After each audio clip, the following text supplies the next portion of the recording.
And I mean, like, quite frankly, I can't think of a better time to make a video about the radicalization of young men.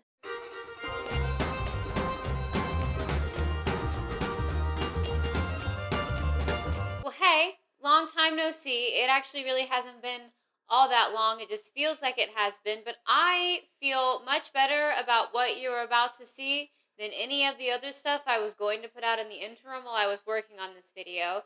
So I've decided to just follow my heart from now on and not worry about numbers as much, even though they are important and they matter. And speaking of numbers, right off the gate, I'm asking you for things. So sorry. If you would like to consider subscribing to this channel, I think that'd be great. I think we both enjoy that. If you like this video, you should like this video and send it to your friends, send it to all your other Hunger Games obsessed weirdos. I'm one of them. All of my friends are them. I was talking to them extensively about this when I finished writing it yesterday. If your love for the Hunger Games has brought you to my channel today for the first time, I do want you to know that I have a compilation of every Hunger Games video that I've made before this one in one 4.5 hour long video that you can go watch now or after. I'd prefer after you're already here, but 2 clicks is better than 1. And if you're coming back, thank you for being here, and I'll let you know just a little secret. If you look on this wall behind me, there's an Easter egg for what the next video is going to be. So go crazy. Knock yourselves out. Let me know what you think is happening. I've been working on this for multiple weeks. Here's what I need you to understand, and I think I didn't understand it either until I started doing it. Ballad of Songbirds and Snakes is a whole nother beast. It is beyond anything in the original trilogy. It is its own crazy situation going on here. And I didn't realize that until I started reading it. I fear that this video is going to be hours long. And of course I started recording it at 7:30 p.m. 2 things have caused me to be in this predicament. One, the original Hunger Games novel that was released was 374 pages, and it looks like this. Okay? Ballad of Songbirds and Snakes is 517 pages, and it looks like this. I have the box set of all of these. I got it for Christmas last year, and this one is a monster compared to the others. And also, to be fair, the typeface is also a lot smaller. Can you tell I got this one after I made the first Hunger Games video? The typeface is also a lot smaller, so it's even longer than it would appear just by page numbers. The other thing that I've realized has caused this issue for me is that when you think of Katniss as a narrator, she normally is saying what she means and meaning what she says. So her thoughts and her words always match up. Coriolanus Snow is the exact opposite. I can think of maybe 2 instances in this entire book where what he says and what he's thinking are the same. Most of the time, they are the exact opposite. But what that means for you and I, sitting here in this situation that we're in right now, is that I have to tell you double the amount of things because you need to know what everyone else perceives is going on, and you also need to know what's happening in his head because in his head, he's crazy. He's a crazy man. He's insane. As always, we're going to be relying on both the book and the movie. More so the book for this one, honestly. There's just a lot going on in there that I think is very necessary. I love the movie. Quite honestly, by the time I finished writing this last night, I sat down to write the movie, and I didn't write that many notes about it because my brain was so fried from making sense of this boy's brain that I really just wanted to watch a movie. So I just watched the movie, and I wrote a few little things, and where there's big differences, I'll let you know. But I feel like the book is a lot more all-encompassing. I would consider the movie to be more of a visual aid, if I'm being honest, and I feel like that sounds like a knock on the movie. It's really not, and I'll just say from the beginning, if anyone gets weird about Rachel Zegler in my comments, I'm gonna start hissing at you like some pastel-colored snakes. That reference will make sense in a little bit. There's just so much that goes on internally for Coriolanus Snow that I feel like the only thing that you can do to fully grasp it is read the book. Tom Blythe does a wonderful job in the movie. he portrays those little nuances that let it come through, but the full extent of it, I feel, is only visible when reading it. And what I'm going to tell you tonight is not going to be all encompassing either, and you should also read it, even if you're watching this entire video that's probably going to be more than 2 hours long, if I had to guess. I have over 669 cells in a Google Sheet full of information for you. And yes, I did purposefully girl bossify the Academy uniform, and this is not just something I already had in my closet from a show that I did in June. Oh, wait, I forgot. There we go. Now I'm an Academy student. This is taped on with packing tape, and honestly, my budget and the budget of the Capitol and the Academy at this point in time in their history, probably about the same. I also kind of want to do this in a little bit of just a riffing and rolling way, if at all possible. So if I'm looking down, I'm looking at my notes, and I'm probably not going to be as ridiculous with the amount of cuts that I do, because I feel like I am in hell by the time I finish doing that every time. And I'd like to save myself from feeling that way, to be quite honest. Imagine that. Something that exists not just in the universe of this book and like most visual media is hot man on screen, hot man can't be bad. And Tom Blythe is an objectively attractive man. So I feel like that does happen a lot in this. And I'm not immune. I was watching it last night and I kept finding myself going, aw, he doesn't mean it though. Yes, he fucking does mean it. Yes, he does mean it. I promise you, he means it. Okay? I see a lot of people online say that in the movie, he comes across as much more likable, and that's a problem. And in the book, he's like nasty all the way through, and you never like him. And I think that that is a very ungenerous, not generous, whichever, read of what's going on in this book. Coriolanus Snow at 17, 18 years old is redeemable. That's kind of the whole point. There are times where he's like his mother, and there are times where he is like his father, and it really is just a battle to see which of the two wolves inside of him will win.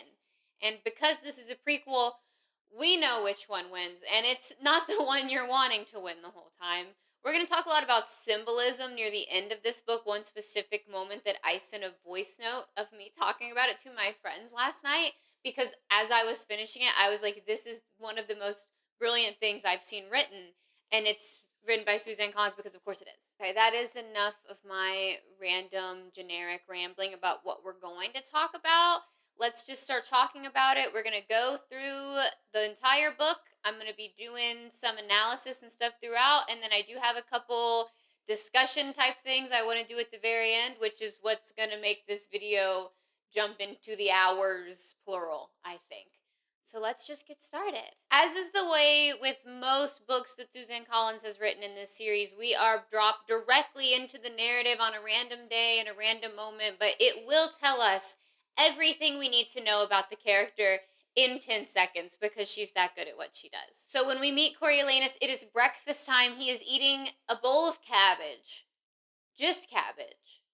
He hates cabbage. And he hates cabbage for two reasons. He hates cabbage, one, because it's cabbage, but two, because it's a symbol for how far his family has fallen. So the Snows were big time war people. His father worked in munitions, but all of their money was in District 13. And as far as we know, especially now, this being just the 10th annual Hunger Games, District 13 no longer exists. There was no more money to be made. Also, his father is dead, so they're still poor like they were during the war. And no one else really is anymore, but he's constantly lying about his status around other people, and he's constantly hyper aware of the fact that he is poor. I think that is a position that could, under normal circumstances, draw a lot of empathy from you, and it still does, but then it's coupled with the fact that he loves to use terms like district scum, and that makes you kind of get a bit of a sour taste in your mouth about the way that he views everything. Something the movie does is they add in the fact that his father was actually killed in District 12.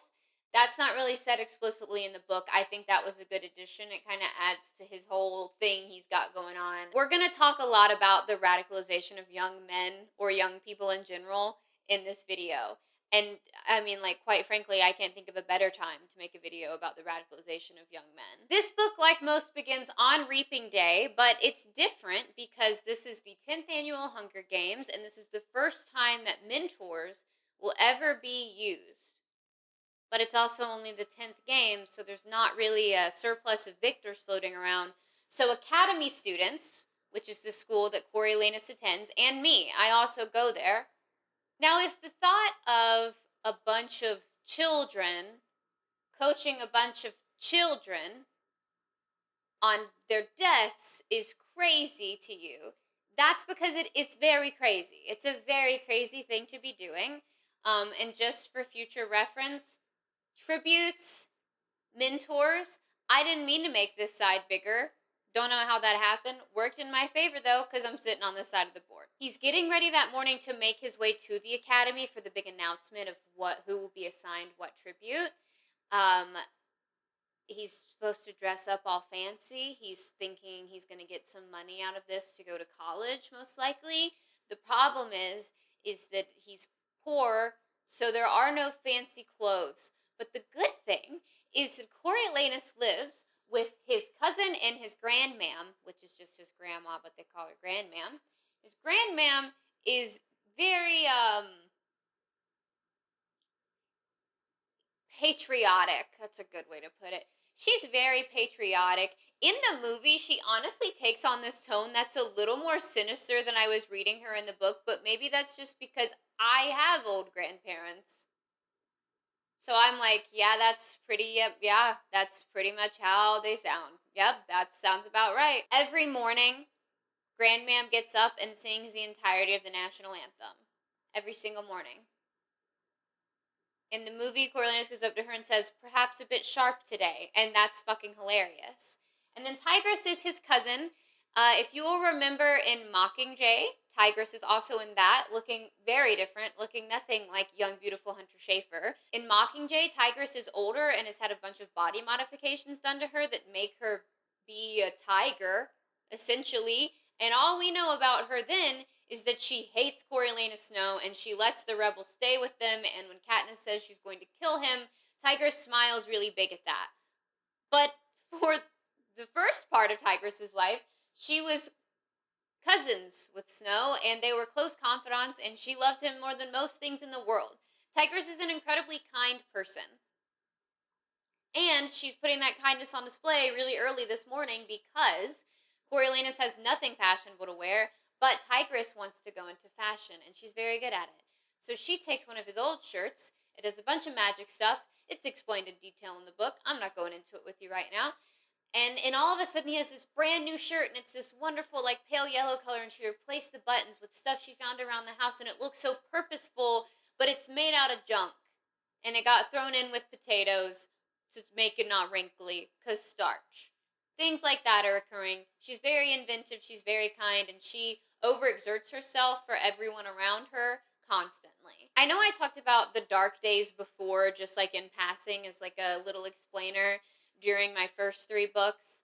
Nope. I'm making videos. She's writing the books. But we get a bit of a deeper explanation in this book, and we keep popping back to it, so I'll let you know every time we get a new little nugget. But basically, during the Dark Days, this is when the war was going on between the capital and the districts for the first time, before the Hunger Games ever started.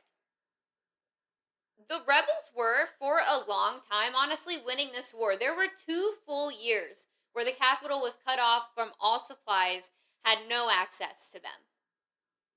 And that's why there was no food, there was so much poverty, all of the, like, almost all of the fighting was happening in the capital. It seems like it reminds me of like a World War II Great Britain.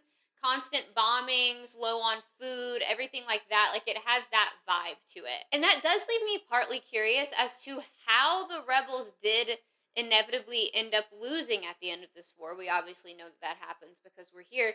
It's never really explained, and I really would like to know what the event was that occurred that caused the tides to turn in the capital's favor. They are in the midst of starting city cleanup, so even on Coriolanus's walk to school, he's like going around rubble, trying to find his way through all of this. His house is quite literally held together by tape on the windows. I'm not exaggerating. That's a real thing. A little tidbit about Grandmam for you at this point is that she has this fun little quote where she says, tongueless workers are the best workers, in reference to how Avoxes used to be the garbage people before the dark days. And that is the most old white woman thing you could ever hear said. Yep, I was like, that tracks, just completely out of pocket, terrible, denounceable shit on a Tuesday at 8 in the morning. That's just what you're looking for if you're living with old people. I don't live with old people. Thank God. I know I talked a little bit about how I felt like reading the book was a necessity to get the full extent of Coriolanus's character, and that's because he thinks in a very complex, convoluted way. He is very prone to a thought spiral, and he is very prone to being calculating and saying the exact opposite of what he thinks, just to save face. He does say something near the beginning of this book that when I read it, I laughed a little bit because it was very telling of who he would become. And it was like he knew that that girl was going to be his downfall, even when he didn't know that girl was going to be his downfall. Turns out I cannot find it, but essentially what he's saying is that one day, if he can't get over like these obsessive thoughts that he has, his focusing on specific things is going to blind him to everything else, and it's going to be his downfall, which is kind of exactly what happens with Katniss Everdeen. He gets so focused on her specifically that he couldn't see the forest for the trees. District 12 reference. Not really, just a very common phrase, but it works as a District 12 reference. Grandmam is also the very first one to say things like, well, when Coriolanus is president, so we also have that decrepit old bag to thank for that. Thank you, Grandmam. So with Coriolanus on his way to the academy, we are learning a lot more about what's going on there through his brain, which we sure do hear a lot from. I want to touch on this more later and at the end when we're discussing, but the Hunger Games are incredibly unpopular in the capital right now. It's kind of a problem, and it's why they're bringing students on as mentors, because they're trying to think of new ideas to revitalize it. No one will watch it, probably because it's horrible and horrifying, and the way that it is at this point in time, years 1 through 9, has just been like kids in this one enclosed circular arena, and then everyone like dies really quickly and it's over. You know, it's just literally watching kids kill each other. There's none of like the fancy stuff that we think of when we think of the Hunger Games when we became aware of them. To me, in ways, this experiment that they're doing with these mentors being a part of this really just feels like community theater. Like they're really throwing it together and they have these people around and they're like, they're going to help you do the show. And then you're like, how? And they're like, well, they're gonna like, you know, they're gonna help you do the show. They're gonna like be there to like do things for you. Okay, like what things? No, like they're gonna do like what do you like you need to do, like, you know, they're gonna do like costumes. I don't know anything about costumes. Um they're gonna do something. They're going to be there. They're going to do something for you. It's going to be really good. It's going to go really well. It's going to be really smooth. And you're not going to feel like you're managing 20 more people at the same time just because we've had this fun idea. That's what's really going on here. It's just glorified community theater, except murder. But when you're doing community theater, you meet a lot of people you kind of want to murder.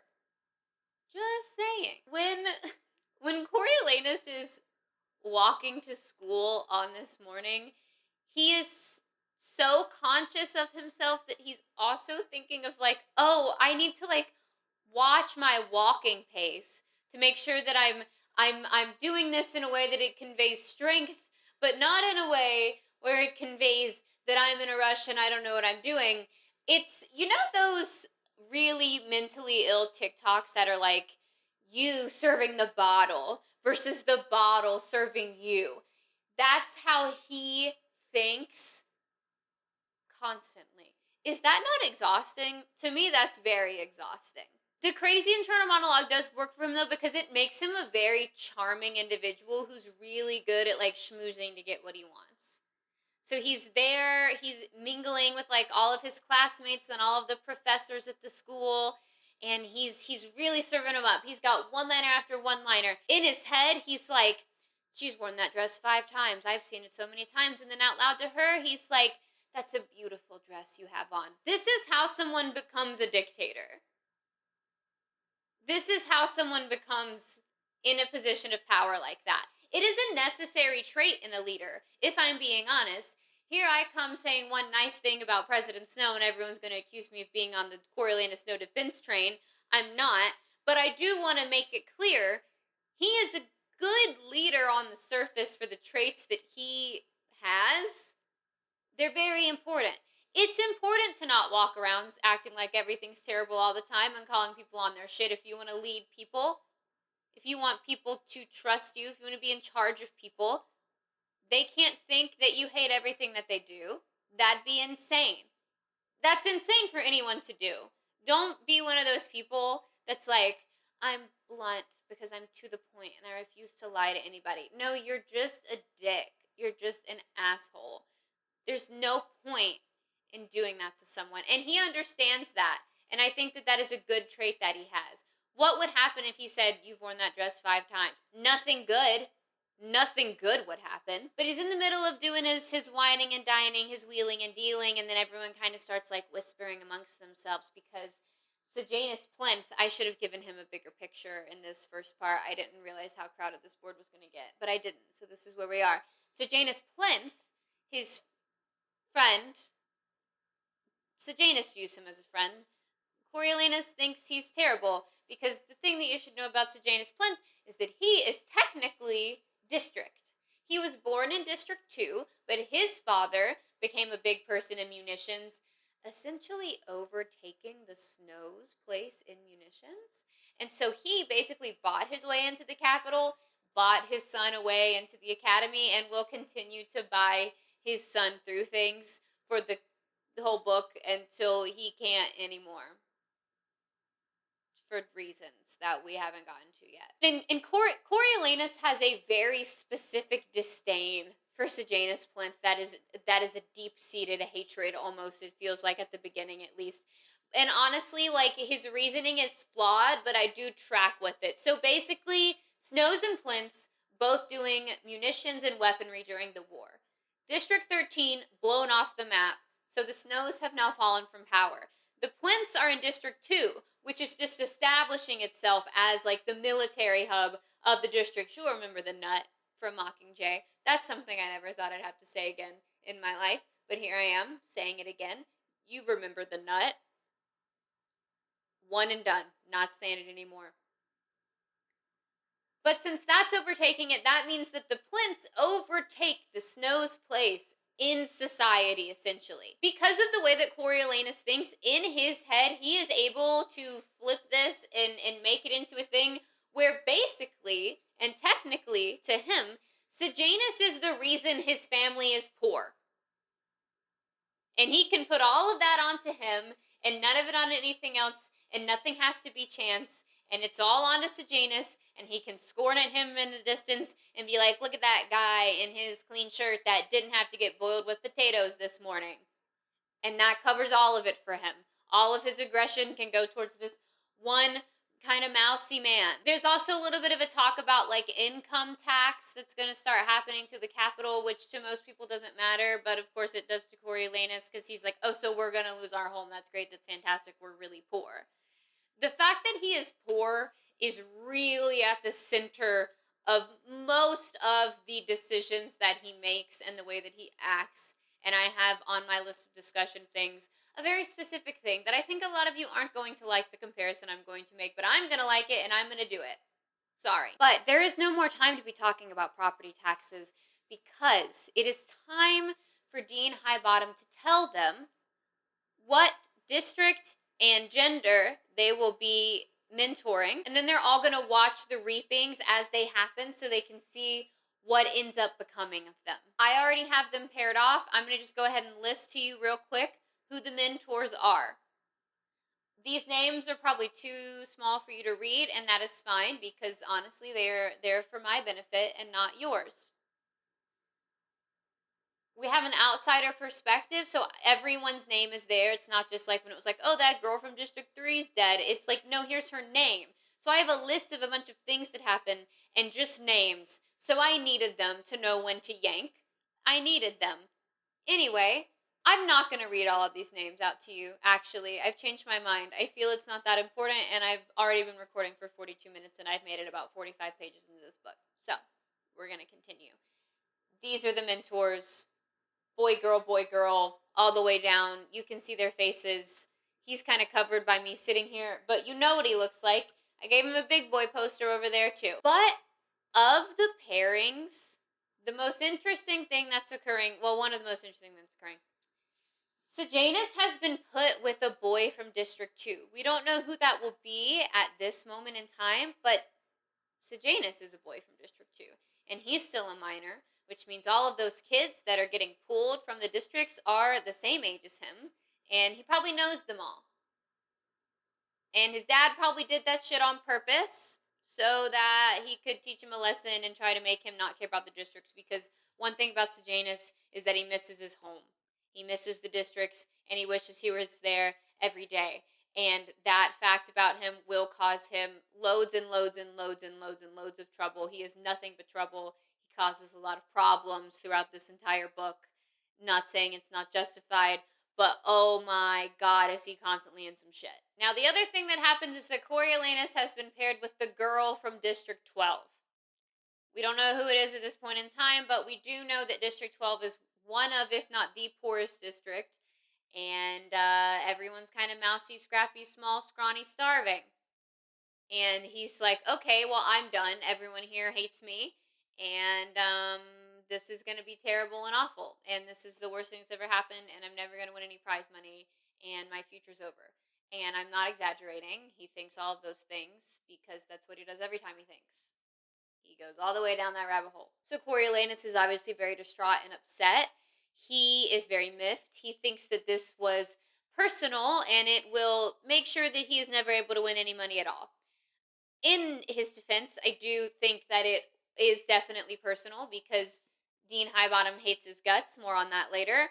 But I also think that if he would just try being not like that, maybe people would like him more.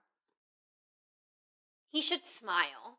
Also, Sejanus is like pre-grieving this person that he doesn't even know who it is yet, but he's just like really sure he's gonna know them. So he's pre-grieving. He's sad. He's sad already. It hasn't happened yet. But also, Coriolanus cannot wrap his noggin around why Sejanus would be upset.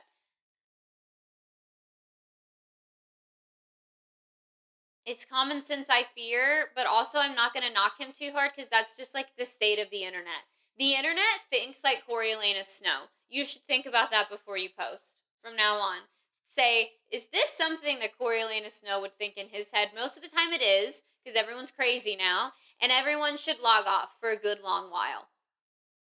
But not right now. Finish this video, and maybe watch some other stuff I've made, and then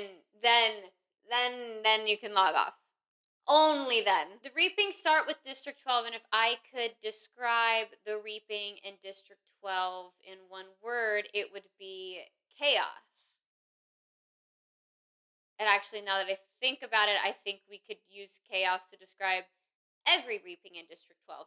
It's always like that. It's giving very like backwoods Appalachia vibes, and as it should. As it should. The mayor of 12, I have their pictures here. They didn't fit on the board, but they're going to go on the District 12 board later, so I just have them sitting here to show you. This is the mayor of District 12. His name is Mayor Lip.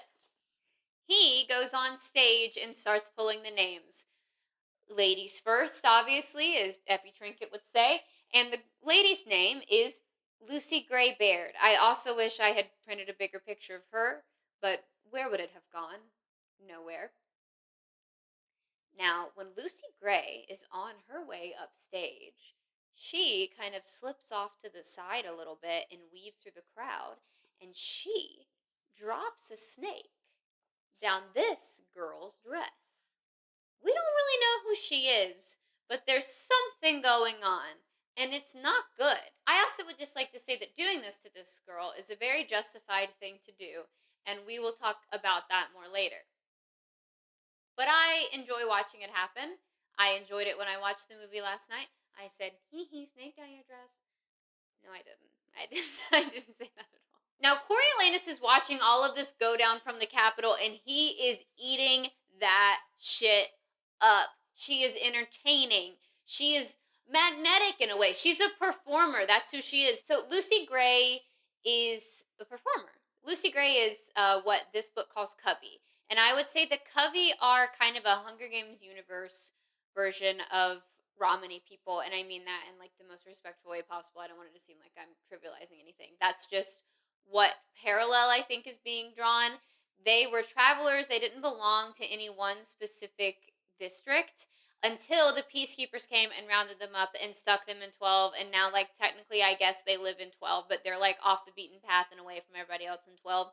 But all of the children must still participate in the reaping. And unfortunately, Lucy Gray is unlucky enough. It really has nothing to do with luck. She has been put here purposefully. But she is unlucky enough to know someone. Still, either way. And she has now been picked to be the girl tribute from District 12. So, Mayfair, the mayor's daughter. Oh, she's the mayor's daughter. Fuck. I meant to say that in a different order so it was more of a reveal. It's fine. Mayfair, the girl she stuck the snake down the dress of, is the mayor's daughter. So as soon as Lucy Gray gets up on stage, the mayor hauls off and slaps her right across the face super hard. And Lucy Gray falls to the ground and is trying really hard not to cry. And Coriolanus is trying to communicate with this girl he's never met telepathically and is going like, don't cry, don't cry. I think she's got it. I think she's got it handled. After the mayor does this, the peacekeepers go and they drag him into the building. And so then Lucy Gray is left alone up on the stage. And there are a couple of peacekeepers kind of out there, but all of the peacekeepers seem to like her, like they're being very nice to her. And so she goes, and from the crowd, you can hear, as she's sitting there trying not to cry, you can kind of hear these young voices starting to sing a song. And then that kind of gives Lucy Gray strength, because the thing about the Covey is that because they are performers, they are constantly doing music and songs and singing and writing music, and everything has to do with music.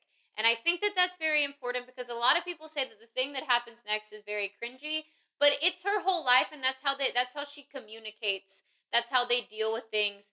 That's how they handle emotion, is through music. Covey specifically, and a lot of people, frankly. You guys don't know the whimsy of musical theater, and like, that's fine, but I do. So I think that this thing that's about to happen is very fun and great to watch.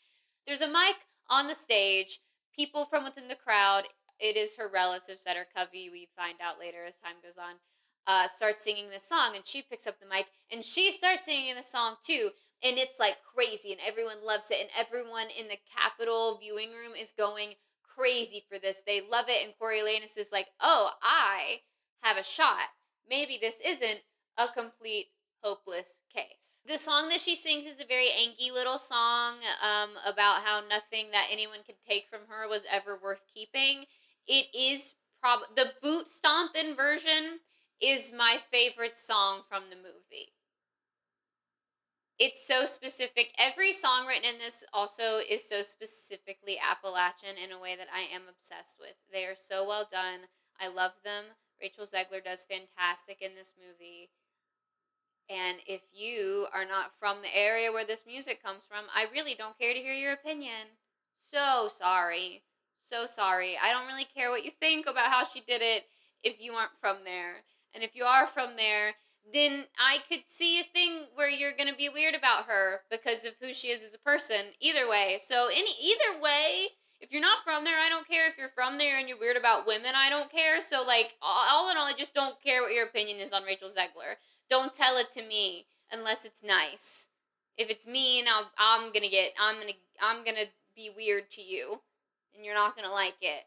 You might, you weirdo. I don't know what that was. And it turns out that now everyone in the Capitol is kind of jealous of Coriolanus because she's so captivating and mesmerizing, and she draws everyone in. And he loves that.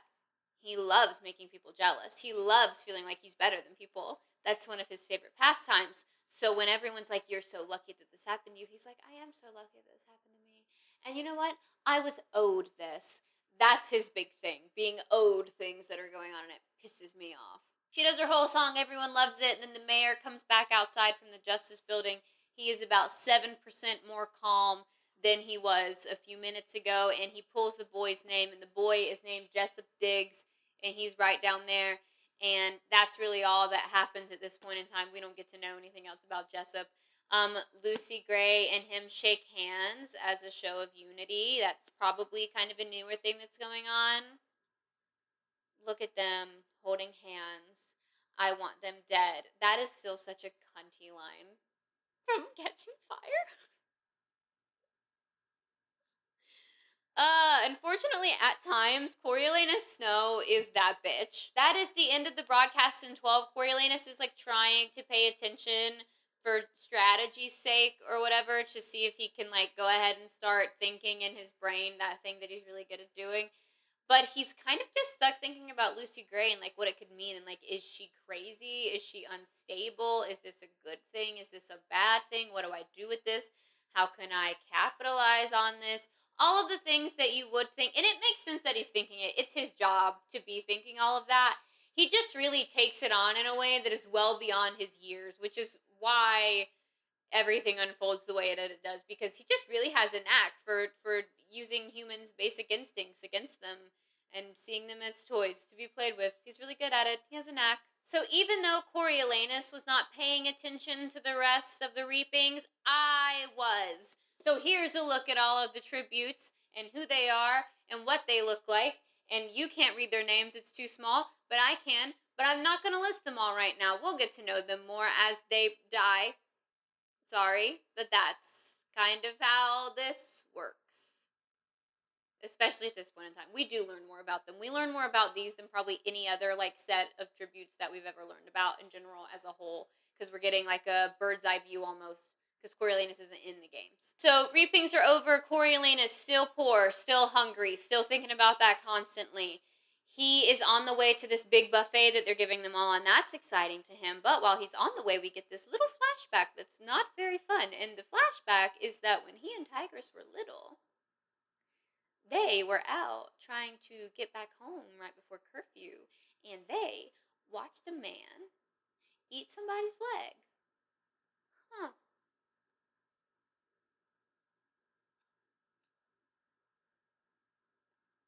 No, that's good. No, yeah. No, yeah, yeah, yeah, yeah, yeah. Yeah, no. Of course. That man's name was Nero Price. His daughter is a mentor.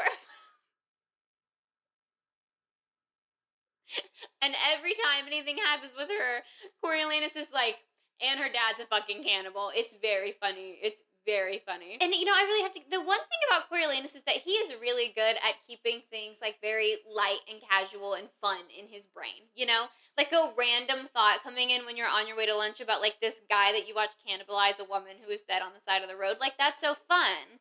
Like, I think that's perfect lunchtime thinking.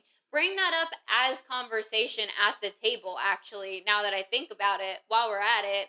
Go ahead and stand Persephone Price up and go, hey everybody, this is Persephone Price. I watched her dad eat somebody's leg, and I was just thinking about that on this random day on my way to get food, and now I think everybody else should know it too. See what happens. Do it. I want to see what happens. Also, in this very long flashback, we learn about a man named Pluribus Bell. He's not in the movie at all. I have no picture of him. But Grandmam actually is responsible for even keeping the Snows alive in the first place, it turns out, because she went and she bought a fuck ton of lima beans from him at the beginning of the war and everything, and that sustained them through almost the whole thing. Now Coriolanus refuses to eat lima beans, and I'm going to give him that one. I think that's fair. I'm not going to shit on him for that. I personally love a good lima bean. And now that Coriolanus' little mini internal, it's not really a trauma dump, because like he didn't really give us permission to be in his head, but Suzanne Collins did, so we're in there. So he did it. Yeah, you know what I'm saying. It's like a trauma dump, and it's not, but like it is. We know a lot more about him now and about his childhood that we didn't really ask for. But now that's over, and he's going to lunch, and he's starving, because if you will recall, all that he has eaten is a bunch of wet, limp cabbage. But because he's the way that he is, he sits and he makes himself only take like a small to moderate amount of each of the things that are there, because appearances are important to him. I would suggest that he double up on that protein because he's starving and he's only eating cabbage and he is a 17-year-old boy, and I think that he probably needs to be eating more protein. So he should probably like double up, like get more chicken, please. More fried chicken for you immediately. Now, do it. Get it. Anyway, he's about to eat his food and he's so happy to eat his normal, respectable, moderate amount of food for some fucking reason. But then Dean Highbottom comes up to him, and Dean Highbottom is honestly quite catty with Coriolanus. And it turns out that Dean Highbottom does not like Coriolanus' dad. Coriolanus' dad is dead, and Coriolanus is not his father, but that does not seem to matter to Highbottom. That's in my discussion thing at the end. I have more thoughts on his whole deal with Coriolanus. Dean Highbottom is catty, and he knows that Coriolanus is poor, and he's like, I know that you're poor, and you're acting like you're not poor, and you should probably eat more food because you're poor and broke and starving, you little broke bitch boy. I'm paraphrasing. Anytime anyone says anything about money at all, Coriolanus goes into a spiral. So if someone is saying to his face that he is poor and has nothing left, it sends him into a spiral about money. That made me tired just reading it.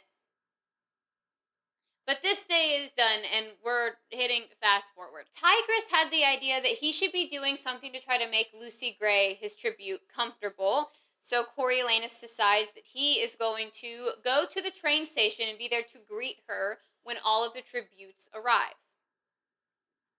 Now, we have an image of tributes arriving to the Hunger Games based on the trilogy that we all know and love since we were like in 5th grade. That is very luxe and cozy, and they're getting fed all of this food, and they're being taken care of, and they get these baths, and it's extravagant, and they've never seen anything like this in their life. That was not happening in the 10th annual Hunger Games. They arrive in a cattle car, and I don't like the images that cattle cars evoke in my brain, personally, as a history person. I don't like it. I don't like thinking about cattle cars. But essentially, the tributes are being treated like animals at this point in time. And also, no one told Coriolanus he could go do this thing that he's doing. It's quite dangerous. He is still a child, and these are also all children. And the emotions are running very high. This is a very stupid thing for him to be doing. But he does, and he brings a white rose from his grandmam's roof garden. Have you heard anything richer? A roof garden. That's like the only thing they have left. That's like the only thing they have left. I'm not going to sit here and say that he's actually not poor. He's very poor. He's very poor. Coriolanus really wants Lucy Gray to trust him, not really for her benefit, more so for his, because he's got to prep her to do a 5-minute interview. First time that's happening either. This is a year of firsts. Lots of new things that we all know, never been done before. They're done quite poorly in this, because it's the first time. But obviously we know that they improve upon the formula that's established here. But he wants that interview to go well so that he looks better, so that he can win money, because he's poor. Don't you forget it. But yeah, the tributes pull up. It is genuinely like a single cattle car that they have all been shoved into. They are chained up. It's really interesting to me, and one of the reasons I love the prequels of these books so much is because I like getting a peek behind the facade. You know, we think of the Capitol as like shiny and slick and running seamlessly, but we know both from this book, and I think it's more evident in Sunrise on the Reaping, because we didn't really have any records of this game because it's erased for very obvious reasons. But for Sunrise on the Reaping specifically, like, you know, you're like, oh, this is what happened in these games. And then you read it and you're like, oh, that's absolutely not what happened at all in those games, and all of this other stuff happened. I'm not going to spoil that for you. That book has not been out long enough to do this with. But, you know, at its core, the Capitol is still like a bureaucracy. There's still hoops to jump through. There's still all this stuff going on. And a lot of stuff goes wrong, and you just don't know that it went wrong because they don't want you to know that it went wrong. And I think that we should all take that and carry it with us in our day-to-day lives, which is why I'm bringing it up right now, and everyone should read these books. But Lucy Gray has left her little cattle car, and they come at each other, and they have a pretty light conversation. It's kind of jokey. It's kind of, you can kind of get a read that like there's something happening. It's not necessarily romantic, but like she is very charming and he is very charming. Two very charming people in a conversation with each other, especially before they really know each other and it's just surface level, is going to come across as like, oh, whoa, this is kind of crazy to be witnessing. Should I not be looking? There's like crazy levels of charisma going on. And on that topic, this is something that I'm kind of two minds about, and I do genuinely want your opinion. I might bring this up again at the end, but I'll say it now. There are times when Lucy Gray gives off a bit of a manic pixie dream girl situation to me. Does that make sense? But I don't think that's necessarily real. I think that she's a performer and she's has that personality, and I think that that can come across like that. But also knowing that this book takes place in Coriolanus's head, essentially, and from his point of view, and he and Katniss are both unreliable narrators. I feel like she's just being nice and charming, and he's like taking it as, oh, she's like giving me the eyes. You know what I mean? I don't even know for sure if that's what's happening. There's this thing that I try to figure out about her, especially towards the beginning, where I'm like, how much of that is the performance? And I don't think we know. I don't think we'll ever know. I know that by the end, I believe that she genuinely has feelings for him, especially once he's in 12. But at the very, very beginning, before she knows anything about him, I try really hard to figure her out, and I have not been able to fully do it yet. This is only the second time I have read this, and it was only the second time I'd watched the movie. I feel like that's also why I'm more rambly with this one, because all of my thoughts have not been parsed down fully yet, because it's so much newer than the stuff we've known for over 10 years. And also, I don't want it to seem like I'm saying that it's negative, that it's like a performance. Why shouldn't it be? She's fighting for her life. It makes sense that she would be putting it on. I just want to, for narrative sake and understanding what's going on, I would like to understand that for myself. Not that I feel a way about it when she's doing it. But they're talking and getting along, and then Coriolanus does something incredibly stupid, which is they're all loaded into the back of this truck, and he also gets in the back of the truck. So, naturally, most of like the boys that are on this truck are like, oh, so I'm gonna kill this bitch immediately. He represents everything that's wrong. He's a kid of the Capitol. He's wearing his uniform that I also own.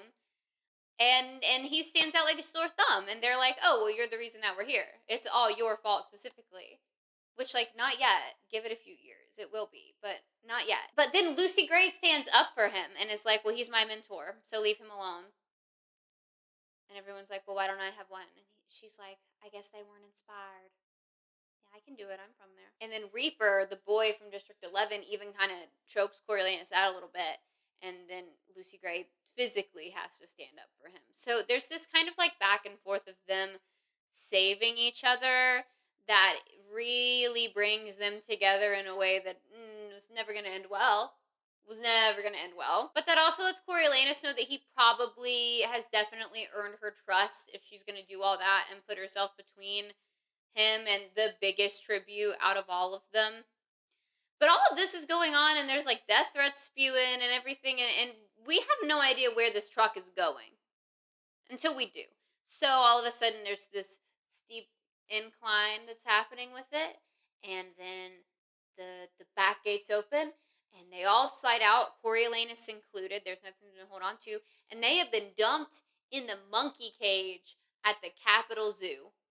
Isn't that so fucked? Isn't that just so fucked? There are already reporters and spectators there, and Coriolanus is in his uniform. So the second he stands up, he sticks out like a sore thumb. Everyone is aware of what's going on, and the cameras are instantly trained on him. He starts freaking out, but then Lucy Gray tells him to own it. And so he goes, brings her over to the cage, and they honestly make a very great team when it comes to this kind of like schmoozing the public thing, because they're both very good at it. Honestly, they're both performers. She's doing it for a living and in a way that she loves, like in a band with her singing, but like you're not really fully feeling all of that shit when you're singing it. I know that for a fact. But he's performing in his everyday life. They're both performers. They're both doing it, and they're both damn good at it, to be so honest with you.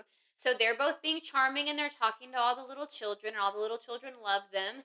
And he can see that because the children are liking Lucy Gray, that's making the parents like Lucy Gray, and that's going to be good for both of them in this strategy that he's concocting in his head. The person interviewing them, well, in the book, there's like 3 different reporter characters. In the movie, it is all parsed down to Lucky, and I think that was the smart thing to do. So when we're talking about it right now, we're also going to just talk about Lucky because it's easier that way, and the other guy doesn't matter to like the Hunger Games lore and canon, and Lucky Flickerman most definitely does, because Lucky Flickerman is, I think, his Caesar Flickerman's great-grandfather? I think it's great-grandfather. He's serving essentially the same role here. It's the first time they've had a host for the games, but he is doing the same thing that Caesar does in the original trilogy. So this is a children murder party dynasty that has been passed down from generation to generation. And then soon, next year, we will see Kieran Culkin also play a Flickerman, and I cannot begin to tell you how excited I am to see that. That's going to be fantastic. One thing about these movies, they are so good at finding like these adults, these like prestige actors to come in and play these, basically they're kind of side characters. Viola Davis in this movie, we have not gotten to Dr. Gall at all yet, but holy shit, she's fantastic in this movie. This is not related to what I'm talking about at all, but I'm doing this as a yap session, and we're taking it as it comes. And then Peter Dinklage is Highbottom. He's so good in this too. Both of them are crazy heavy hitters in this movie and in most things that they're in.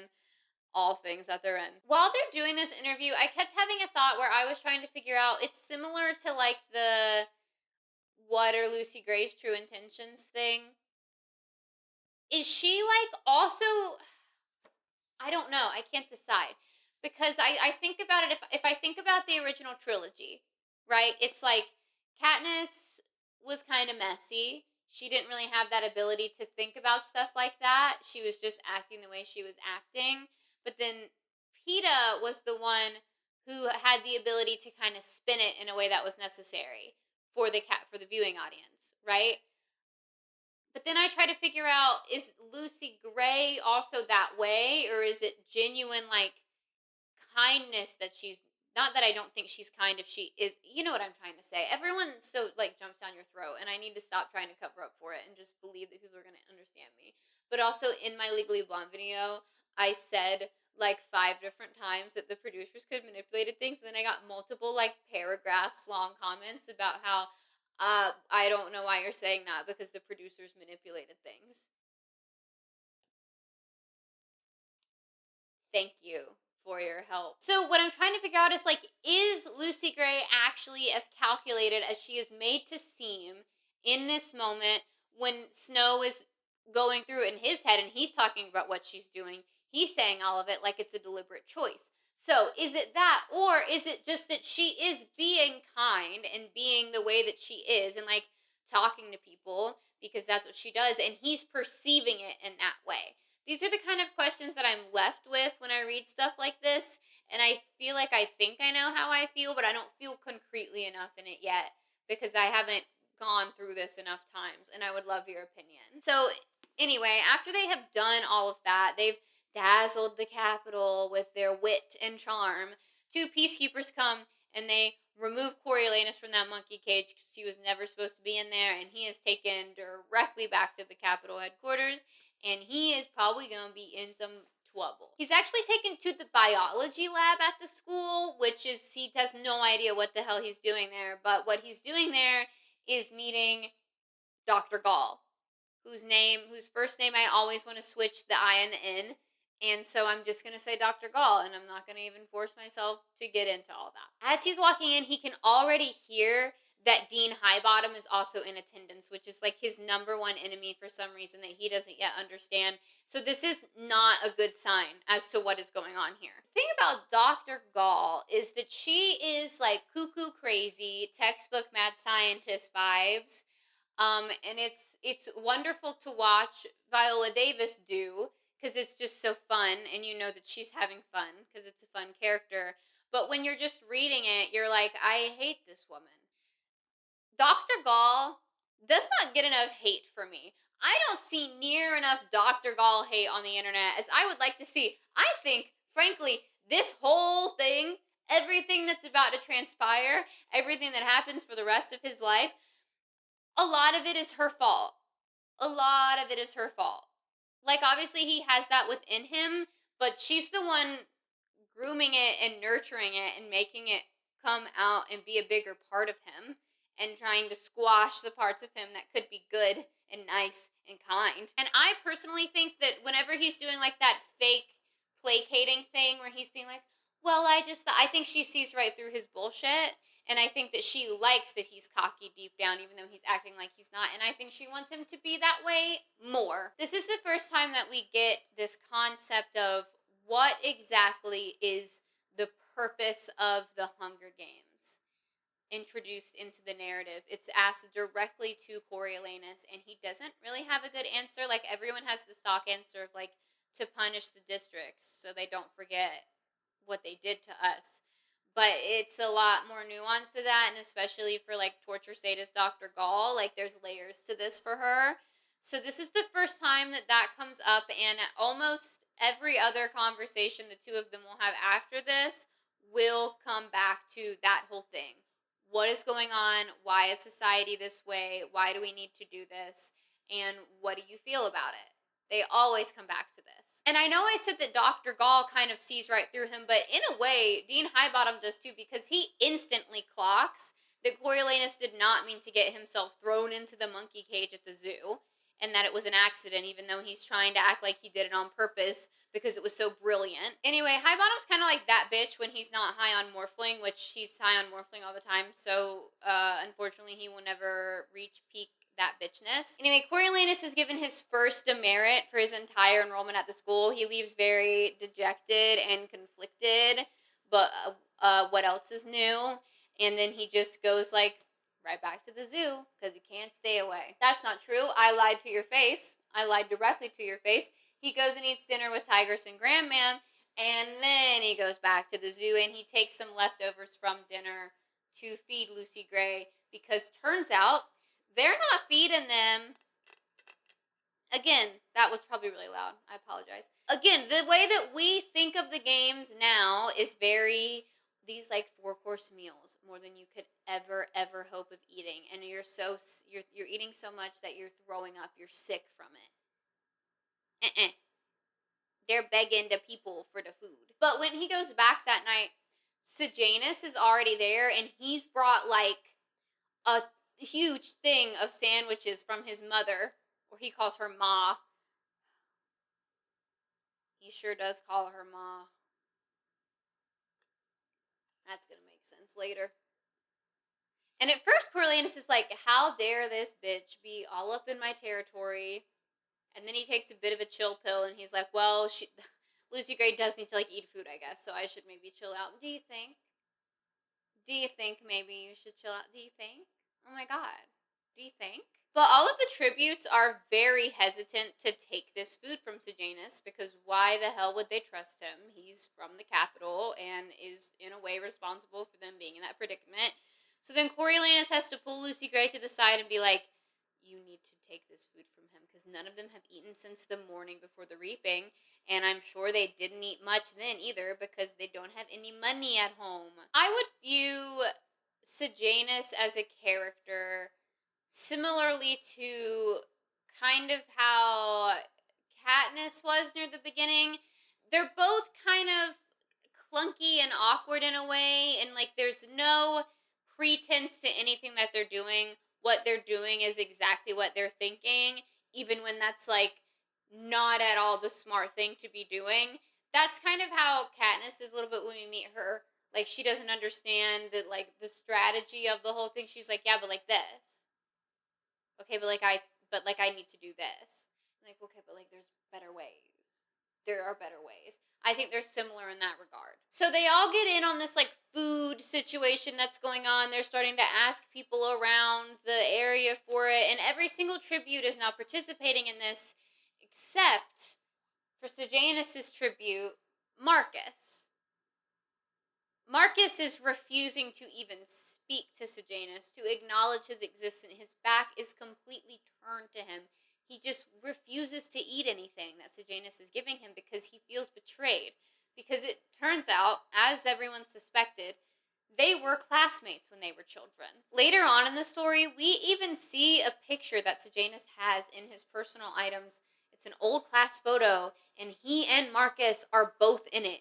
They knew each other. While everyone's eating, Coriolanus and Lucy Gray are also starting to strategize. He really wants her to sing again for her interview, and she's like, I'm not gonna just like do that because you're like snapping your fingers and asking me to. I need to feel like I need to do that, which is a little like, okay. But I get it. A weird thing that Coriolanus says is he says that the more he treated her as special, the more she became human. Like, that's novel. What a crazy thing to say. The first of many absolutely crazy things he will think about her, by the way. He also accidentally, in this moment, kind of drops without thinking while he's talking to her that he doesn't have food at home, which I think is so interesting. I think the way that she dismantles him, in a way, is one of the most interesting things of this book. And it's so interesting because there's no real explanation for it. There is no explanation as to why this is the person who can make him not act the way that he wants to act. She just like gets through all of his defenses, and he's just like, I'm just telling her things, and I don't really want to be telling her things, but I'm telling her things. And I think that is so interesting. And then when he realizes that she's interested and is asking him follow-up questions about himself, he's almost like blushing, embarrassed, bashful about it, which is not an emotion he ever portrays in any other circumstance. It's like in those moments when he opens up with her, he has this lack of control over the situation, but it doesn't seem to what am I trying to say? It doesn't seem to bother him as much. It's just so interesting, and it's kind of sad to me because it's one of those things where you just see in those moments how different this could have gone if he had made different choices. If he had decided that he was going to open up and lean into that, he could have become a completely different person. There's so many little moments like this throughout where it's like you can see the humanity in him, which is what makes this so brilliant. You can see the pieces of him that are like, he's just a kid. He's just this like boy, and he's had so much happen to him, and both of his parents are dead. He's an orphan. He has no guidance, no nothing. He has no money. He doesn't know what to do with himself. He feels alone and destitute. And then he could choose to follow in the footsteps and become more like Lucy Gray, or he could find himself wrapped all up in Dr. Gall's shit. And, unfortunately, obviously, he doesn't choose the Lucy Gray side of things when he so could have. And he could have grown so much, and he could have become so emotionally mature. But then also, like, it's not her job to fix him. I'm not saying that it is, but, like, to help foster that in someone isn't the same as fixing them. And I think that we all should maybe get on the same page about that specifically before we go off the rails in that department. It could be something that is honestly so beautiful. It could lead to so much growth for him. But if he doesn't allow that to happen, it's just going to feed into like resentment and make him stoic and solid and immovable. And yes, that is foreshadowing. So the zoo's getting ready to close, and Coriolanus leaves Lucy Gray with one of his handkerchiefs, which isn't normally a detail I would include, but I am saying it, so you should tuck that away for later. When they are leaving, she starts singing again like he asked, and this is a mommy issues activated moment. Man has mommy issues. You could probably assume. So his mother died in childbirth. But the song that Lucy Gray is singing is like similar enough lyrically to a song that his mother used to sing to him, where now he's like making that connection in his brain. And he will continue to do that throughout this whole book. When sometimes when he's thinking about Lucy Gray, he just starts thinking about his mom, which doesn't have to be bad, but when it's like the way that he acts, it's not good. It's not gonna end good. That's like a pedestaling situation. Like that's he is not emotionally mature enough to be able to deal with that in a nuanced, healthy way. He's also a child, so there's that too. But you know what I'm saying. And he didn't feel the same way when his father died than when his mother died. It's just like, it's a classic mommy issues situation.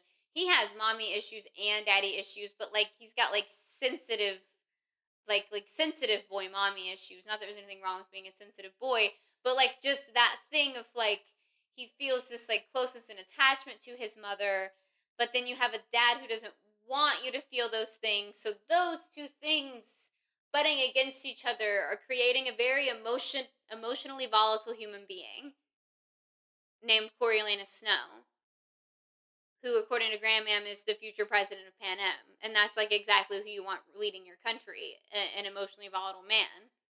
Not that I would know anything about that. Do you think he's watching? I don't think he's watching. Do you think? Is he scanning through the internet? Mentions of him? I didn't say his name. We also learn in this moment that his mother had this little metal silver compact with a rose powder inside. Christ, the roses keep coming back. Which is really a bit of a Chekhov's gun for this book. If the rose compact is mentioned in the first act, is going to be used in the second one. Unfortunately, nothing.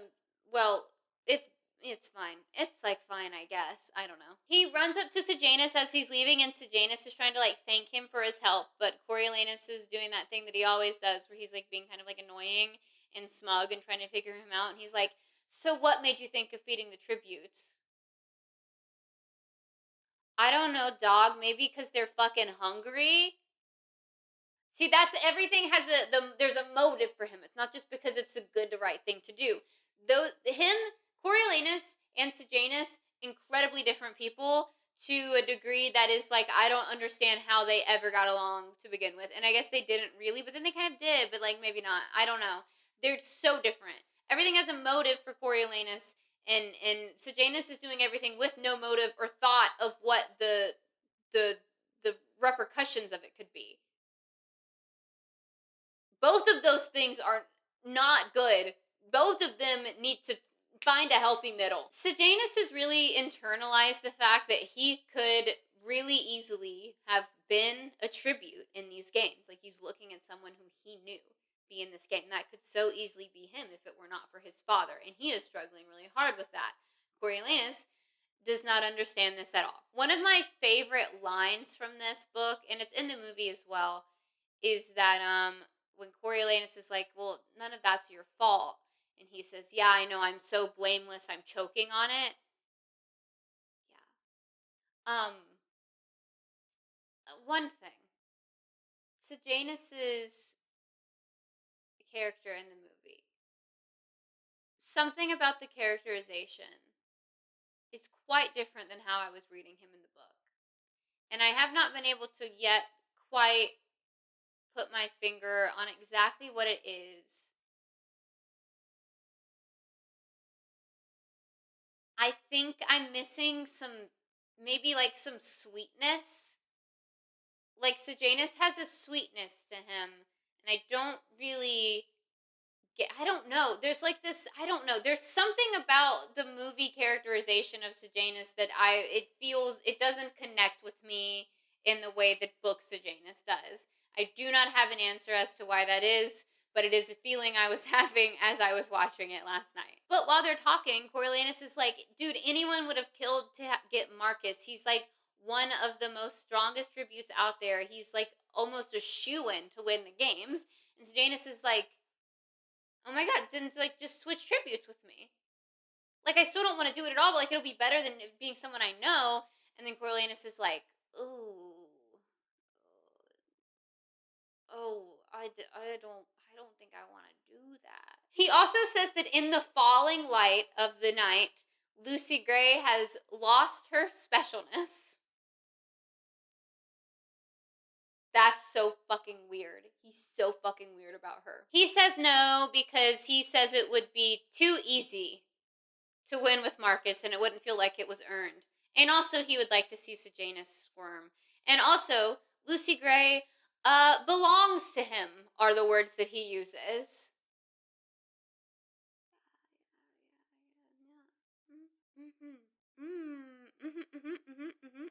For sure. Yep. No, that's great. Nope, that's good. That's fantastic. Anyway, yeah, so somehow Coriolanus manages to turn this whole conversation that they're having completely around to the point where Sejanus is apologizing to him for even bringing it up, which is stupid. And then he says that the poor thing is attached to him in reference to Lucy Gray. Go choke a little bit, maybe just for a minute. Somebody needs to put the fear of God in him. Like, that's one of those moments where I'm like, you better back up and go the other direction. You better back up and turn around. He does a few times. Not enough. The moral of everything that I'm saying, though, is that, like, Sejanus wants out of the games really, really bad. And you can tell that he's starting to kind of crack under the circumstance of what's going on. Like, it's very not good. So then Coriolanus goes back home, and we get a lot more, like, ew, district people are so disgusting and gross, am I right? Discourse from Grandmam, because she's an old lady. This is what they do. That's what they do. But there's also this weird thing that's starting to develop that Coriolanus will continue to just, like, drive home to anyone who will listen for the rest of the games that Lucy Gray is different than other people in the district. And she's, like, basically not even district at all because she's Covey. And, like, they're in District 12. Like, they're not really from District 12. They're different from the rest. And it's genuinely just because, this isn't explicitly said, but I'm telling you and it's a fact, so I'm going to state it to you as fact. He has feelings for her and doesn't know how to process that information, so he has to justify the fact that he has those feelings by saying that she's not district because he doesn't believe that it's possible for him to have feelings for someone who's district because he views himself as that much better than them. That's what's going on here. That's his whole thing. Once they actually get like down to the nitty-gritty of right before the games, in every single interview he gives, he will make a point to say that Lucy Gray is really not even that district. She's not. She's special. She's so refined and good. You heard her sing. You see how she acts. She acts like a civilized adult. Yeah, because they all are.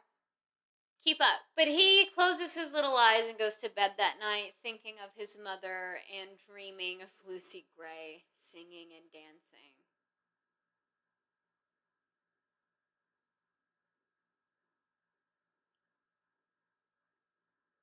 I mean, I would say I rest my case, but I don't really need to because I'm going to keep bringing it up a bunch more times because this is like the first of 10 times that he will directly say that his mother makes him think of Lucy Gray. So the next morning when Coriolanus wakes up, Tigress gives him an extra bread pudding to take to Lucy Gray, and it also seems that, like, Tigress seems to be, she's not directly in this situation with the games, but just hearing about it tertiarily, she is also dealing with it very badly and seems to also be cracking under the pressure of everything going on and just like all of this happening and it's in proximity to her and kind of in a way in her own home.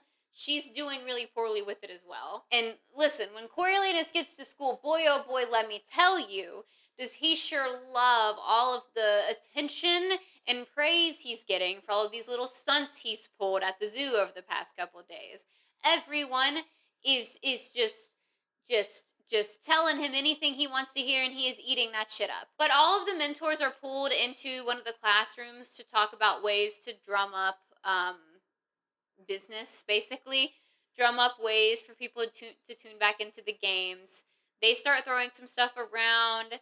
Sejanus starts in on a thing where he says the games should be illegal and outlawed and they're inhumane and no one should be doing them, and he is correct, obviously, but I don't know what he thought was going to happen in that room that he was in at that exact moment. I don't, like, do you think that Dr. Gall was going to be like, oh my God, Sejanus, you're right. Oh my God, I can't believe I didn't see this before. You yelling at me right now in my own classroom on this random Wednesday at 9 in the morning I've seen the light. I've seen the light, and it is time for me to stop working on these games. No, never gonna happen. Have you looked at that bitch? She's crazy. There's a lot of back and forth. Clemencia and Coriolanus are like pretty decently close. They know each other. Clemencia is like, no one wants to sit and watch all that gore. Sejanus is like piping up every now and then, trying to change the opinions of 20 people on the same talking point without any change. And he's like a little chihuahua in the great big dog kennel of life right now. And then all of this stuff's happening, and Coriolanus is kind of the one that parses all of these different little ideas that everyone is having down into, like, essentially they just need to be more entertaining. And he brings up the idea of doing betting, and this is the first time that the betting has been introduced, which is a mainstay of the games at the time we meet them for the first time. After this class, they all go to lunch. Coriolanus is still picking at shit like a bird, even though he hasn't eaten a full meal in like months, probably. And then they all go to meet their tributes because they would like for them to fill out some paperwork for them. They're going to try to officially start keeping more records of all of the people that are in the games. Hell of a year to start. Instantly erased all of that from existence as soon as it was over. But for now, we're turning over a new leaf and we're starting to keep track of the people that are in the games. And all of the mentors are very nervous, except for Coriolanus and Sejanus, obviously, because Sejanus knows his tribute and Coriolanus knows Lucy Gray, and also she's like a tiny girl. Although another tiny girl's about to fuck some shit up in a little bit, so I shouldn't really discount her for that. I apologize, fictional character Lucy Gray Baird. Coriolanus is the only one who's able to get his completely filled out, and Marcus is still giving Sejanus the silent treatment, will not say a single word to him. So the tributes are being actively still chained up. Like, they were chained up on the journey there, but they're also chained up while they're sitting there in the zoo. And also, no one is getting close enough to actually give them the food. So they're starving, which is good. You don't need your strength when you're about to go fight to the death. I don't know who told you did, but they lied to your face. There's another handkerchief moment because when Coriolanus gives Lucy Gray the bread pudding, she cries because it reminds her of home and it tastes just like the one her mom used to make.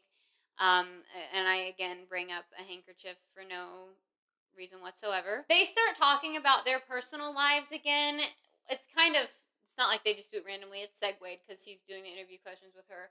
But it's weird because Lucy Gray seems to be actually interested in the things that Coriolanus has to say, if we're to take that at face value, which a good bit of things I honestly do feel comfortable taking at face value between them. I do think that she genuinely had care and feelings for him based on things that occur as the story progresses. And it's almost like just the fact that she is listening to him and seems interested puts her on a pedestal in his head, which if you're a girl and you're watching this, that's dangerous. That never ends well. When you feel yourself get put up on the pedestal, because inevitably you will unfortunately act like a human being. And when you act like a human being, shit starts to go wrong and shit starts to go bad for you. I'm speaking from like multiple rounds of experience. Oh my god, this girl makes me feel things I've never felt before. Okay. So the second shit gets real, you're fucked when that happens. And here's the thing. I'm personal anecdoting right now. I don't know if anyone else out there will agree with this, but for me, I can tell the moment it has happened. I feel it. I'm aware of it. The energy, and I'm not even an energy person like that. The energy shifts. It's this way, something in their eyes, just like the way that they're looking at you changes. The moment that they find the thing out about you that like makes you cool and different to them, and that's when you know. It's like, okay, well, I can never cry or be sad or exhibit any kind of human emotion again because when I do that, I'm going to be looked as like problematic and causing an issue because I'm happy and smiley and I'm talking about things that I like right now. So I can never be sad again or I'm fucked. And that has happened to me multiple times. Anyway, I don't want to talk about it anymore. So after they're done doing all of those questionnaires, they have to take it to the biology lab. Dr. Gall and Dean Highbottom are there. I really love that every single time Coriolanus sees Dean Highbottom, his reaction is, ugh, why the fuck is this guy here? It's very funny to me. Of course, Coriolanus is the only one that fills it out correctly, so Coriolanus is the only one who gets any praise. And I'm so glad that happens for him because if there's anything that he needs, it is a bigger ego. So then there's kind of this like long and sprawling debate. There's a lot of these in the book. That sounds like I'm trivializing them. They are necessary and you should go read the book if you have not. But for the purposes of this, I'm not going through all that with you. The consensus of it is that why should the tributes do anything for anyone when nothing they're doing matters? They're just going to go die. So this is the situation where the concept of having sponsorships and people sending gifts into the arena is first introduced. Another mainstay from the games, first introduced by Coriolanus fucking Snow when he is 17 years old. Evil from the beginning, but also he could have not been. Of course, like during this whole thing, Sejanus is still sitting there talking to all of the brick walls in the room about how bad of an idea these are and how they're shameful and they should be stopped. Again, nobody gives a fuck. I'm so sorry.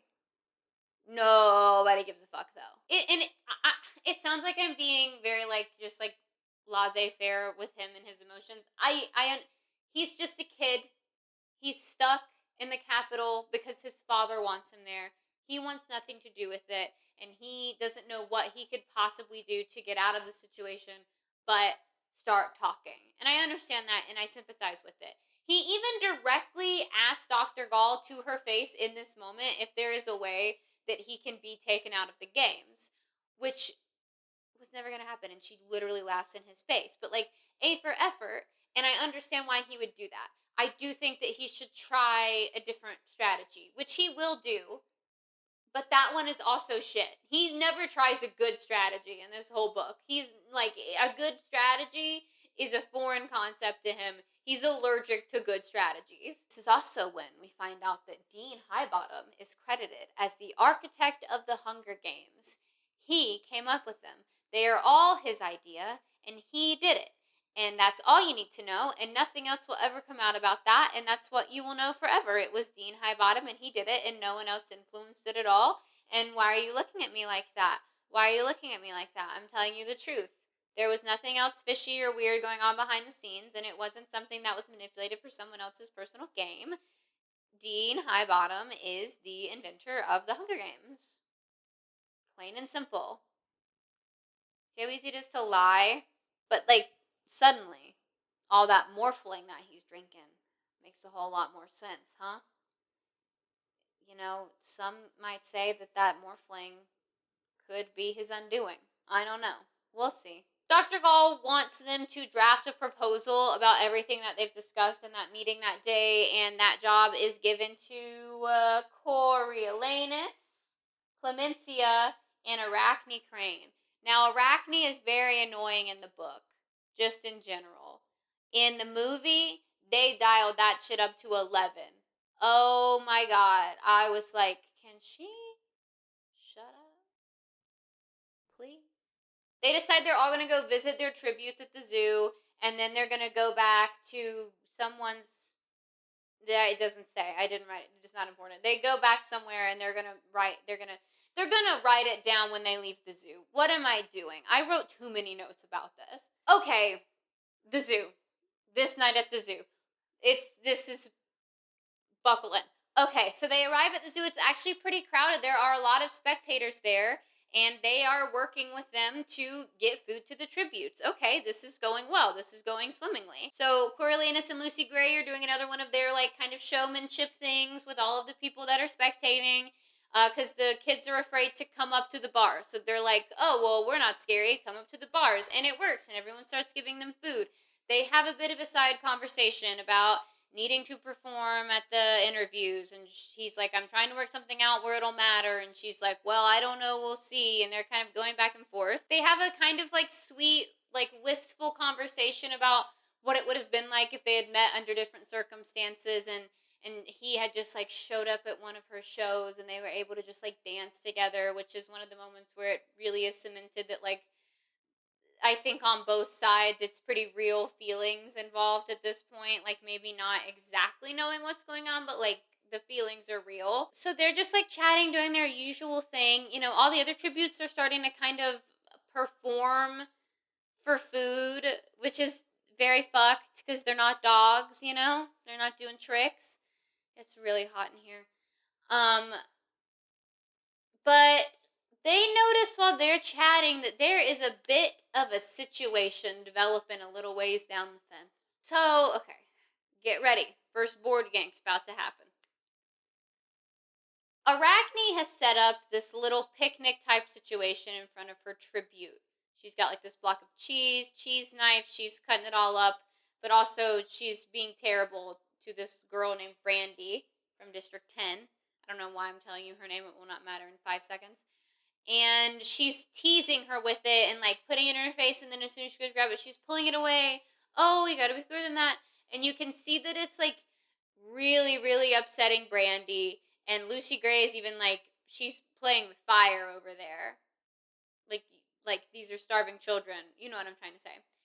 And so then it all just kind of keeps going, and then all of a sudden, Coriolanus watches as the girl drops her hand down and picks up the knife and slits Arachne's throat.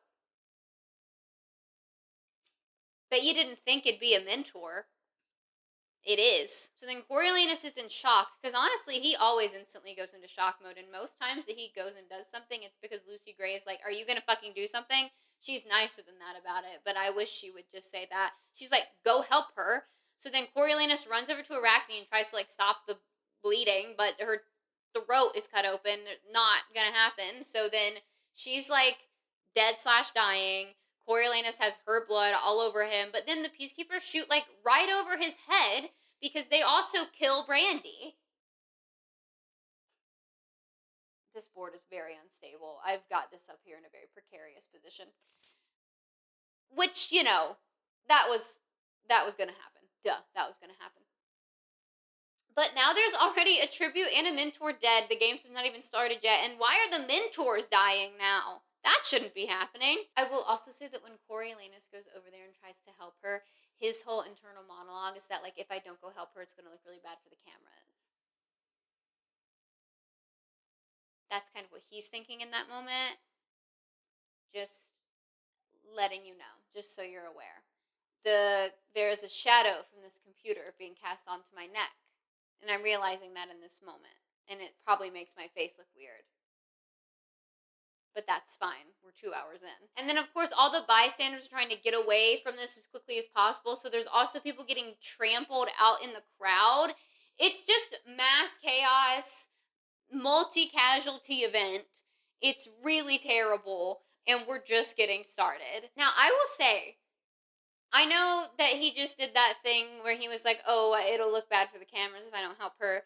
But this is also a very humanizing moment for him, I will say, because he is very much having flashbacks to his time in the dark days at this moment.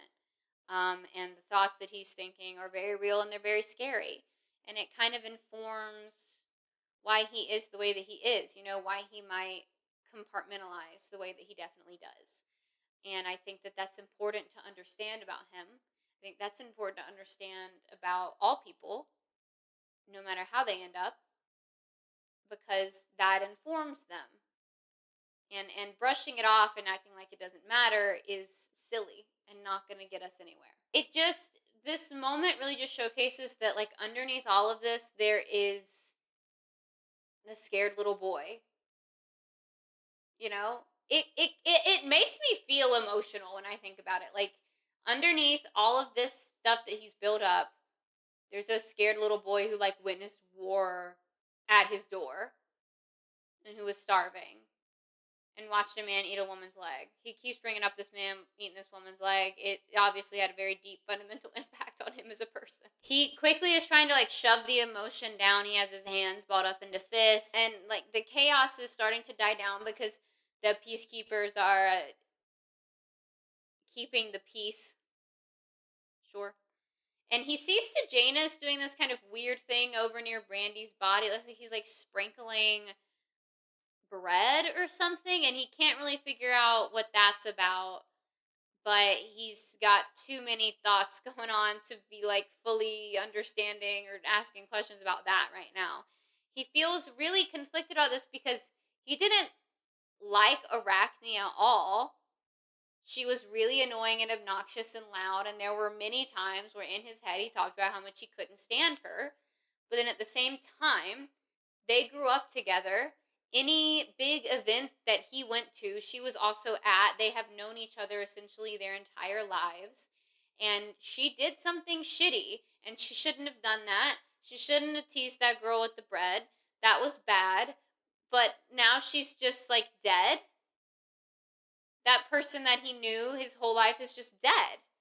And no matter what, that's going to cause weird feelings for you in your head, and that's going to leave you really conflicted. Honestly, it's worse when you don't like someone. So all of the mentors are making their way out of the zoo. They're very shaken up, and then they remember as they're walking home that they're supposed to be writing a proposal for Dr. Gall. And Clemencia specifically is like, well, there's no way that I can do that. I'm way too shaken up. Like, there's no way she could possibly expect that we would do that right now.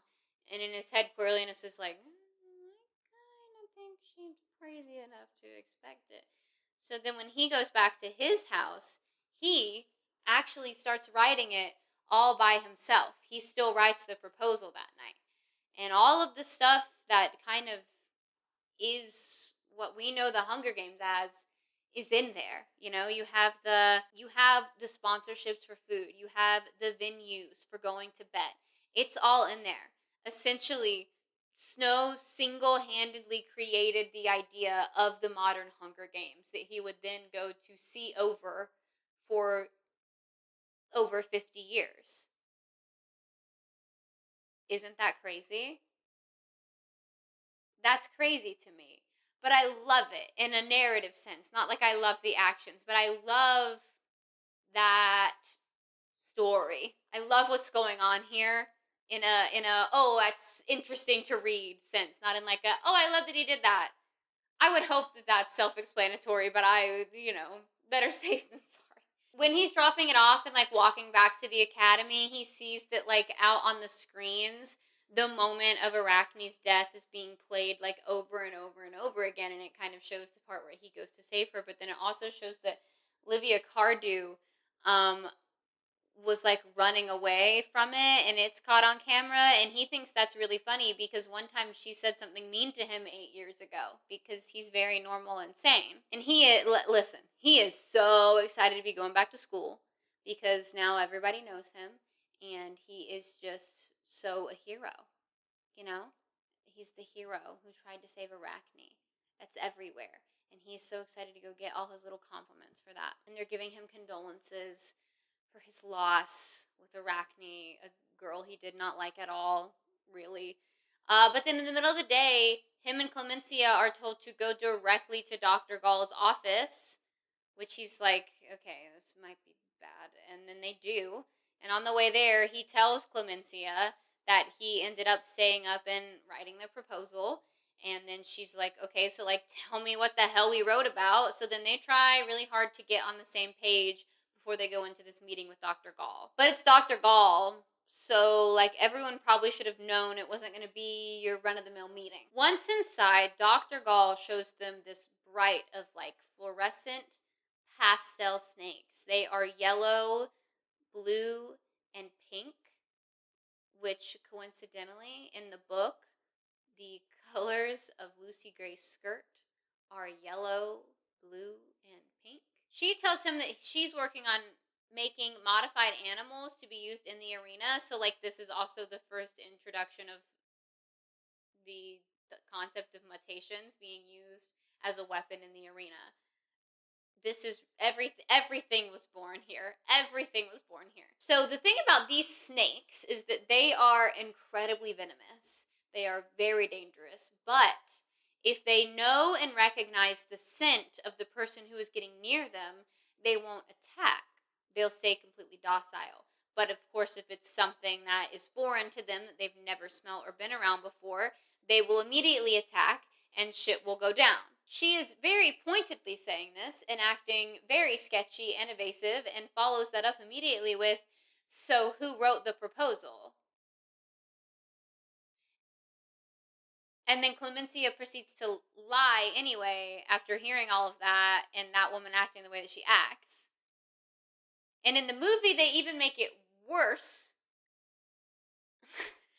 And they make it where Clemencia is basically stabbing Coriolanus in the back in this moment. And it's like, well, I came up with all of it and I wrote all of it down. That was all my idea. All of the stuff that's in there was my idea. The betting, the sponsorships, that was all me. I came up with it. So they make it even worse in the movie. I don't really know why. I don't think that was super necessary, but it was interesting. And I like interesting. And I don't need a one-for-one adaptation. So I did enjoy it. It was just very different. She's like, oh, you both did? Both of you wrote the proposal. And then Clemencia's like, yeah, both of us wrote the proposal. She's like, well, okay, let's talk about it. Do you have a copy? And they're like, can we just borrow the one that we gave you? She's like, oh, you know, I would let you, but it turns out that my assistants accidentally thought it was garbage and tore it up and put it down in this snake pit. Isn't that so funny? Can you believe it? Ain't that something? Ain't that something? So, Clemency, what I need you to do is, like, if you could just reach down in this pit of snakes and get it out, then I'll be able to look at it with you. Actually, Coriolanus, you can go ahead and go. You go first. Go ahead and reach down in there and grab a piece out for me. And then he does it, and he's fine because he touched it. And then she's like, okay, Clemencia, your turn. And then she's like, she kind of gives that whole spiel. Then she says, then you're on your own, little girl. And then Clemencia gets bit by like a dozen snakes and falls over, partly paralyzed. Now, there's peacekeepers on standby ready for this because Dr. Gall planned the whole thing because she's crazy. So peacekeepers come over, they give her a kind of injection, and they wheel Clemencia off to the hospital situation. The bite marks on Clemencia's hand are like oozing pus that is neon yellow and neon blue and neon pink. Weird. And Dr. Gall is acting so nonchalant about this. He's like trying to argue with her a little bit, and she's like, okay, well, that's all I have for the day. Your proposal's good. Let me leave you with a couple more vague, weird questions. Now go visit your friend. It's time for me to have my milk and crackers. That's the most psychotic thing she's ever done, is eat milk and drink. Nope, not even going to finish that. Not even going to finish that bit. Not worth it. I will say, it reminded me of Aristocats. Creme de la creme de Edgar. That little cracker in the milk. That's what it made me think of. And it made me want a Ritz cracker really bad. So he's like kind of in a daze, and he's trying to find his way out of this lab. He's kind of just been like shoot off with no escort, and he stumbles upon this area where there's these Avoxes, which, if you don't know, are the kind of servants that have had their tongues cut out for doing any kind of crime against the Capitol, and then they're sent to be servants in other places. I explained that terribly. It's fine. But the Avoxes are being kind of experimented on, and they're being combined with other animals to create these hybrids. Some doctor finds him in there and is like, "You're disturbing my birds," because there's also Jabberjays in there, and they kind of start echoing the Avoxes like trying to scream. It's probably, I assume that would be very horrifying. So she's like, "You need to leave," and sends him in the right direction. And then of course he freaks the fuck out and has another panic attack as soon as he's like out on the actual road and can see daylight, because what the fuck just happened? And he has some really good thoughts that if I wish he would have expanded upon in his own head about how the capital is not protecting its citizens and its own children are dead or dying. Arachne is dead. He just watched Clemencia get attacked by a bunch of snakes. He does not hold on to this ever. He will have little thoughts like this so often, and he never holds on to it. He's like genuinely afraid of everything that's going on, and he doesn't know what to do with himself. He doesn't trust anyone anymore, but because of how that he thinks he is, he just instantly warps it around to being about him and his circumstances and what's going on. He ends up deciding to go to the Capitol Hospital to see what's going on with Clemencia, and when he gets here, he just hears her like screaming in the distance still, and he's told he can't go in, but he looks like he's about to pass out, so this lady gives him little nutritional crackers to take with him, and then he talks to the doctor for a second. He sees her parents, and then he goes. But he doesn't really know where to go. He doesn't feel like he can talk to anyone about what's going on. So he goes to the zoo. He wants to talk to Lucy Gray. But when he gets to the zoo, Lucy Gray looks like Lucy Gray is about to die. They've completely shut down the zoo. No one can get into it. Therefore, no one can be feeding them. And it's been multiple days. And then the food that he gave her that morning when Arachne got murdered, she threw it up because of the goriness of what was going on around her. So, like, she didn't even really eat that. She didn't get any nutrients from it, at least. Like, the zoo's completely closed off. He was not even supposed to be allowed in there, but he kind of, like, sweet-talked his way in because he's really good at doing that. But, see, the zoo was abandoned so quickly that a lot of just, like, food scraps were left laying around. And during the dark days, they were having a real problem with rats in the capital. And it would appear that because of all of the food waste that's just scattered about, the rats have come back. So everything has also been kind of covered with this rat poison. There's little piles of it almost everywhere. Again, a very minor detail I would not bring up to you, except I am, so you should probably lock that away for a little bit. They are completely chained up again, and they're shackled to the back wall. When he sees Lucy Gray, she's like, basically, she can't even like lift the chains. Like, just the chains attached to her body are too heavy for her, and she collapses under the weight of them. And apparently, their first night there, Jessup got bitten on the neck by something, and they don't know what it is, but he's fine-ish, but it obviously doesn't feel good, and it probably will get infected or something like that. So that's starting to happen as well while they're in there. And Coriolanus remembers that nurse gave him those crackers when he was about to pass out and die at the hospital. So he gives her a set of those, and then he gives it to Ursa, but she's like, "Oh, I'm going to give these to Jessup because they've decided they're going to be allies because they know each other." And at first he's like, "No." And she's like, "Yes." And then he's like, "Yes," because he's a pushover, because he's a boy. He's one of those boys. I'm starting to get tired. I've been talking for too long. My voice is definitely getting tired. It's been 2.5 hours. They're thinking he got bit by a rat. I won't confirm or deny that hypothesis at this point in time. So, and it seems like that Coriolanus, like, genuinely in that moment seems to actually apologize to her for the circumstances that she's in, to the point to where she's like, "It's not your fault that I'm experiencing this. You didn't create the games." Which, like, no, but, like, he's definitely adding to him right now, and also maybe possibly someone who he's related to might have had, like, maybe something to do with it, maybe. Like, yeah, he didn't do it, but he sure ain't trying to stop it either. Girl, it's all him. It's all him doing all this. And then Coriolanus sits closer to her, and in this moment, it's one of those weird ones because he seems to genuinely be putting her before himself, because he doesn't bring up any of the shit that just happened to Clemencia, which was his whole purpose for going there. But he sees her in the state that she's in, and he's like, I can't talk about this right now. And he doesn't bring it up. He doesn't make it about him at all. Again, could have been huge. Could have been huge. She also agrees during this conversation that she will sing in the interviews, but she's also kind of like, are they gonna see this in the districts though? He's like, yeah, they'll play it in the districts. And she's like,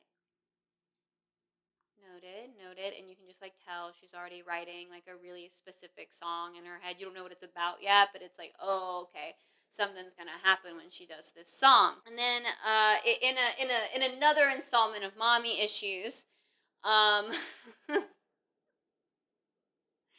he says, "Oh, since my mother died, I've had no music in my life at all until I met Lucy Gray. At the end of the book, he's going to have a really different opinion about music." And then the peacekeepers are like, okay, it's time to go. Let's go. And she's like, I don't think you're here for grades and glory, which we need to get her some food because I do not think she's thinking straight. Because, like, maybe not completely, but, like, still, yes, yes, yes. That's a bad read. That's a bad read you're doing there on the situation. On his way home, he meets up with Persephone Price. He kind of sneaks up on her, and I imagine it like that scene from The Office, a show that I've never seen a single episode of all the way through. Everyone just knows all the shit from The Office because it permeates. Where Angela sneaks up on Dwight, and he's like, fuck. That's what I imagine that being like, because he's afraid of her father, because he's a cannibal. Don't forget, Nero Price, cannibal. Persephone Price, daughter of cannibal. He says it about 20 times. Like, literally, anytime he even looks at her, his thoughts are like, cannibal dad, you have a cannibal dad, cannibal dad, your dad ate a person, cannibal dad, cannibal. That's not even that much of an exaggeration. Corio gets home, and he takes a nap. I'm jealous. And he sleeps for hours because he stayed up all night, which is me, working on that Legally Blonde video last month, which was a terrible idea. Tigers wakes him up. He tells her everything about Clemencia and how Lucy Gray is starving. And then later on that night on the phone with the teacher, he's like, can we get them some food? They have not been fed at all. And then the next day he goes in and it turns out that kind of worked. And they actually did end up getting fed. So yay, progress, I guess. Still murder gonna happen at the end of it, but they're not starving for the murder. Also on that phone call, he gets told that they want him to sing the national anthem, Gem of Panem, because he's actually like the only person below the age of 60 who knows it, because he hears that old lady sing it every single morning. So he's nervous about that, and he's thinking crazy stuff, and I read the book. You need to read the book. Oh, and he's singing it at Arachne's funeral. That's important. The place that this is happening is Arachne's funeral. That matters a lot because of what it entails. Okay, so he goes in and it's fine. And he does well, and he's like, that was good. Okay, I did the thing. He even gets an approving nod from the president himself, which I think probably cures all of his ailments from now and really far into the future. Until I guess he starts poisoning himself on purpose. That probably makes the Ravenstill spell wear off. I do also want to just read to you something that Ravenstill says on page 129. Because, no specific reason. I'll just read it to you, and you can decide why I want to read it to you. 2 days ago, Arachne's Crane's young and precious life was ended, and so we mourn another victim of the criminal rebellion that yet besieges us. Her death was as valiant as any on the battlefield, her loss more profound as we claim to be at peace. But no peace will exist while this disease eats away at all that is good and noble in our country. Today we honor her sacrifice with the reminder that while evil exists, it does not prevail. And once again we bear witness as our great capital brings justice to Panem. I just thought that there were some interesting choices of rhetoric in there, and any parallels that you or I may think of are purely coincidental.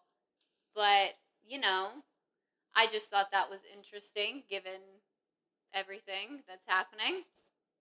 That those were the words that he chose. And I read them and I said, oh, that sure sounded a little familiar.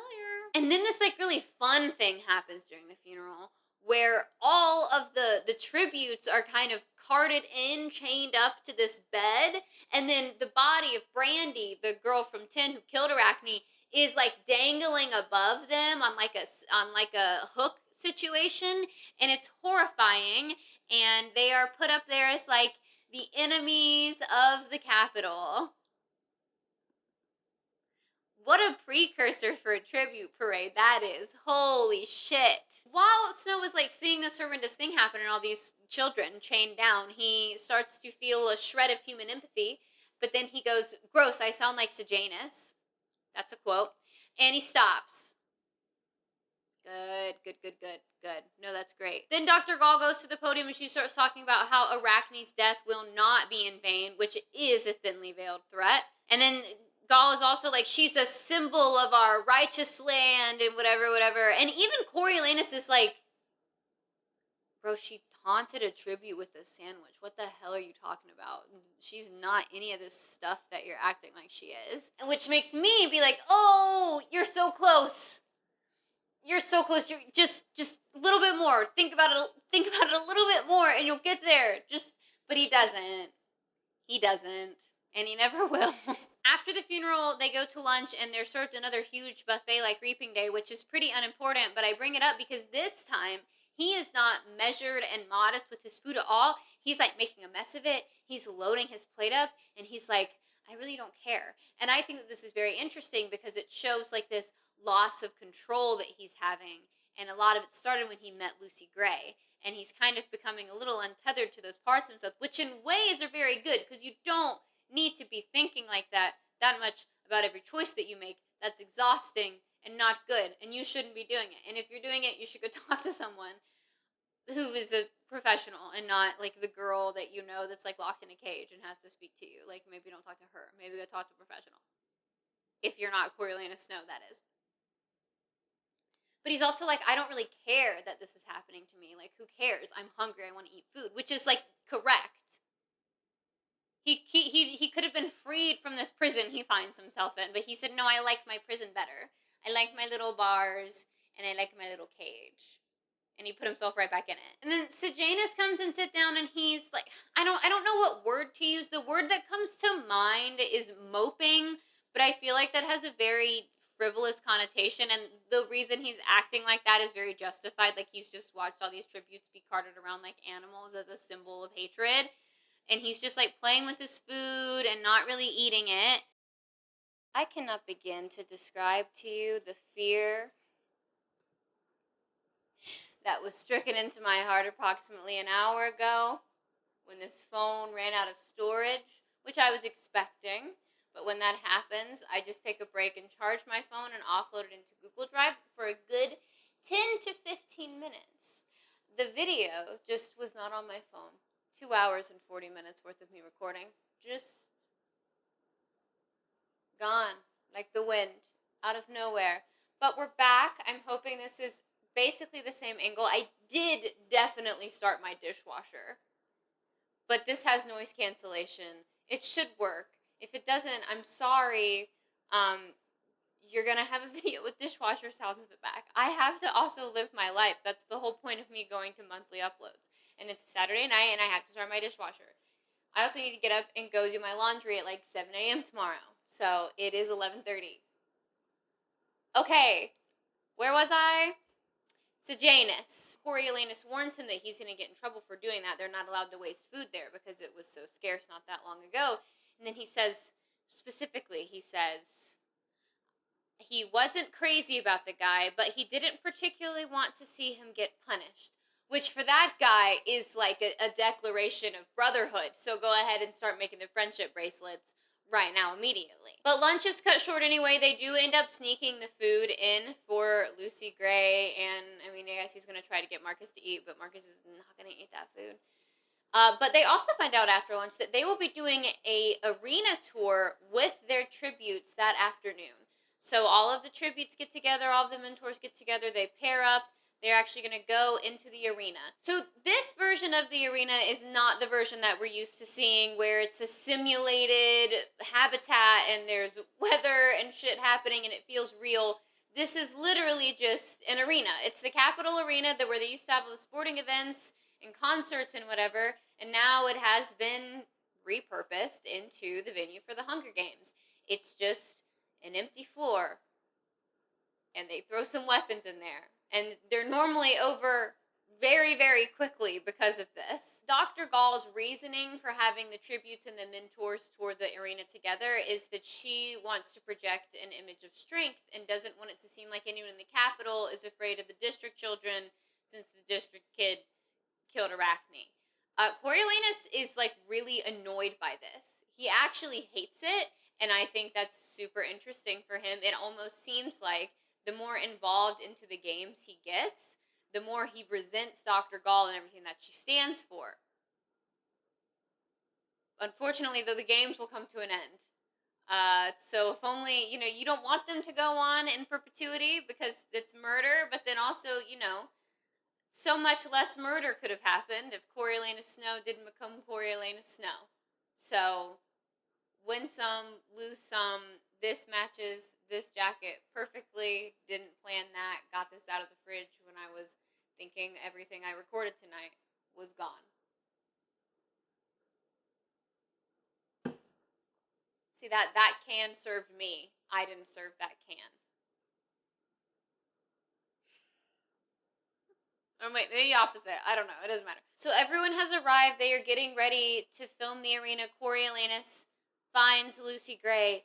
They are together. They actually end up like holding hands as they're walking in, but then as soon as they see the cameras, they both let go. I think he kind of lets go more than she lets go, but it's like fine. It is a kind of a crazy thing that's happening. He slips her the food, and then he starts kind of surveying his surroundings, trying to come up with a game plan. The thing about this arena is that it's used for the Hunger Games, and then it's not touched. So any blood, dirt, debris that has existed for the past 9 years is still there right now. No one's really patrolling it. No one's looking around it, and no one is making sure everything's in tip-top shape, and it's like actively crumbling, but it's fine. They don't have to just stay on the floor. They're allowed to like go up into the stands if they're able to get up there. So he's kind of surveying his entire surroundings, up, down, all around. There's so many peacekeepers in there with them as well. Lucy Gray also tells him in this moment that whatever he did, that phone call he made to his professor worked, and they were fed actual food this morning, and she's like, don't worry, I'll still eat whatever it is you put in my pocket as well. You don't have to tell me twice. And they're like just being normal, and Coriolanus is surveying the territory when the bomb goes off. I love doing that to y'all. Suzanne loves doing it to me, and then I love doing it to y'all. I love being like, and then this thing that you never fucking thought was going to happen happened. Now, Coriolanus has obviously experienced his fair share of bombs during the dark days. The Capitol was the most heavily bombed place. Again, like I said before, it does remind me of a World War II era Great Britain, the way that it's portrayed, and also just the aesthetics of everything that's going on at the moment. It really feels like that is what it's emulated off of. He has a bit of a PTSD moment. He kind of talks in his head about how he and Tigress had this thing called bomb time, whenever a bomb would go off, and it was essentially just the moment right after a bomb where it feels like time stops and nothing feels real, and you're kind of stuck in this in-between area. But he shakes it off pretty quickly. He didn't hear any hovercraft, so he realizes that the bombs must have been planted in the arena. Now, again, no one's in there, so that could have happened 2 days ago. That could have happened 6 months ago. There's no way of knowing when they were put in there. Lucy Gray is coughing, and he goes to help her, but then another bomb goes off. In the movie, this is portrayed as like, I didn't count, but it felt like it happened like 10 to 20 times. Like it was like bomb after bomb after bomb, which is probably accurate if the place is like laced with them. Laced? I don't know if that's... No, it's definitely not laced. Planted. If they're planted around the building, that's the word. But when that final big bomb goes off, a beam falls down and lands on top of him, and it's on fire. He's shouting for someone to help him. Lucy Gray is kind of like looking back and forth, because there's other tributes who are escaping through an open gate. So she kind of looks back and forth for a moment, like she's kind of contemplating it, but then she decides to go back and she helps Coriolanus up. She lifts up the beam herself, burning her own hands in the process. His back is burnt to shit. And then she helps him out and they get out, and then he is put in an ambulance, and he's like, okay, Lucy Gray is going to be put in an ambulance right beside me, but then she's not. She's just dragged off with the other tributes, and he's really upset by this. And he's learning that there's injustices in the world, and that maybe inequality is not good. He's tinkering with the idea. He's not learning it, but it's passing through the noggin. He is immediately taken to the hospital, and he is kind of in and out of reality. He has like this vague awareness of what's going on, and he does not fully rejoin the rest of the world until a few days later. When he wakes up, Tigress and Grandmam are waiting for him there in the hospital, and he takes that moment to tell them all about what Lucy Gray did for him. And then, Grandmam kind of has to concede that she's doing pretty all right, saving her grandson and all. But she also kind of says a couple snarky little quips in there as well, because of course she does. So based on what has been said on the news, of course, with the way that the Capitol kind of manipulates everything, it's very possible none of this is true. But from what we're told in the book, and we don't really ever hear anything different, and Dr. Gall's kind of in on everything, so I think we'd know, Tigress and Grandmam fill him in on the destruction and what happened. And a lot of people died, so I'm gonna go head into the laptop for a second as I do this, because I gotta get my shit together. Both tributes from District 6 have died. The kids from District 1 and District 2 are the ones that were running through the gates trying to escape. Both District 1 tributes were shot. Oh.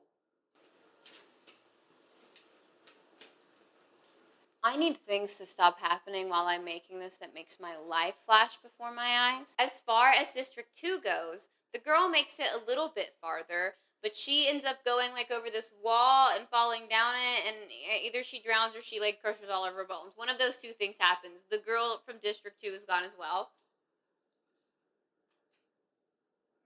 But Marcus, the boy from District 2, also escaped, and he is still on the run. They have not been able to find him. He's out there somewhere in the Capitol, and there's a huge manhunt going on. And this is Sejanus' tribute. So there's like a bunch of shit going on. Sejanus can't catch a break. But he's actually kind of happy, because he, in a way, stands a better chance out there in Sejanus' head at least, which I don't think I necessarily agree with, but it's okay. As far as the mentors go, both of the District 6 mentors died as well. They were twins named Apollo and Diana Ring. And Coriolanus, where the fuck is that guy? Androcles Anderson and Gaius Bren, who is, also District 9, right beside him. And Gaius Bren are all hospitalized. There was something specific. Oh, the other two, besides Coriolanus, are in critical condition, and Gaius has lost both of his legs. In the movie, it's Felix Raven still, and that's the only one that they ever talk about anything happening to. I think it's because it's the president's son. He's the president's son. He's the one that gets kind of put as the one who's really, really hurt by it. It kind of just simplifies the whole thing down and makes it less muddy for a visual thing like a movie, and you can just do this one, and what it represents still exists, and that's kind of what I care about when it comes to an adaptation, so it's fine. Did I say that Gaius Bren lost both of his legs? Gaius Bren lost both of his legs. Every time I'm turning, is it making me become blue? I think I just saw that happen. That really sucks if so, but it's too late. It's too late. He asked Grandmam and Tigress about Lysistrata, who's Jessup's mentor, his district partner, and Grandmam very begrudgingly admits that Lysistrata is claiming publicly that Jessup actually threw himself on top of her to protect her and shield her from the bomb. And Grandmam doesn't like that this has happened, because obviously it makes it seem like the people in the districts are real people who care and don't really want to see a senseless loss of human life. which does not really feed into her narrative. But Grandmom is also like doing that old lady thing where she's trying to say that it was all just happening for attention, and Coriolanus and Tigris are both looking at her like, what the hell are you talking about? You are a crazy old lady. Grandmam actually keeps saying super inflammatory stuff to the point to where Tigris has to keep being like, that's literally untrue and impossible. That's like a weird conspiracy theory that you're coming up with right now. And it's kind of like looking like just like a glimpse into my own life. Like just a little bit like, oh, yeah, that's the worst. Oh, I hate that so bad. Yep, it's terrible. Hate it so bad. Oh, Grandmam does say this is the kind of story that catches fire. And I just want to say God bless Suzanne Collins, as I always do. I'm always saying God bless Suzanne Collins, but in specific moments, it's overwhelming. And I must praise. Coriolanus speaks with the doctor, who tells him that he needs to stay in the hospital for a few more days because he's very badly burned and his skin's going to just like pull right off. We saw that happen to Katniss and Mockingjay. And also he learns that Lucy Gray and the other tributes were not taken to the hospital. Instead, they are being treated by the veterinarian at the zoo. Cool. Yeah, no, very good. Very good. Very cool. Very good. Very great. Very great thing. Yay, great. Coriolanus, over the next few days, has some visitors that are coming and going. They're giving him platitudes, saying, we're so sorry this happens. He likes hearing that, but it doesn't really please him as much as it used to, it seems.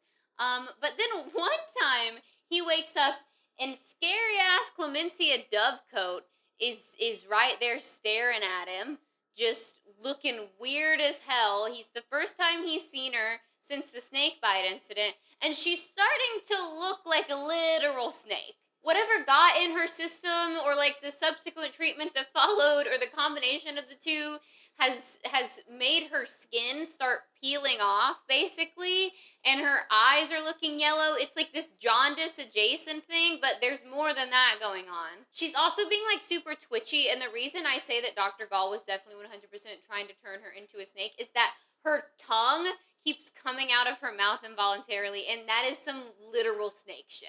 Coriolanus is waking up. He's trying to orient himself. He's very confused because Clemencia is sitting there on his bed saying that no one has come to visit him. Why didn't he visit her? Her parents haven't come. Everyone thinks she has the flu. But he knows that her parents were in the lobby the first day he saw them. She is very sure that Dr. Gall is trying to kill her and everyone else, and she is probably not that far off. And she wants Coriolanus to escape the hospital with her. Now, Coriolanus gaslights her a little baby bit here, and he's like, you're just sick. But I don't think he's doing that maliciously, because the next thing that Clemencia does is kind of pull the edge of her hospital gown and show that she has pink and yellow and blue actual snake scales growing into her skin. And he gasps outwardly at this. He's very shocked and upset by it. But then she kind of just like goes into these hysterics, and it's very loud, and it alerts hospital staff to her presence, so they come in and carry her out, and there is no resolution to what the fuck is going on with her. The next morning, the doctor, not Dr. Gall, an actual medical doctor who's not a sadist, comes in and is like, Clemencia visited you last night, huh? Yeah. Well, she's like on this medicine, and it's like giving her crazy side effects, but like it's fine. And Coriolanus believes him like barely. But then also they take him off his morphling drip, so he's kind of having to fully feel the world around him again after a few days, and he is becoming increasingly paranoid. Which, for that to increase for him, is like danger, danger, danger. Coriolanus watches the funeral of the Ring twins from his hospital bed. They actually have used a hologram of him singing the anthem at Arachne's funeral, and just used that to do this funeral. He says it looks very real, which is terrifying. And then he also learns through the process of this that there have been more tribute deaths. So both of the tributes from District 9 have also died. And at the funeral, all four of those dead tributes, District 6 and District 9, the ones that just died of natural causes and the bombing, that's not natural causes, but like weren't shot by people in the Capitol, they're being draped over these horses dead for the funeral. But even more fucked up, the three of them that tried to run and escape are being dragged behind the horses. He is discharged after lunch, and he keeps thinking about Lucy Gray, More specifically, he is kind of feeling emasculated because she saved him and he like had to like grip onto her skirt. There's some interesting like commentary about misogyny happening in this section, but I know that y'all get weird about stuff and I would like all of the messaging of this book to enter your brain through osmosis. So like Suzanne Collins never uses the term misogyny, so I'm staying away from using like hot button terms like that because some of y'all like to tussle, and so when you hear woke words, you shut your brain off and refuse to hear anything, and that's very stupid and very dumb. But also, I think that the underlying message is very important as well. So I'd like to work through your stupid and dumbness to make sure that you actually do absorb some of this information. So that's the only time I'm going to use the word misogyny in this entire video. But this section is very interesting. There's a lot of internalized stuff happening for him that I wish he would just address. I wish he'd just address it. His life could have been so much easier and better and more fun if he'd just addressed it. And there's so many things that it could be, but in this specific moment, I am talking about he's home, he's resting, he's recuperating. He gets a call the next day being told to try to come to the school if he can because all of the mentors and tributes are going to be meeting again because for some reason this game is still happening as scheduled, even with all of these people dead already. Not even a full crop of tributes. And they're going to meet about getting ready for those interviews. And he really wants to see her and check on her and also discuss strategies. So he makes his way to the school. So he's sitting with Lucy Gray at this meeting, and it's kind of weird. Their dynamic is different now. Something about her saving his life has kind of flipped this on its head. He's bringing her like cookies and stuff to say thank you, but like, what the hell are cookies to you when you just risked your own life to save someone else's? She's found a way to really flip this power dynamic here, and I'm not saying she did that like as a vengeful, purposeful thing. Like when she saved his life, she was like, and now he'll owe me. I don't think that's what was happening. But it's just true. It's just what's happening. Nothing that he can do is ever going to be good enough anymore. He's been feeding her and giving her all this stuff, and she's been happy with that because what else is she going to get? But now she's saved his life, so that's not going to cut it. So nothing feels the same. They end up talking throughout the meeting, and things kind of calm down for them, and they do kind of return back to like a homeostasis level where everything is kind of chill and they're having their normal kind of interaction. But for a bit there, it's very touch and go. But he still doesn't know what to do. He hates feeling like he's indebted to someone. He's like, I don't know how I can repay you. And she's like, well, you can start by thinking I can actually fucking win this competition. And he's like, fair. Fair. I definitely was sitting here this whole time waiting for you to die. So that is, you got me. You got me there. But also, she is right, you know? Everyone is at least a little bit injured from this bombing. No one got out like scot-free. And a good bit of them are dead. Some of the strong ones are dead. Do you see how many people are already dead? The visual representation really helps me. I'm a little shocked by that, seeing it. I just read the book. But seeing it like that is like, yeah, that's like the whole first day of the games normally. Like 7 to 8 people normally die at the beginning of the games in the initial bloodbath. So that's like already done and over with. You've already survived the first day of the games, and they haven't even started yet. They spend a good amount of time strategizing based on this. A lot of it involves like running and hiding instead of like fighting because she is still a small girl. She also confirms that she will sing at the interviews that night. We still don't know exactly what it's going to be that she's singing. It's going to be a little surprise. But they were only given 10 minutes to talk right then, so their time is up pretty quickly, but they're just kind of glad that they got back on the same page and everything's like semi-normal as it can be between them. And then he has to go. They all end up back in the biology lab with both Dean Highbottom and Dr. Gall, and Coriolanus is having at this point an almost visceral reaction to Dr. Gall's presence. Like he's hating her more and more every time he sees her. And this is also a period where he is becoming kind of nicer and nicer every time he is with Lucy Gray. Like in a way of like it feels like he's starting to actually be like, I am not the only person on this planet. and like considering her, and the more that he hates Dr. Gall, the more that he sees Lucy Gray as a person that is not just an extension of him. And when you know it, as soon as those tables start to turn, so does the thing with Lucy Gray. Again, y'all do not hate Dr. Gall enough for me. I blame her for most of the shit that happens here, which means I blame her for most of the shit that happens in the original trilogy. But Dr. Gall's doing that weird ass rhyming question thing because she's like a mad scientist, and we find out through the shit that she's saying, though, that Marcus has still not been located, and they believe he is hiding out in the tunnels. I don't know if that's a purposeful Mockingjay parallel, but when I read it, I did think about Mockingjay, and that is enough for me. So Janus out loud is like, it doesn't even matter, he's dead or about to be. And Coriolanus admires this in him because he goes toe-to-toe with Dr. Gall there for a second. But then Dr. Gall is kind of just like, we can do whatever we want. And then shrugs, and then Sejanus launches into another, like, this is unfair and unjust, and we can't do this soliloquy, which is the wrong use of the word soliloquy, but let's be clear, he might as well be talking to himself, because ain't nobody listening to him. Sejanus actually tries to get up and storm out of the room, but the door is locked from the outside, and then Dr. Gall is like, I'll call your father. So then Coriolanus says that, like, he doesn't even realize that he's saying this when he says it. It comes out of his mouth and he's surprised, but he says, there's an empty seat by me. And even Dean Highbottom looks at him crazy because he's like, who are you? What? And that's why this is so sad to me.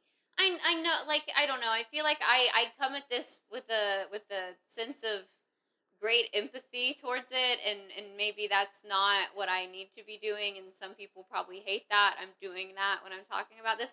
But to me, that's the core of the story, that it's a tragedy.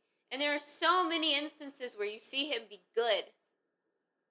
And he could have just decided to keep doing that. He could have just decided to keep being a good friend to Sejanus. He could have just decided that he was going to view Lucy Gray as his equal and as a person and as someone who had their own autonomy and had their own talent in life.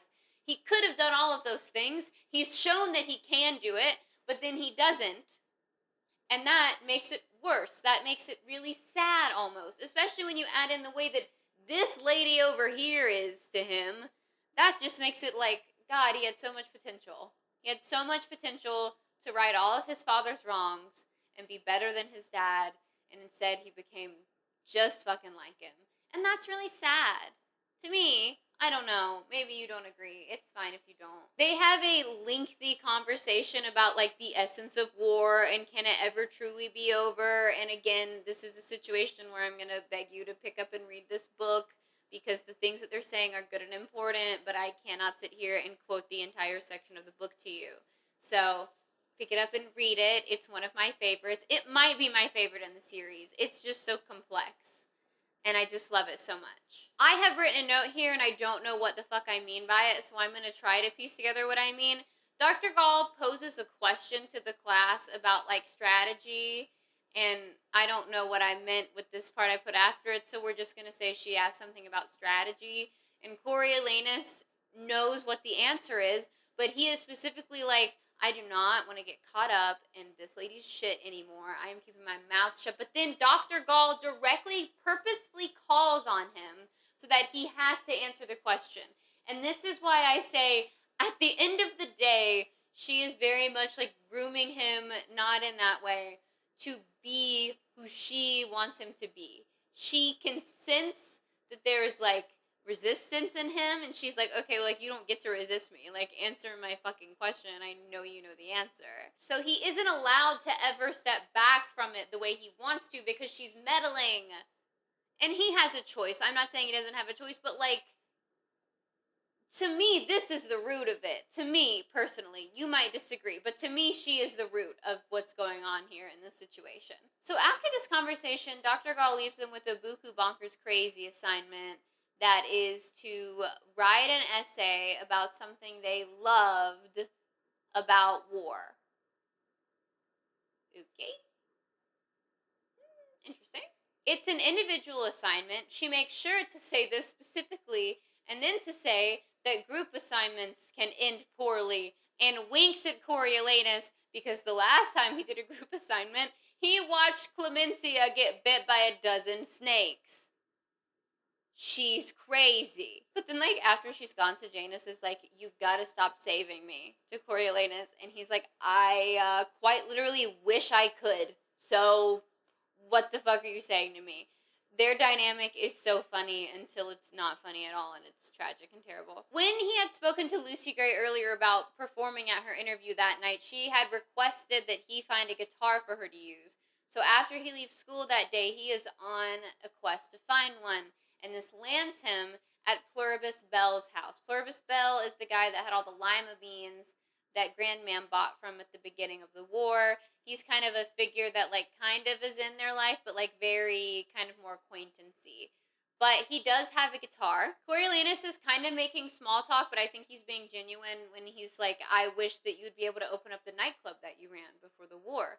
And then Pluribus is like, you're just like your father. He used to come here all the time with Casca Highbottom. Snow is like, who? Sorry? That man? I don't think so. But, yeah, no, that's, no, yeah. They were best friends. Turns out, Casca Highbottom and Crashes Snow, I think I'm pronouncing that right, were best friends once upon a time. And now, Dean Highbottom hates his son's fucking guts with a passion. He doesn't get any more information about this at that time, but he's, like, ruminating on it all night long. Duh. And he's like, well, the next time I have free time and I can go to Pluribus, I'm going to go and I'm going to ask him more questions about this. Which he does do, but at a later date. There's a few days clumped up together here. This is one thing that the movie does that I think works really well when you're doing something visual. They really scrunch this timeline together.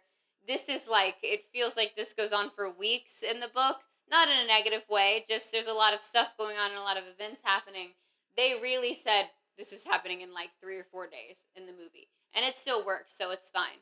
But that's why I'm going mainly based on the book, because there's a lot of, like, delving into room that you kind of miss in the movie. And the movie was 2 hours and 30 minutes long. It wasn't a short movie. But in these meetings over the next few days, they're going over song options. He actually takes her dress and gives her a new one so that Tigress can wash her old dress, which was her mother's dress that she was wearing on purpose to kind of feel close to her. So that's very kind of both of them to do that for her. And Tigress does it, and it looks beautiful, and it's perfect, because of course it does, because when Tigress does anything, it's beautiful and it's perfect. Lucy Gray is just so at home when she's, like, with her guitar and she's performing music, and Coriolanus even notices this about her. He actually specifically says that he thinks she was as starved for the music as the meals he brought. And I just feel like that's a very, like, insightful observation from him. Like, that feels like a thing where it's, like, truly seeing her in that moment. It's that what could have been, and there's so many instances of it. Like, that's so accurate, and you actually, like, perceived another person and not just yourself, and saw, like, deep into them to find that out. That's huge for you. You don't do that ever. It's time for the interviews, hosted by Lucky Flickerman, and wouldn't you know it, the fashion sense does not fall far from the tree. He starts off this broadcast by finally announcing to the public the things that they've been talking about, so the betting and the sponsorships. He also is an amateur magician. I don't know why. So he does some magic tricks. Only about half of the surviving tribute mentor pairings actually prepared something for this. And of them, Coriolanus says that he's pretty genuinely impressed by most of them. Like, they did drum something up that would look like a skill in the arena. This is just like the start of those things where all the game makers are watching them, and then someone gets an apple shot with an arrow. That's kind of where that started. Everything starts from this game, as I've said before. But Lucy Gray is slated to go last, and it is her turn, and it is her time to shine. So what song did she end up singing? She's been testing a bunch of them with Coriolanus over the past few days, but it seems like none of them are hitting. She asked him, are they going to show this in the districts? Like, she really wanted someone there to have to see this. So what is it that she's going to sing? And I would say that this song ends up giving us a mixed bag. The song itself, I love. It is my second favorite on the entire album from the entire movie. It's called The Ballad of Lucy Gray. It is kind of chronicling her life, but more so the situation that brought her to the Hunger Games. Because we all know at this point, she wasn't really selected. It was rigged. A pastime in District 12, apparently. And so she's kind of chronicling that through song and about the reason that she's there and the boy that is at the core of the reason that she's there.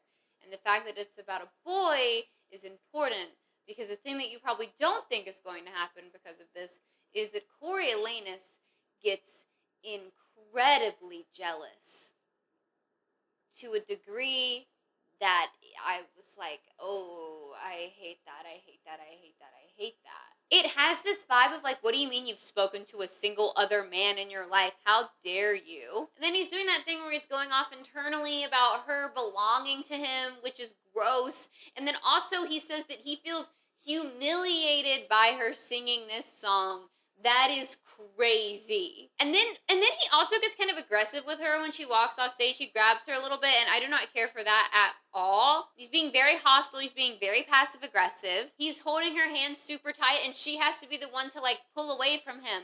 And I don't like that shit at all, sir. You need to back up. I don't know. The whole interaction ends like decent. She explains what's going on.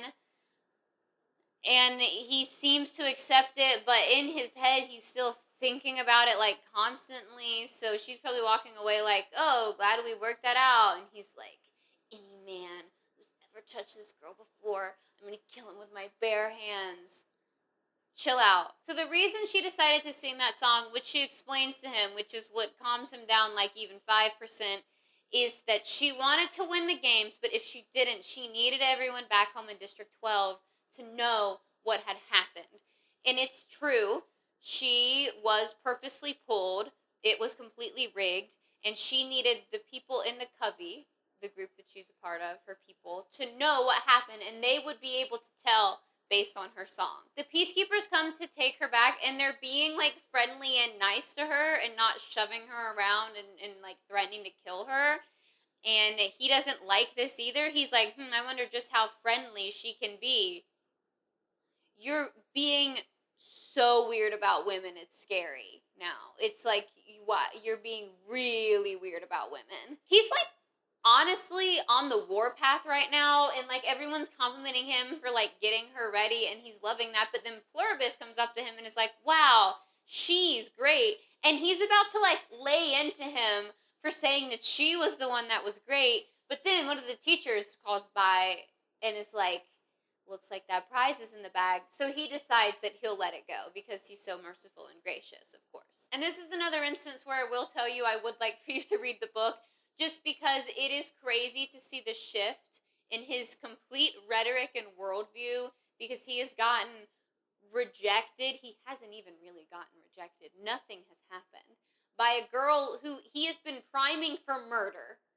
That's what they are to each other at this point.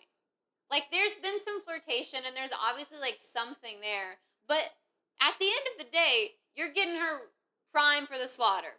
You're getting her ready to be murdered. And you're like, how dare she ever in her life have ever looked at another person before? I am this fucking man she just met. I deserve more than that. No, you don't. You probably deserve less. I don't know why she trusts you at all. I question her judgment in this moment when she starts trusting you. Oh, why does she do that? Coriolanus and Tigris walk home from the interviews together. In the movie at this point, when the interview happens and she performs, he's still in the hospital. There's a lot less of that whole thing going on where he's like being really weird and obsessive about her. And he's kind of more so just taking in the fact that when he looks around, all of the nurses have stopped in their tracks and are like crying over her performance, and she's moving everyone. There's still a little bit about the guy in there, but not near as much as what's in the book.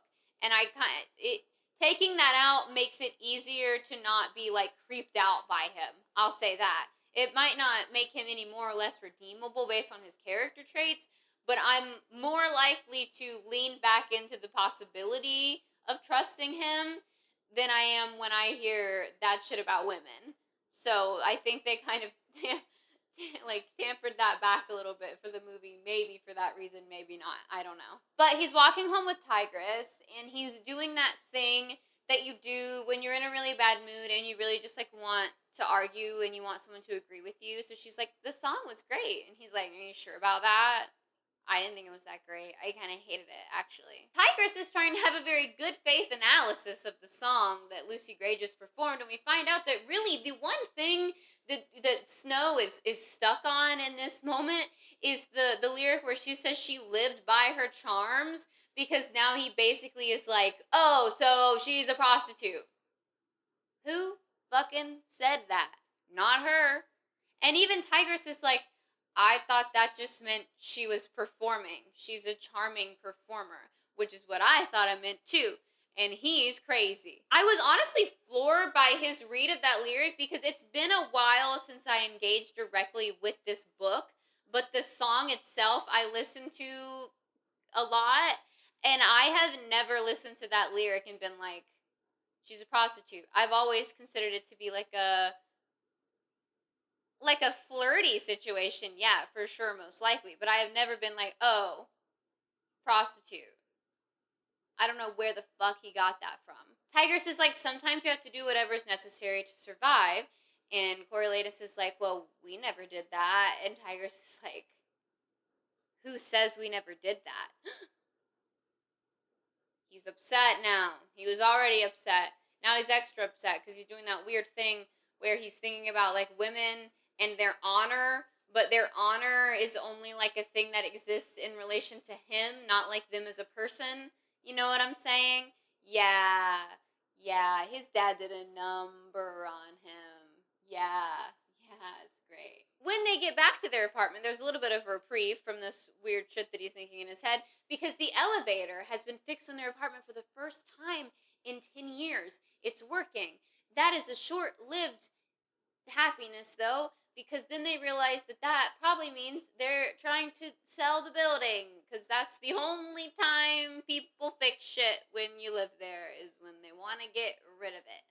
And they want to get rid of you, and they want to price you out of it. So then that's kind of like instantly deflating, and we're right back at square one. Also, when they get inside, even Grandmam is like, wow, that was a fantastic performance. Maybe you're right about her not really being district. And I guess that's what makes him feel better, because he's like, oh, even my terrible, like, classist, probably racist, we don't really have any direct evidence of that, but I'll throw it in there, who cares? Grandmother loved the performance. It must be okay. Do you notice that all the people that have loved this performance, besides Pluribus, who is canonically a gay man, have been women? Have you noticed that? Coriolanus, have you noticed that?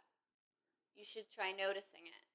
Might help you out a little bit. You have probably forgotten, as I did, distracted by Coriolanus' weird words and rants about women, that Dr. Gall gave them assignment that day in class to write an essay about what they loved about the war. Coriolanus also kind of forgot, and he starts working on it really late, and he has no idea what to put, but then he and Tigress kind of start talking about actual kind of just like childlike sweet things that like are it's propaganda, but it's kind of like that war effort feeling like you're helping things. So Tigress talks to him about this thing that happened called National Heroes Day. The capital did this near the end of the war, and his father was chosen as one of the fallen heroes that were remembered. So all of a sudden, randomly, their power was back on in their apartment right before this, and then soldiers showed up and had like a full feast of food for them, and a little bit of money too, I believe. Uh, that is like nice of them, but I would say, oh, so they had the ability to turn that power on the whole time.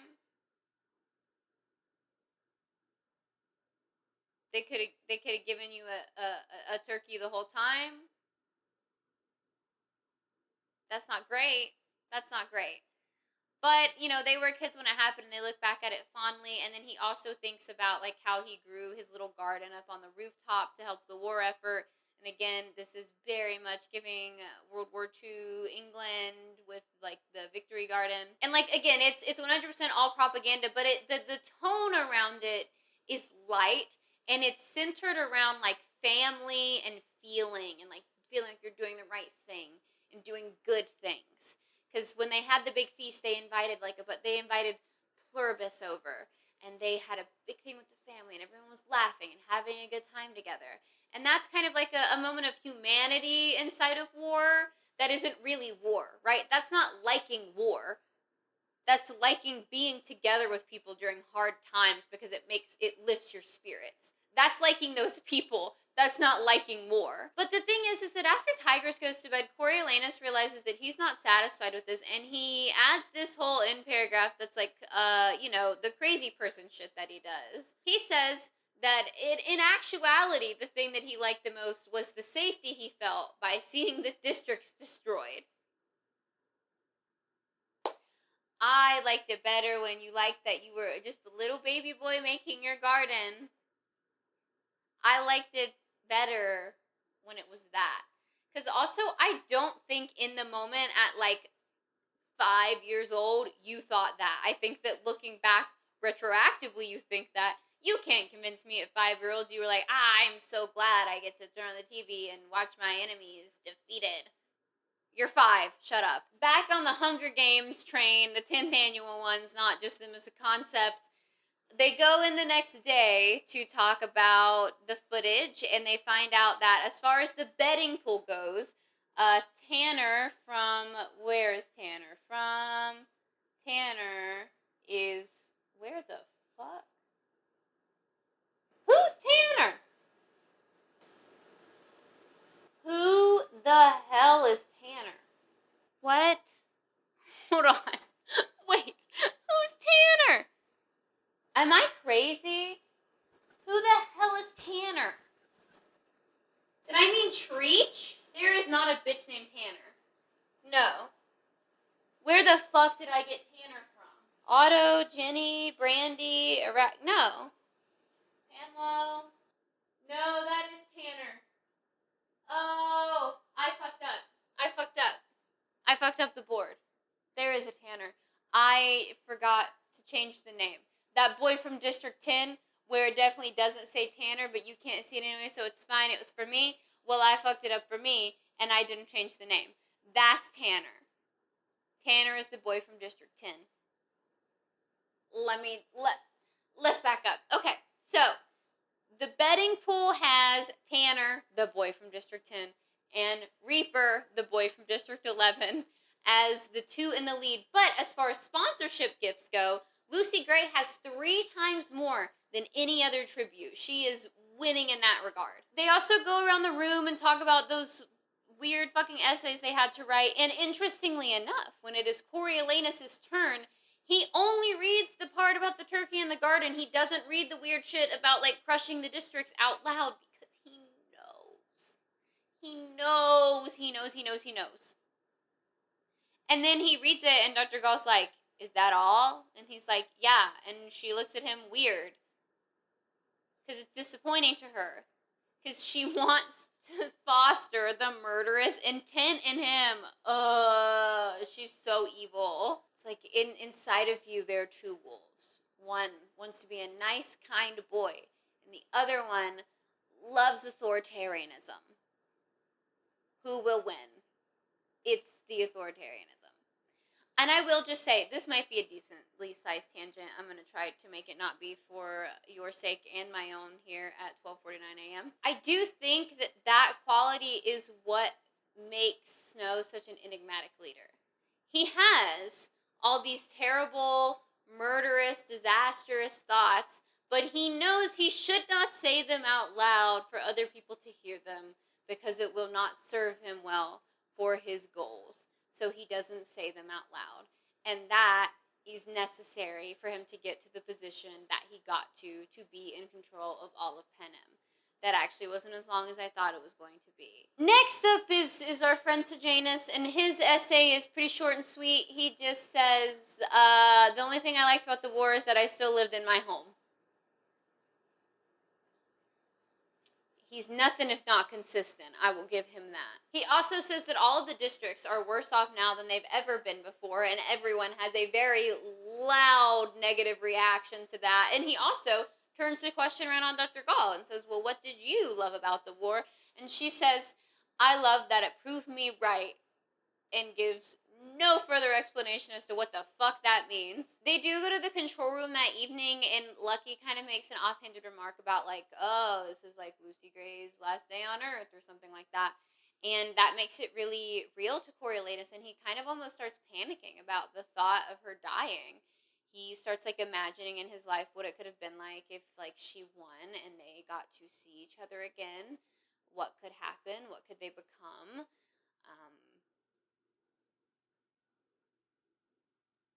I guess it worked better as a fantasy in his head, because the reality did not work out in the way he thought it up right then in that moment. I will tell you that. He goes home and he's trying to think of some kind of token.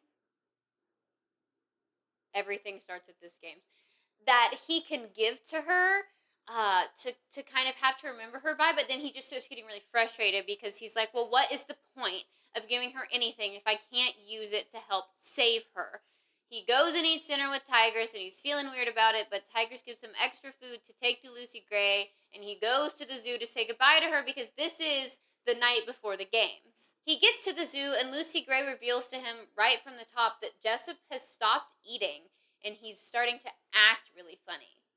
So, we'll see what comes of that. Their conversation gets like a little doom and gloom, but then Coriolanus does tell her that she has 3 times the sponsor gifts of every other tribute, and that raises her spirits a little. They go over some strategy. I'm not going to go into it completely, but I will say that his strategy to her is verbatim almost what Haymitch told Katniss when they go into the arena. That's all. I just felt the need to verbalize that to you. This is also the first time since Lucy Gray arrived in the capital that she begins to outwardly cry.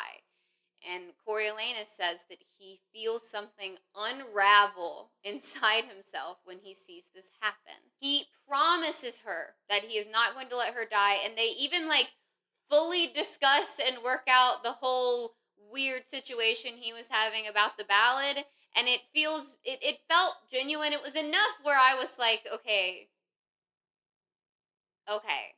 that was passable. It was passable. She's still very emotional, and she's like, I want to find some kind of proof that you believe that I can win these games.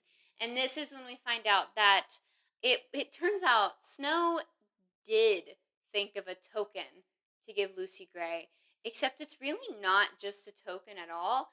It is his mother's silver compact that now has the rose powder taken out of it, and he gives this to Lucy Gray, and he says, I think that you could possibly fill it with your own. So we don't really know in that moment what he means by that. That's kind of cryptic and weird. I'm like, what? And even if you don't know where we're going with this yet, Lucy Gray does. She's like, she clocks it. She's like, I'm good, got it. She nods. She knows what she needs to do, even if we don't at this moment in time. She says that he is all she's going to think about in the arena, and then she kisses him.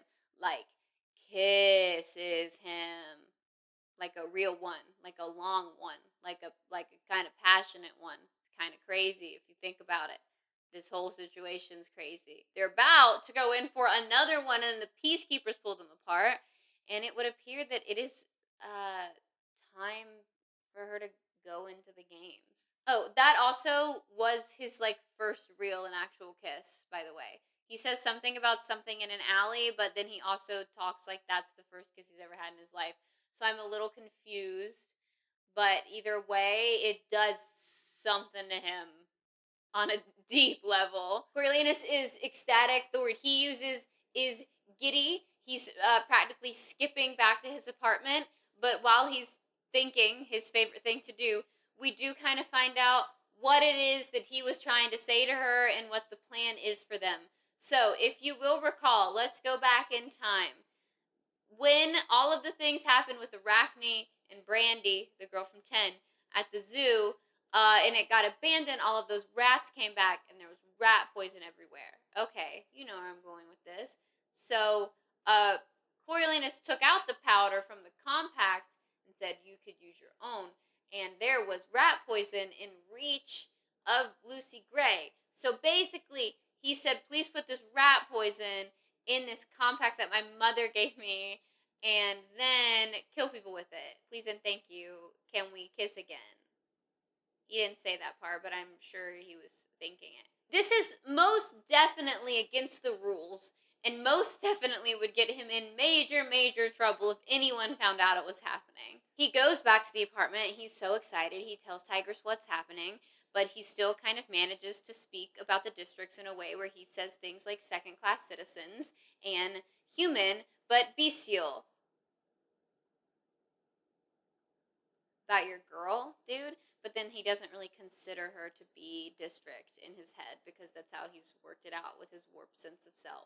That's what makes it make sense. That's what makes it okay. She's not really district. He's like, well, I liked when she kissed me, so she has to be, like, different and special. It can't just be that, like, I have a wrong preconceived notion of all the people in the districts, and therefore kissing them is just like kissing anyone else. It has to be that she is different, because I wouldn't like anyone that was, like, actually from a district, because I'm Coriolanus Snow. That's the only way it could be. Whatever, it doesn't matter. He goes to bed dreaming of the kiss. Thank God he doesn't mention his mother. All right, welcome to the day of the 10th annual Hunger Games. May the odds be ever in your favor, especially if someone is actively rigging it in your favor. Hear, hear. Highbottom and Gall have both found out about the kiss. Highbottom is being passive-aggressive. Gall is, of course, taking the route to inflict the most pain and says, it's too bad she's going to die today, and Coriolanus decides that he hates both of them. For now. He's really marinating on these terrible, disdainful thoughts that he has, and they're interrupted because someone comes to inform him that the boy from District 5 actually finally died from his injuries, we don't really know exactly what happened. He died from his injuries, so the boy from 5 is also dead. We are going into these games struggling.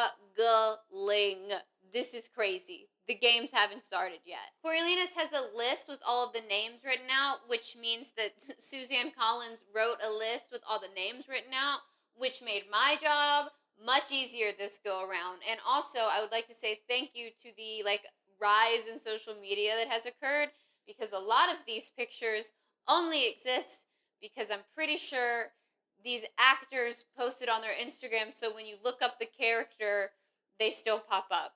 I have never gotten this clear of pictures of every single person in one of these movies, and some of them are still pretty bad. I think most of them are already dead, the bad ones, the worst ones. The mentors are really downplayed in the movie, so finding pictures of them was hard, but I brightened a lot of these up. They were very dark and very hard to see, but now it's passable, and so it's fine. Anyway, not important. He goes to put the list he has back in his backpack, and when he looks, he sees that the handkerchief he gave to Lucy Gray that first time she was kind of almost on the verge of tears, one of the first nights there, is still not in there. I'm presenting that information to you for no reason in particular. Let's continue on. He goes and does a pre-show interview with Lucky, and in that interview, he makes sure that he beats a horse to death, and that horse is named Lucy Gray is not really district. He will keep beating that horse the entirety of this process, and he will not stop. But when he comes off stage, Lysistrata Vickers, Jessup's mentor, is like, hey, what the fuck is wrong with you? I just spent an entire interview talking about how they were allies because they were both from 12, and you just destroyed that whole thing. So can you shut the fuck up, please? And he is kind of like, you're right, my bad, sorry, didn't know. But also, I don't think he feels that bad, because this is a weird pathological thing happening in just his head and has no real strategy sense. That's not true. It does work. People send him gifts every time he says stuff like this, because they do view her as differently because she's talented and she's seen as set apart from the rest of them. So there is truth to what he's saying as far as how it's perceived. But still, also, he's saying it this much because he can't be in love with somebody who's district. She's district. Ew, no, she can't be. Lucky also does an interview with Dean Highbottom, and Highbottom says that the mentors and the tributes have grown close, and they both have their own talents and strengths and smarts, and this is not a concept that good old Lucky can grasp because he views everyone in the district as unintelligent and stupid, which is the same thing. So now I sound unintelligent and stupid. They're all heading back to the viewing room to watch the games unfold, but Highbottom is kind of hanging at the back, and when he sees Coriolanus, he goes, "You might want to tell your friend Sejanus that he should sit near the back." Very vague, like that. So we don't know what that means. That's weird. When Coriolanus is in the room and he's sitting down and the countdown's about to begin, he realizes that there is like a sense of excitement in the room, and he can't remember another time where that has existed. Like the little things that he's been thinking of and trying to do have worked, and they have made this a different story. Anyway, everyone gets settled down, but only in a physical sense, because as soon as that happens, Clemencia enters the room. She is back. She looks a little better, but she still looks like shit. She's very upset that Coriolanus never came to visit her, and she's very on the verge of causing a scene in front of all of these people, but then she ends up sitting down, and it's like kind of squashed for the moment, but like not good.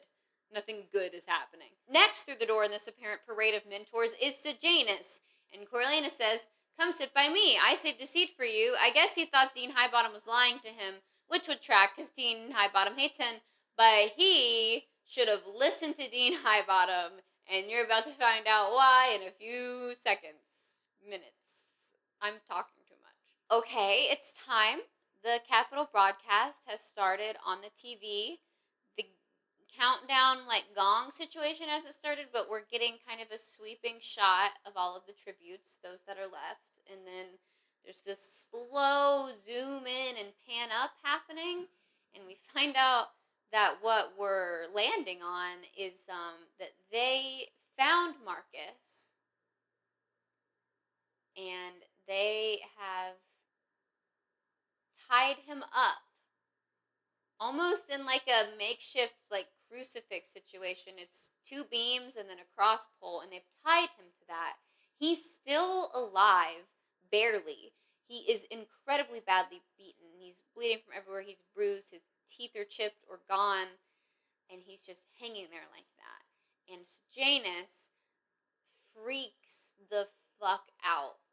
Sejanus runs from the room, throws a chair, calls everyone in their monsters. He's correct, but he does all of this, and then he storms out, and he never comes back in the control room again the whole time. I'm gonna take his picture off. He's not dead, but he's just like not in the games at all anymore. Even though at this point in time, Marcus is still alive, but like, is he? Like, is he? He's not. Now, simultaneously, while all of this is going on with Sejanus, the countdown is starting, and as he is exiting the room in a fury, the gong sounds, and the 10th annual Hunger Games have begun. I will say, we've got some major differences between book and movie that happen within the games, because, to be quite frank, these are a little drawn out in the book. I was like, and I think if I was just reading it for enjoyment, I would have loved what was happening. But reading it to like write down plot points, I was like, what the fuck is anything gonna happen? That's how I felt. But I think that was just because I was looking at it in an analytical sense and not reading it for enjoyment. It's significantly shorter in the movie. Everything is significantly shorter in the movie. Tributes are immediately scattering. So the bombing in the arena actually made it where there were a lot of new entryways to different tunnels and holes and things to crawl into, which is what kind of made it more like the modern games. So it's not just going to be a thing where everyone is standing there on the floor and it's a fight to the death and it's instantly over within an hour or two, like they're used to it being. Tanner, Coral, and Jessup grabbed weapons and ran. Reaper grabbed a weapon, but he remained there in the circle, ready to fight someone, but there was no one left for him to fight, and he was very upset by this. With everyone gone, there was nothing to do but just have the camera focused on Marcus hanging there. The girl from 7, Lamina, she comes in and is kind of taking stock of Marcus, and she is from the lumber district, so she is a very good climber, and she makes her way up one of the poles, kind of crosses over to the middle, He's talking to him in the movie. In the book, you don't really know what anyone's saying to each other. The mics are not good. In the movie, he kind of is just like whimpering, like kind of like saying please. And so she kills him. It's a mercy killing, but to the people watching at home, this is the first kill of the entire games. So her mentor, um, Pup, what the fuck is Pup? Pup Harrington, all of a sudden gets like a huge amount of upswing in sponsorship gifts, and he's very happy about this, obviously. Um, but she's kind of devastated because she's killed him, and then she cuts him down and lets his body fall to the floor, and then it kind of just like sits there. But Marcus is officially dead, which is good because his mentor had already checked out. Not good, but like nothing else was happening for him. Sejanus is gone. Pup decides that in this moment, while he knows the camera is focused on her and no one else, that he is going to go ahead and send her something. But we learn that these drones that they've used to fly in these gifts are kind of like repurposed from the war, and they are frankly shit. They're bad. They're not good at it. They have facial recognition worked into them, but it doesn't work very well, so it misses her completely and like crashes and breaks open. So no water. They send in a replacement, but like it's still like you're kind of having to dodge and like figure out a way to get this shit to be able to actually drink it. And also every time that these drones are being used, even if the tribute is getting them, they're still like immediately crashing after the fact. They're not really going back to where they need to go. So after Lamina does this kill, she kind of doesn't do anything. She's kind of just chilling. She's up there on her beam. No one can really get to her because no one else can climb in that way. So she's just chilling out. And there's nothing else going on. There's so many tributes that are already dead, and there's places to hide now. There's no cornucopia bloodbath. There's no any of that happening. So it's just dead air. And Lucky Flickerman does not know what to do with this dead air, and he is trying desperately to fill the time. And it's kind of funny. It's pretty funny. Huge chunk of time passes. Nothing is going on. And then while they're eating dinner, there's some movement, and that catches their attention. Both of the tributes from District 3 have come out of hiding, and they have picked up one of the drones that's there, and they're kind of fiddling with it. District 3 is the technology district. The likes of Beatty and Wyrus are from District 3. And we know that Beatty can fuck some shit up in an arena with like an ounce of electricity. And we also know that his son can too. Reaper is kind of throughout the entirety of these games lurking in the shadows on the edge, just like kind of in and out of the circle. I think he's always ready to be fighting someone, except right here at the very beginning, because right now what he's doing is he is carrying Dill, his district partner, out into the center of the arena. Now, something about Dill that hasn't really come up, but is important for like what's happening in this exact moment, is that Dill has had a terrible cough the entirety of this time, and they believe she has tuberculosis. So essentially, in this moment, she is dying, and he is kind of bringing Dill out and sitting her out in the sunlight for her final moments. It's very sweet. Like, she's been coughing the whole time, but now when they can see her in the arena, when she's coughing, there's like blood coming up too. So it's over. She's about to die. In the control room, Clemencia, who is Reaper's mentor, is acting really bitter and weird and not like herself, and she's refusing to send him anything. And he's like, why? He didn't kill her, he just carried her. And everyone's like, I'm not going to talk to you right now. Actually, I think you're just going to stay. I think you're just good over there. You just good over there. I think you can just hang out over there. And I think that'd be good if you just stayed right over there where you are. Felix, the president's son, who at this point is alive in the book and dead in the movie, but it doesn't really super matter because Dill is dead. So he's also eliminated off the board. He sends her some water, but she's so out of it and on the brink that she doesn't even realize that it's there, and then she dies shortly thereafter. So then Treach from 7 comes out and basically steals the water, and Coriolanus is like, well, that's good that they're doing that. That's going to make it really easy when I want to poison someone later. That's going to be good that they're actually stealing stuff from people. Yay, stealing. They are sending the students home at night, especially this first one, because not much has been going on. And he's thinking about Lucy Gray on the way home, but then he gets home, and Sejanus's mom is sitting in his kitchen. He's very taken aback. Grandma'am, obviously, pissed the fuck off. Does not want this lady from this district sitting in her house. But it turns out that Sejanus never came home after he stormed out that morning, and she is wondering if Coriolanus might know where he is. And he's like, I don't know. I'm sure that you just, like, barely missed him. Let me, like, walk you home, and then you can see it. And then, see, this thing happens is that he's standing in front of the TV, and then all of a sudden, Ma Plinth gets, like, really stiff and weird, and he's like, what's going on? Like, we gotta find your son. And she's like, I know where my son is. He's right there. And points to the arena, and somehow Sejanus has snuck into the arena, and he is standing over Marcus's body looking at it. And you know, Sejanus and Marcus almost look peaceful out there, and it might be a peaceful moment in that arena, but in that apartment, shit is still going down, because then Dr. Gall calls the apartment, and she tells Coriolanus he needs to get there right now. And what ends up happening is that she says, so we're going to send you into the arena to get him out. And you're going to get him out. And there is no alternative solution but you get him out. So go get him out. And then he goes in, and it's a shit show. The dean is there too, waiting when they get to the arena to actually go inside, and he's being very smarmy and is being like, it's hard to kill a Snow, which I feel like is objectively untrue because both of his parents are dead. So it seems like it might actually be a little easy to do. So I think you should reevaluate your insults. The quality of them is going down because of your blind hatred. So Coriolanus sneaks into the arena. It's very loud anytime you want to get in there. Very incredibly loud. So automatically there's probably someone aware that he is there. He walks up to Sejanus and he's like, can we go? That's not what he says, but that's the vibe. The vibe is, dude, can we go? Please, can we go?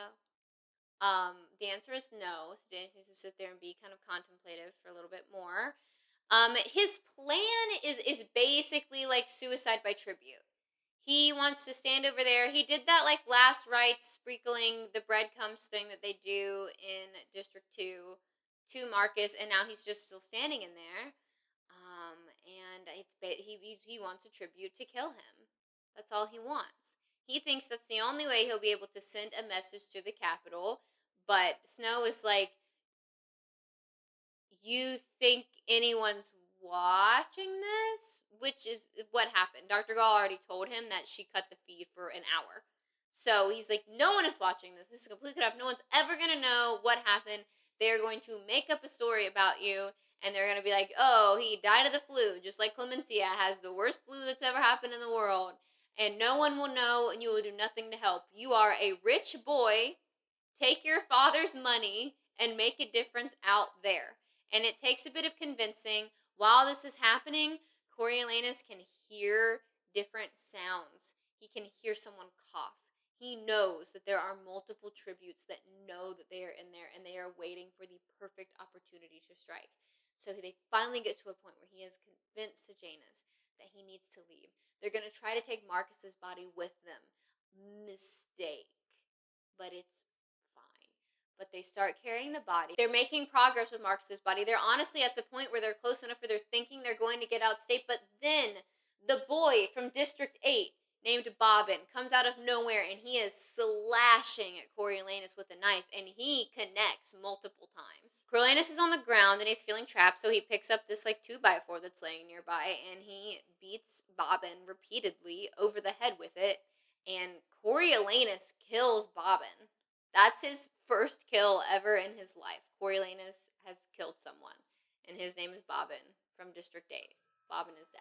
After this, they say, okay, we are not bringing Marcus, forget Marcus, leave Marcus's body here. But then they're at the barbed wire that the peacekeepers were supposed to let them through, and they are met by both of the tributes from 4 and Tanner from 10, whose sheet says Sheaf but that's not his name. His name is Tanner. They're trying to dodge. They're trying to get away. There's nothing they can do. The peacekeepers finally get to a point where they open the gate for them to get out, but they only open it like barely anything. Coriolanus has already smacked his head into some concrete after he got a concussion in the arena. He has gotten a concussion 2 or 3 times at this point. This is like, I'm starting to think the concussion is why he's like that. He got the concussion that turns you evil. That's what happened. Maybe that'll make it a little bit more okay. It'll make the story less sad if it's the concussion's fault. It's not the concussion's fault. But then he has to slide basically on his face, scrapes his chin all the way up. He's been attacked by like 5 different people because the peacekeepers only open the thing like that much for them to slide through. And then Sejanus slides through and they are safe and they are alive, but they are both pretty badly injured. I think Coriolanus got the brunt of the beating, but Sejanus got a really bad knife wound in the back of his calf at the end. So that probably feels like it hurts a lot more. But as far as like quantity of injury, Coriolanus took the brunt of it. And Coriolanus is pissed because like it's the peacekeepers for the first time in their lives are actually living up to their name and haven't done anything to help them. They're just like standing there watching until they get right up on it. And he gets into a fight with them and they're kind of all arguing with each other, and then they're kind of just like both dumped ceremoniously outside the arena, and then an ambulance comes and gets them, and it's like, okay, sure, glad we're both alive, I guess. But the ambulance doesn't take him to the hospital. The ambulance takes him to Dr. Gall's little laboratory freaky lair situation, and Dr. Gall is the one that gives him his stitches, which means he and Dr. Gall get to have a nice little heart-to-heart about murder and Coriolanus killing someone and what that means. And it's so fun and nice to watch her indoctrinate him constantly. I love seeing it. It doesn't make me upset at all. Because here's the thing, Dr. Gall loves that this happened. She calls the experience transformative. And she thinks it's going to teach him something. She's always trying to teach him a damn lesson. I hate people like that. Dr. Gall, I know I've said this before, but she is purposefully putting him into situations that will reinforce the pieces of him that she wants to nurture, which are only the bad parts. Now she's saying that he has this deep knowledge of the way that humans are and that humans will always kill each other. That's not what that means, but you have put him in a situation where he probably will believe that that's the case. And it's just upsetting, it's shitty, and it sucks, and I wish it wasn't happening. While she's putting stitches in, she gives him another damn assignment. He needs to write another essay. Expanding upon that last bit that he put into the thing about war. Like chaos and control and what that means and how everything stays together. But also he now has multiple concussions in one brain, and so he's like kind of picking up on this, but also it feels kind of like out in nothing in midair. The next morning, Coriolanus gets his first look at Bobbin's body and what he looked like, and it is very, very bad. He beat him badly, and it kind of really fucks with his head. Lucky is giving a recap of what happened, but he's not really, because no one is saying, oh, these 2 boys from the academy snuck in there and fucked shit up. They're just saying, somehow Bobbin's dead and Marcus's body moved to the edge of the arena. And even Juno, Bobbin's mentor, is like, something is wrong and up with this, and it's weird. How did all of this just happen? That doesn't make any sense. Something weird transpired. So, of course, they don't really talk to her again, and they say, thank you so much, have a great life. So, in this moment, also, something kind of bizarre is starting to unfold. So, Lucky says that he has a surprise for the 12 remaining mentors. And then it cuts over to an interview that's about to happen where Sejanus is there, and so is his father, Strabo Plinth. Strabo is there to announce the beginning of what is being called the Plinth Prize. Essentially, whoever it is that wins the games will be given a full ride scholarship to the university. So this is like everything to Coriolanus, right? And that's how you get your son out of some trouble he got himself in. You say, I'll pay thousands and thousands and thousands and thousands and thousands of dollars if you leave me and my son alone. And then someone says, I would like your money. Yes, please give it to me. And then you're not in trouble anymore.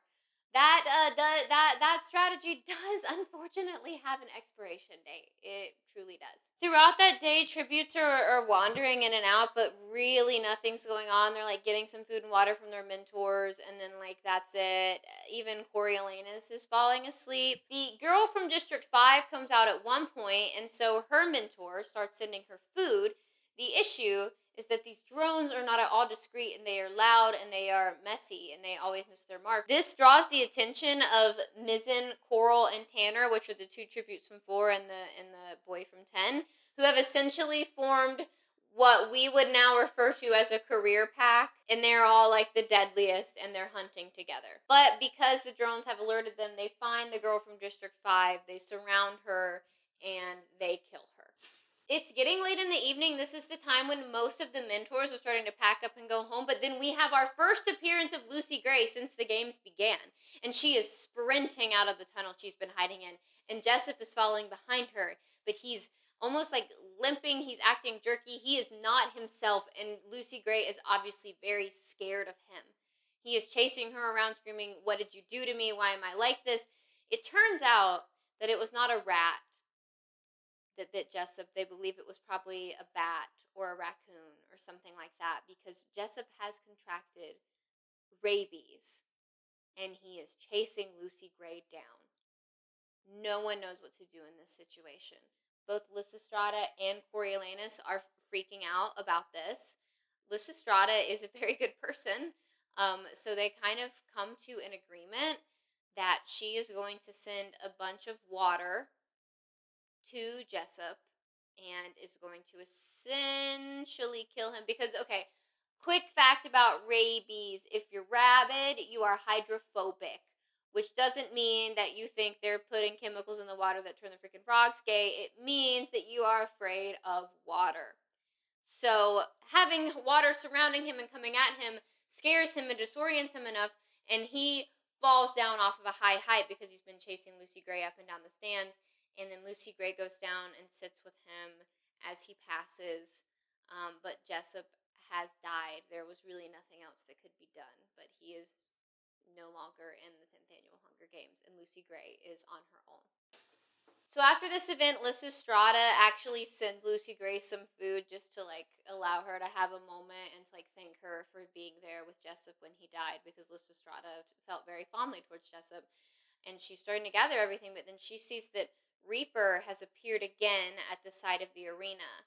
He doesn't kill her, he kind of lets her do what she's doing, but she does run off very quickly after that. When Lysistrata gets interviewed after Jessup's death, she makes sure that she really hammers home the fact that he got those rabies from the Capitol, not from District 12, and everyone is very shocked by this, but she refuses to let the opposite be believed. She says that he's a good person and protector, and the interviewer is like, "Oh, like a dog or something?" And she says, "No, like a human being," because she's Slay. And unfortunately, she will not be in any of this anymore. Since we're not actually in the games, there's like this weird break that happens right here, which is why I have all these people at the top, because Tigress and him are talking that night, and it turns out there's a bill going to be due. They're being evicted. They're being evicted, and there's nothing they can do about it. They are stuck. Whoops. Back in the arena, Reaper comes out of the shadows again and approaches Lamina, the girl from 7, who's been up on the beam since she cut Marcus down. And they're kind of having this conversation no one can hear, and basically she's been sent a bunch of food by Pup, so he's like, "Give me some food, please." The way that he goes about this is that he goes over to one of the huge flags of Panem that's on the wall, and he rips it down, and the audience is very unhappy with this. And I will say, just really quickly, I like the way that they do this in the movie better. It's much more impactful. There's a change in the order in which deaths happen in the movie, and honestly, the sequence of the games in the movie is much more enjoyable. I think it's just because they have set a precedent for like what the games look like based on the other ones that have happened. So they need to keep following that, and it just works a little bit better in my opinion. This does at times drag. So Lamina and Reaper aren't really in an alliance per se, but like they're sharing food, and he gives her a piece of flag because she's like up there just like in the sun on that beam, and she's getting really badly sunburned. And then she sees the tributes coming in from her vantage point, the career tributes, and she tells him to run and hide, and he runs and hides. So there's like something going on there with them. There's a bit of a lull while the career pack is strategizing, but what they end up doing is two of them climb up both sides of the thing that Lamina is on, and they essentially surround her, and she has to choose which one it's going to be. There's no winning, and they do end up killing Lamina, so Lamina has died. And then they crawl down, and for no reason, Coral just like stabs Tanner in the back with a trident, just like for fun, I guess. I don't know. So that's two tributes gone very quickly. There's another pretty long dry spell. There's nothing going on. The next purposeful bit of movement that happens is from Reaper. So the flag that he had to get the food, he starts lining up all of the dead tributes and covering them up with this flag as like a symbol to the capital. He also takes a piece of it and like ties it. Oh, God, this makes me so sad. He ties it around himself like it's a cape, and he's like swishing it around. And like, yeah, I guess it's like hysteria or whatever, but also like he's just a little boy. He's just a kid. Like he's just like playing, like deep down he's just a kid, and he's playing superheroes, and he's like fighting in this arena, and he's a little boy. It's fine. So Gaul kind of pulls him to the side, and she informs him that Gaius Breen, who was one of the mentors from Nine, who I pulled off, and then as soon as I had already pulled it off, I thought, oh, I shouldn't have pulled that off, has died. Not in the movie. It's just Felix Ravenstill, but it's that same catalyst effect that's being used. Once Dr. Gaul tells him that Gaius Breen is dead, he walks out of her lab, and he sees that the lab assistants are messing with the vat of snakes that did that weird shit to Clemencia. And he's putting two and two together in his head. He's a very smart boy, no matter what you say. I'm sorry. And he realizes that what's probably about to happen is that she is going to put that thing of snakes in the arena. And he, without really thinking, it's just like this knee-jerk thing that happens, realizes that he has the handkerchief that Lucy Gray touched in his bag. So, all of a sudden, without thinking, he takes that handkerchief and he puts it down in that pit of snakes. So now they know her scent. So now they won't attack her. Coriolanus goes home knowing that the next day those snakes are probably going to be used. And when he gets to the next morning, pretty quickly, there is another casualty. Wovi from District 8 goes in, and there's some water sitting out in the arena, and she drinks a bit of it. And all of a sudden, she dies right afterwards. Now, obviously, this was the poisoned water that Lucy Gray made with the poison that she had from the compact Snow gave her. But no one else is really aware of that. Like, no one has picked up on it. I believe Reaper is close enough where he sees it, and he knows that, like, something was definitely a little off with that. But other than that, no one knows anything has happened. It's obvious that, like, Wovi is, like, very small and tiny, and probably not at all the person she was trying to get with this poison. That would not be necessary. So, but Wovi is dead. Reaper comes out, moves her body with the rest of the bodies, and then there's like a ridiculously long lull, and I genuinely am starting to think that the whole thing that Snow has with the games, where he's like, oh, make sure something's always happening and push them towards each other so stuff occurs, is because he had to sit through and endure this because I feel crazy. Okay, let's keep going. I'm really worried I'm going to run out of storage again before I can get done with this section. That afternoon, Dr. Gall returns for an interview with Lucky, and she announces publicly that Gaius Breen has been murdered. And then she says that she has a special surprise for the district kids in the arena. No one can say district like a slur besides Grandmam and Dr. Gall, I'll tell you what. And honestly, Coriolanus is kind of up there. He's pretty good at it too. Sounds so nasty, disgusting, distasteful when it comes out of their mouth. So this is the moment that Dr. Gall uses to drop the snakes. Now, in the control room, Clemencia losing her fucking mind. Couldn't imagine why. Just kidding, I know exactly why. This is the birth of like the big crazy let's wrap this shit up situation like Katniss and Peeta and Cato with those big dogs in the first book. But in this is not the end. In the movie, it ends after the snakes, and I thought that was going to happen for me while I was reading this, but it didn't. It doesn't kill everyone. So we still have more time to go. But there are a couple people that fall victim to the snakes. The first is Cirque from District 3. Mike's pick up a girl screaming. Coriolanus is sure it is Lucy Gray, but actually Mizzen and Coral are coming up from the tunnels, and there are a couple on Coral's arm. The snakes move like really quickly, and they're ganging up on all the other tributes, but you can start to hear the distant sound of someone start to sing, which would always be none other than Lucy Gray Baird. There are actually snakes following her. Now, she is, I guess, of the understanding that the snakes like her singing, which isn't too far off, because if you'll remember, during the day of the reaping, she pulled that snake out of her pocket and put it in Mayfair Lip's dress. So she has to have a way to make these snakes do what she wants, and before then, that's only been because of her voice. So she thinks that's why this is working. Almost every snake in the arena starts following Lucy Gray, and so it kind of makes it redundant, the whole thing. Like, no one else is going to be taken out by this. Dr. Gall is completely unreadable. Lucky thinks this happened exactly how it's supposed to. He's like, congratulations. And she's like, In the movie, that kills everybody but Lucy Gray, and the game's in there. I like that better, and that might just be because it's 2 a.m. and I've been filming for over 5 hours. That could be why. That could be why I like that better right now. Night's winding down. Clemencia and Snow are able to make amends, and Clemencia starts to act a little bit more herself. Thank God. The next morning, the only main thing that starts happening is that Tesley comes out. Tesley had stolen that drone that was malfunctioning with her partner. Now her partner's dead, and she has gotten this thing to work. Basically, she has made it where the homing device on it is no longer working, so when a item is sent to a tribute, it is impossible for it to register that it has been accepted.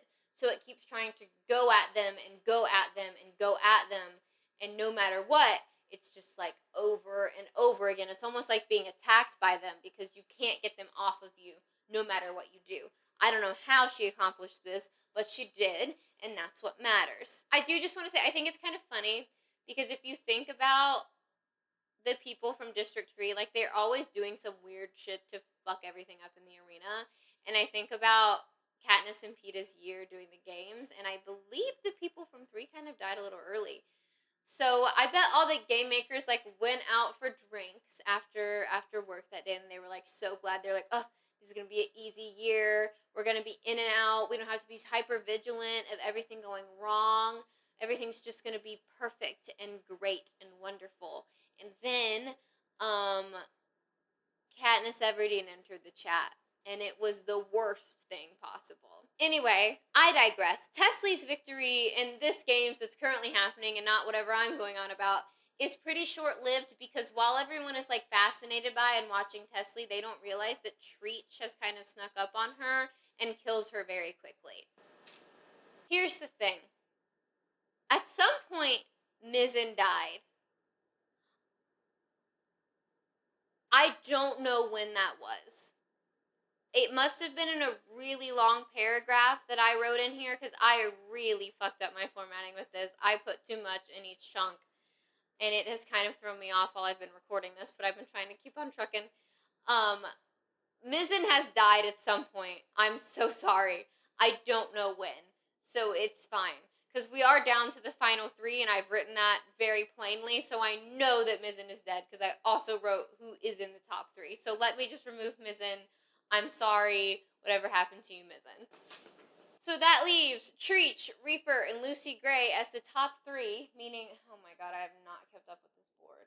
Meaning that Vespania Sickle, Clemencia Dovecote, and Coriolanus Snow are the final 3 for the newly established Plinth Prize. Lots of like food delivery stuff is happening, modern day DoorDash, I guess. At some point, Treach comes out of a tunnel and is coming after Lucy Gray with an axe, but it turns out Lucy Gray has held onto one of the snakes that were following her around the arena and like kind of pulls him in for it looks like a hug, but she's actually letting a snake get at his neck. And so then that snake gets him and he dies dead. He's dead. Goodbye, Treach. Final two. This is allowing Coriolanus to have these fantasies in his head of a world where I'm going to step on that in a minute and I'm going to really be upset about it is what's going to happen. Coriolanus has, in this moment, knowing that it's the final two, started having this fantasy where Lucy Gray wins. She moves into the penthouse, which is miraculously no longer being foreclosed upon, and then they live happily ever after. Yeah, fucking right, pal. Okay. Anyway, now Lucy Gray and Reaper are at a bit of a standoff, so Reaper's also been refusing to eat this entire time, even after Clemencia got her act together and started to actually send him food. So they're trying to figure out what to do. Neither of them are moving, and so then Lucy Gray walks up to his little makeshift graveyard that he's made with all the tributes, and she takes the flag off to piss him off so he'll run after her. And he does, and he's doing so poorly that it's very much like he's kind of slowly dying anyway, and then like he has to drink water, has to drink it immediately. So there's this one puddle of water that's left, and he kind of like leans down, gets the water so that he can see if he can keep going, and then he dies immediately afterwards because Lucy Gray poisoned the puddle, which is really slay of her. A fantastic idea. No one would suspect that. And that means, here's what that means. That means that Lucy Gray Baird is the victor of the 10th Annual Hunger Games, and Coriolanus Snow has won a full ride scholarship to university, and they both are alive, and they can both go forward and see what happens in their lives, which is great, right? There's this lull where they're trying to confirm that everyone's dead, and at some point they just accept it, and they take Lucy Gray out of the arena. Coriolanus is told after a long celebration in his honor that he's going to be able to go meet up with her. So he leaves where the celebration is and he goes where he's told, but he is not met with Lucy Gray. He is met with a single table that has a crumpled up napkin, a silver compact, and a handkerchief sitting on it with nothing else.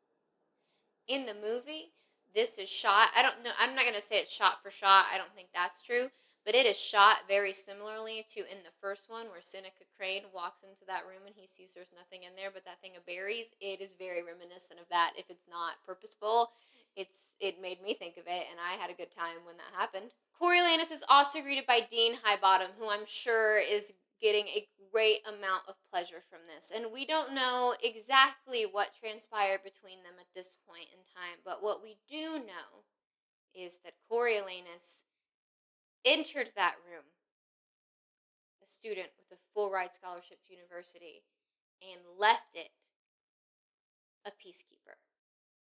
Well, hello! Welcome back to the unexpected second day of filming for this video. It was 2 a.m. when I ended that last section, and I decided I would rather go to bed and film this today. I needed to do an outfit change anyway. So let's just jump right back into where we were. This is going to be the part of the video slash book slash movie, whichever form is your favorite, where we are back in District 12. Everyone is. Hence the get-up change. Don't I look like I could be there? Look, Covey love color, me more than most. Here we go. Here we go.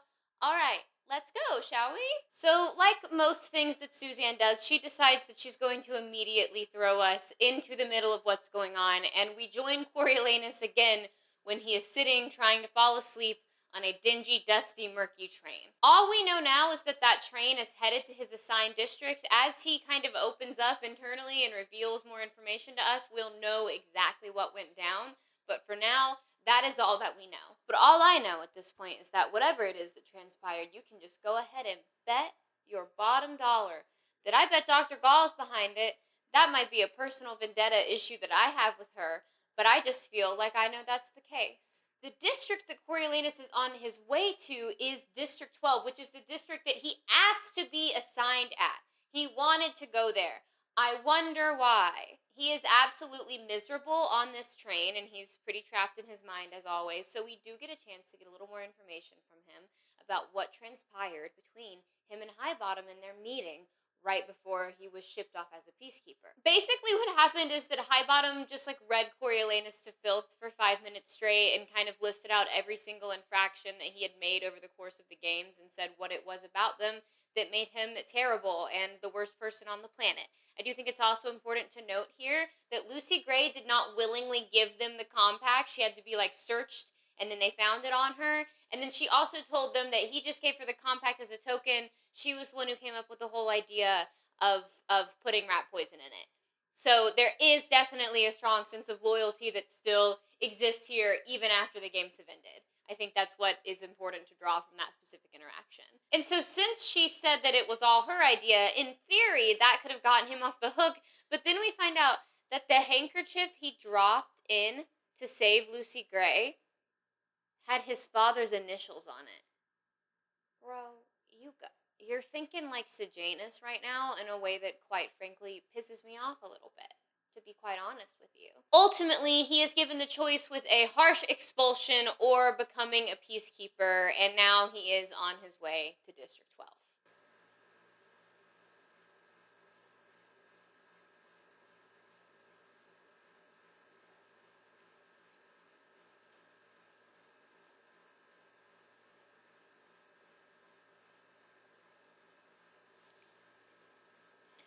Coriolanus is very overcome with emotion, which makes a lot of sense. So this is a moment where he finally, in a way, lashes out at Highbottom, and he's like, "Why do you hate me so much? I thought you were my father's friend." To which he says, yeah, man, I thought I was too. Guess we all find things out, though, don't we? Anyway, Peacekeeper's office is going to close in like 20 minutes, so like you might want to hurry along and get up there, kid, before they close, or I'm going to kill you. He doesn't say that. He doesn't. I don't know. He doesn't say that at all, actually. I don't know where I got that from. I'm being dramatic. So he goes in, he does all the enlisting shit he has to do, and then he tries to go by and see Dr. Gall to see if she can kind of intervene anyway, but she won't even see him. The peacekeepers don't let him in the door of the biology lab, which is purposeful to me, very purposeful that she would do that, and I think she's trying to fuck with him.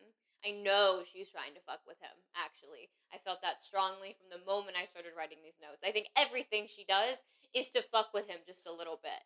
Part of me is like, did she know that he would do that thing with the snakes? Why were they there for him to be able to have access to? Did she know? Did she want to see if he would? But I guess then she wouldn't know if he had something that belonged to Lucy Gray with him. So that doesn't really track. I don't know. I can see somehow in her little twisted web, her finding out this information and doing all of it on purpose. I think she's that conniving. It honestly does feel a little sad, though, because the next thing that happens is he goes back to the apartment where Grandmam and Tigress are, and they've set up this huge celebration for him because he just won the Hunger Games like 20 minutes ago. It's longer than 20 minutes, but it feels like it just happened 20 minutes ago to us reading it. And so he gets there, they're like, "Yay, you won the Hunger Games," but then he's like, "Oh, well, I'm getting shipped off with the peacekeepers." He says a lot of really sad stuff here, including the fact that the next time he sees his grandmam will be when she is in a mausoleum. Oh, that's kind of rough. That's kind of rough, don't you think? Don't you think he might deserve a little bit of sympathy for that specifically? I'm gonna give it to him. You don't have to, but I've decided that I'm gonna give him the sympathy in that specific section right there for a few seconds. He is only allowed to take one single 8 by 12, 3-inch deep box full of personal possessions with him. So Tigress goes in and helps him pick out everything. It's kind of just the run of the mill stuff that you would expect it to be. It's like the rose powder that was inside that compact he gave to Lucy Gray, pictures of his family, his father's compass. I think just like some other little trinkets and mementos as well. And after that, he immediately goes to the recruitment center. So this has all happened within an hour's time, basically. And he has to go start his new life all alone with no friends or family around him. There's no one else there that he will know except maybe Lucy Gray. But he's also not sure if Lucy Gray is there. He has no way of knowing exactly what happened to her. He got punished. Did she also get punished? Will she be there? Will she want to speak to him? What's it going to be like when they're together outside of these circumstances in the arena? He doesn't know. We don't know. We'll have to wait and see. They also give him a buzz cut, as you can see, which is very oof. That, I mean, he, like, visually, Tom Blythe can pull it off, but if you think about, if my curly hair was reduced to something that was not this, I'd be really upset. It's curly hair is one of those things where it becomes a little bit of your identity no matter what, just because people view it as like a novelty. And there's so much upkeep with it, you better let it be part of your personality. You know how long it takes me to do my hair and for it to dry and for it to happen? It is an hours long process. I'm not exaggerating.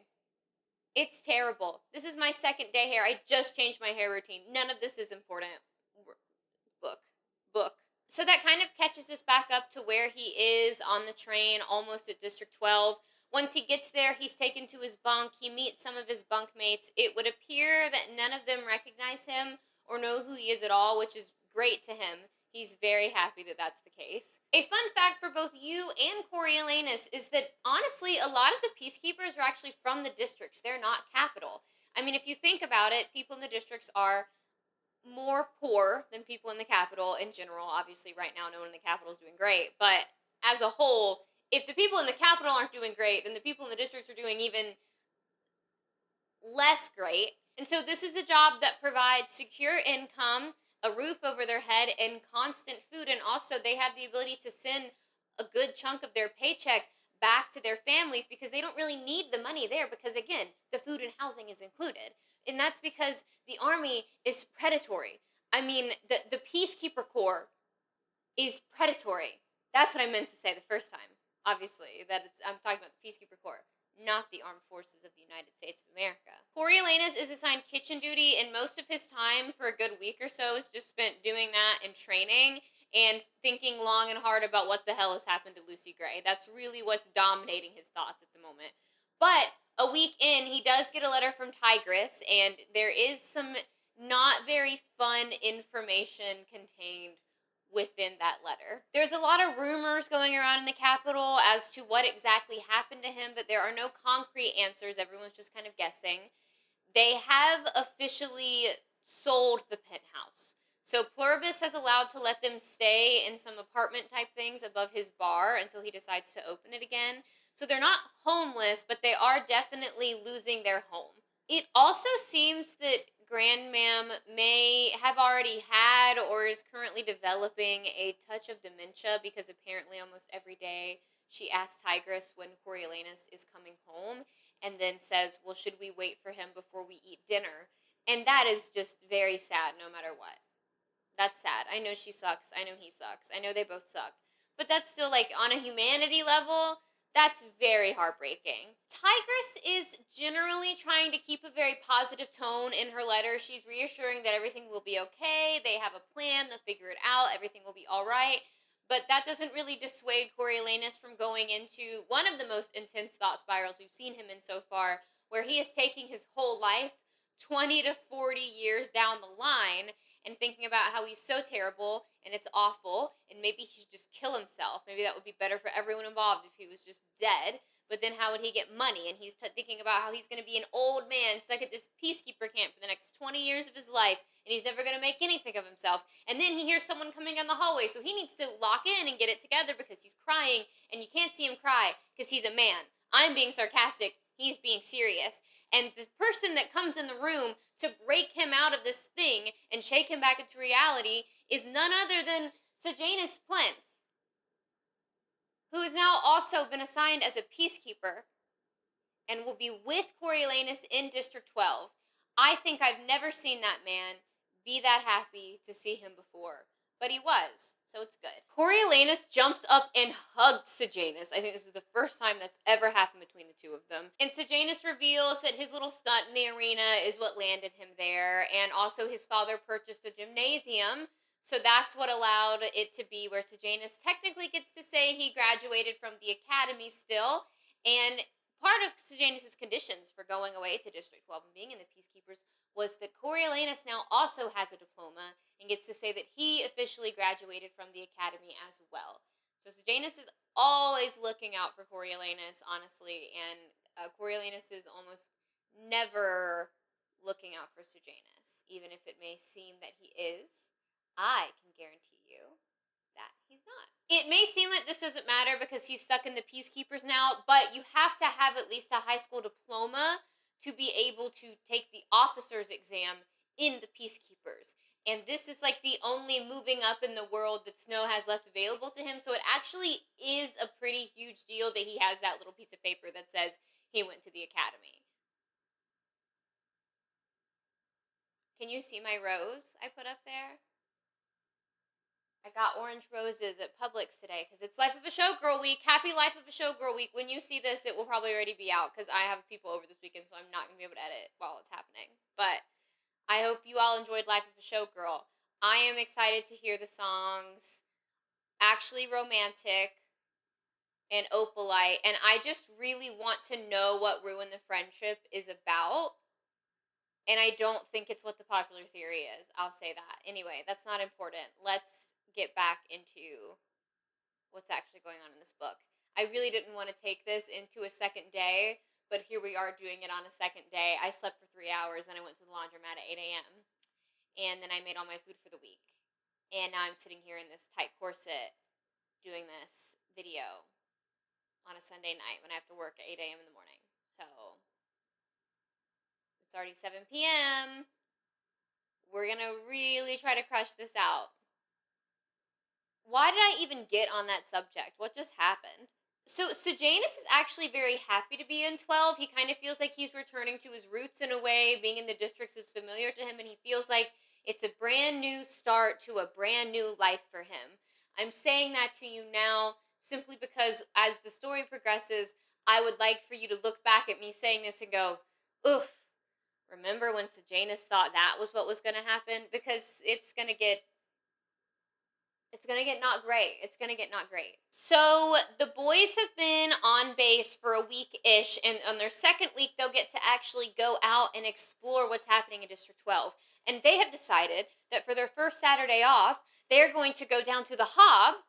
You know what the Hob is. If you don't know what the Hob is, you should probably read the Hunger Games trilogy before you have anything to do with this. The Hob is basically the black market that exists in District 12. It's kind of like weapons, moonshine, anything that you could think of, like original, like 120 proof. They call it white liquor. It's just like really strong, pure moonshine, which I have tasted, actually. I tasted it this July. It really isn't that terrible, but I like whiskey, so that might be why. Anyway, I'm really on a tangent tonight. This was not how I wanted this video to end. It's fine. I'm going to lock in a second. Just let me ramble a little bit and get it out of my system. I've been alone all day. This is like the first words I've spoken to another human. And you're not even like here right now. I'm speaking to myself. I'm looking at myself in a viewfinder and I'm talking to a camera. And I'm saying that means I'm talking to someone. No, that's scary. I shouldn't think that. But the Hob at this point in time is also doing live music. Isn't that interesting? They are going to go see this live music the next Saturday, and all of the boys have heard that there is a girl who is in this band who actually was in the Hunger Games. Lucy Gray alive and there, confirmed, she's real, in the flesh. He's gonna get to see her again. It's all real, it's all coming true. So Janus has this little smirk on his face because he's really excited that Coriolanus gets to see this person that Sejanus perceives him as loving deeply.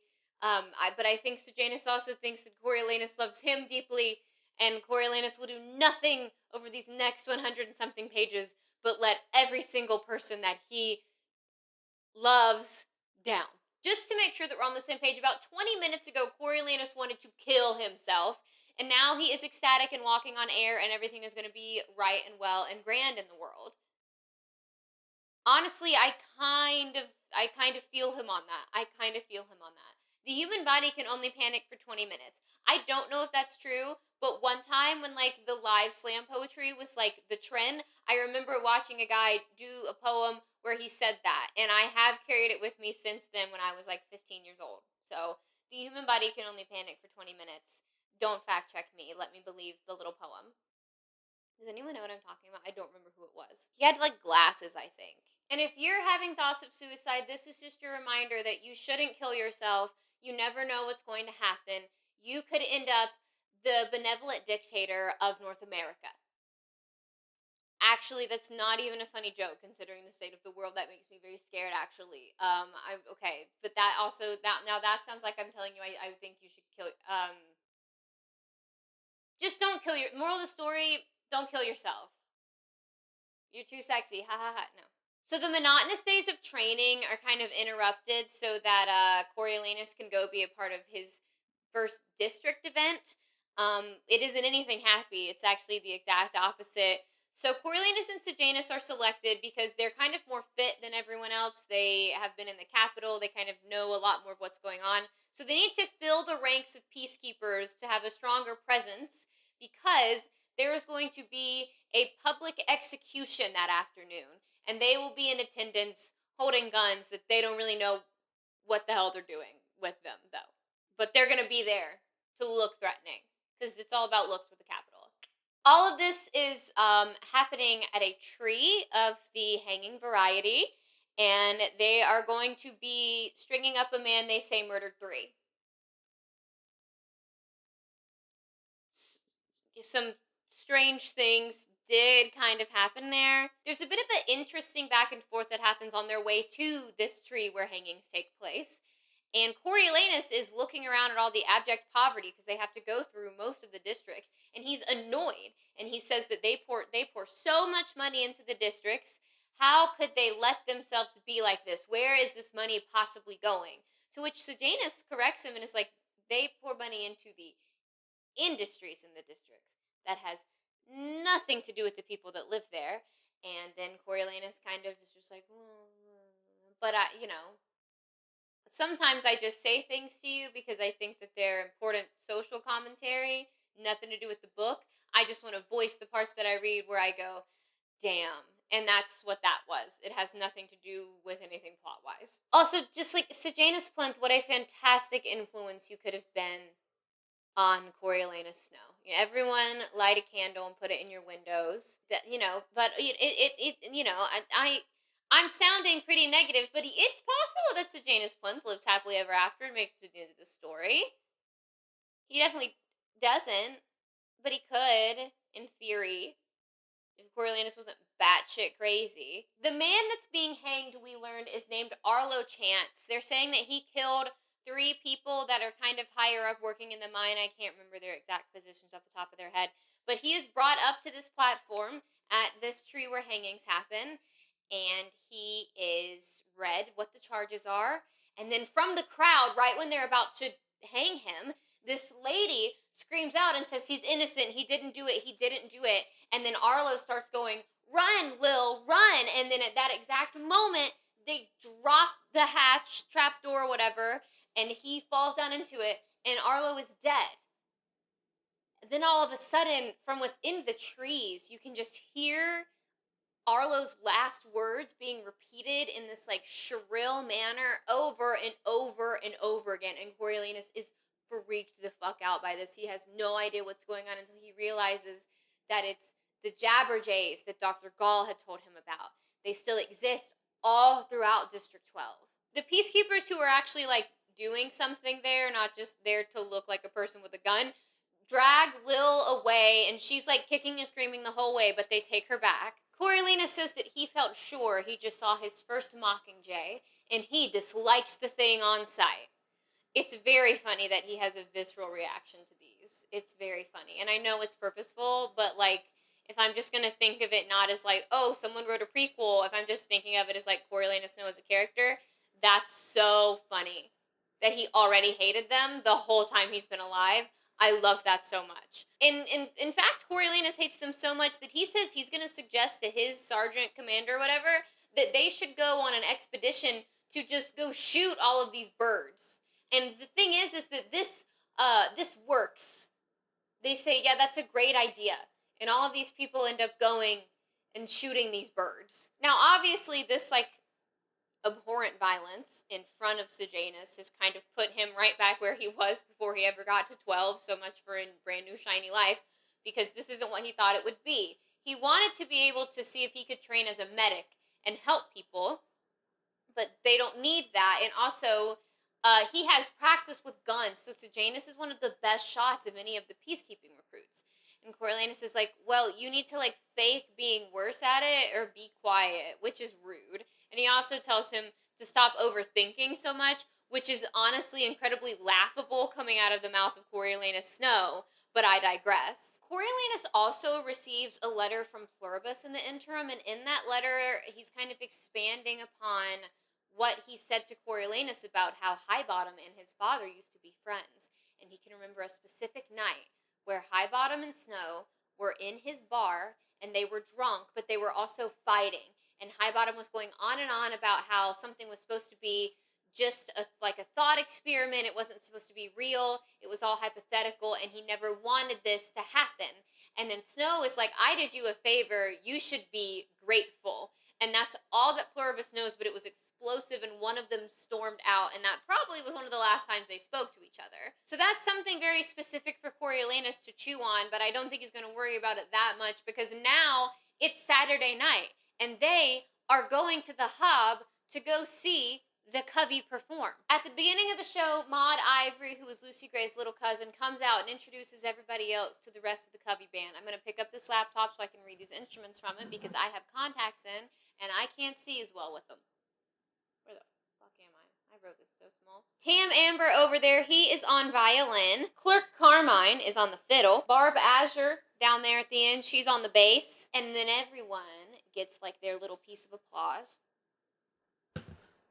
That looked really clunky and bad, huh? I'm sorry. We're going to keep going, though. Everyone gets their little moment of applause, and then, after a moment of suspense, Maud Ivory introduces someone who has just came back to District 12 all the way from the capital, Lucy Gray Baird! Woo! Woo! This is very obviously Lucy Gray's element. This is where she shines. This is where she's at home. She is effervescent up there. She's joking around with the crowd. She's cracking jokes with them. It's just obvious that she is fully alive when she is up there, and we have never really seen her at this heightened of a state of emotion, because this is the first time that she's ever existed to us without like the threat of death looming over her constantly. So that really does change you as a person, I would say, probably, most likely. But everyone there can see her shine and her happiness and her beauty. And what? Okay, what? Really? Okay, I'm getting word that Coriolanus is incredibly jealous of her again, because all of these people are seeing it in this way, and they get to view her as beautiful, other people except for him. So, I'm disappointed but not surprised, I'd say. I'd say that's where I am with him and the way that he is about women. He shakes off this weird thing that he will keep going back to because he's incapable of viewing her as a full human being. He shakes it off, and Maud Ivory's going around with a little collection plate for money, and they don't have money because they're peacekeepers and they're poor. But they do throw in some sweets that Sejanus' ma sent them, and then Maud Ivory sees them, and she's like, ooh, and then she goes and Lucy Gray's like, who brought those? And then Maud Ivory points to him, and then that is the moment where Lucy Gray and Coriolanus meet eyes again for the first time since before the Hunger Games started.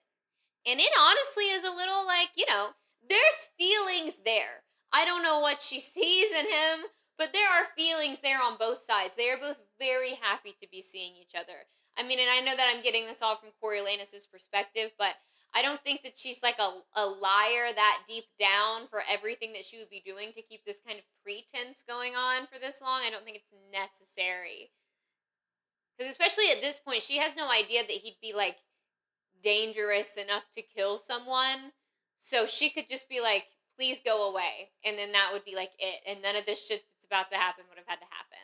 So she is very happy that this has happened. And, do you remember that night near the beginning of the Eras tour where she sang Question as a surprise song, and she kind of had her guitar in her hands before, and she was like kind of going on this little thing talking about how it was the happiest she's ever been in her entire life, And now looking back at that in retrospect, we're all kind of like, girl, what are you talking about? That's how I feel about Lucy Gray looking at Coriolanus in District 12 for the first time and outwardly on the mic going, "This is the happiest night of my entire life." What are you talking about? What are you talking about? Lucy Gray sings her one final song and she's kind of subtly dedicating it to him, and Coriolanus starts fantasizing in his head about what's it going to be like whenever they finally get to speak to each other again. And the show's over and he's starting to walk towards the stage, but before he can get to her, this really drunk, loud man comes in and starts screaming Lucy Gray's name and walks up to the stage and starts arguing with the covey because he thinks that they should still have an accordion player. Thank you very much. It's not really about the accordion because the man coming up to the stage is none other than Billy Tope, the ex who got her sent right there into those games. But he comes up and he's drunk and he's saying that they sound thin without the accordion that he normally plays as being a part of them. And Lucy Gray is like, "Get away from me, get away from me." And everyone's kind of like up in arms. The peacekeepers are kind of coming at him. There's obviously about to be a fight.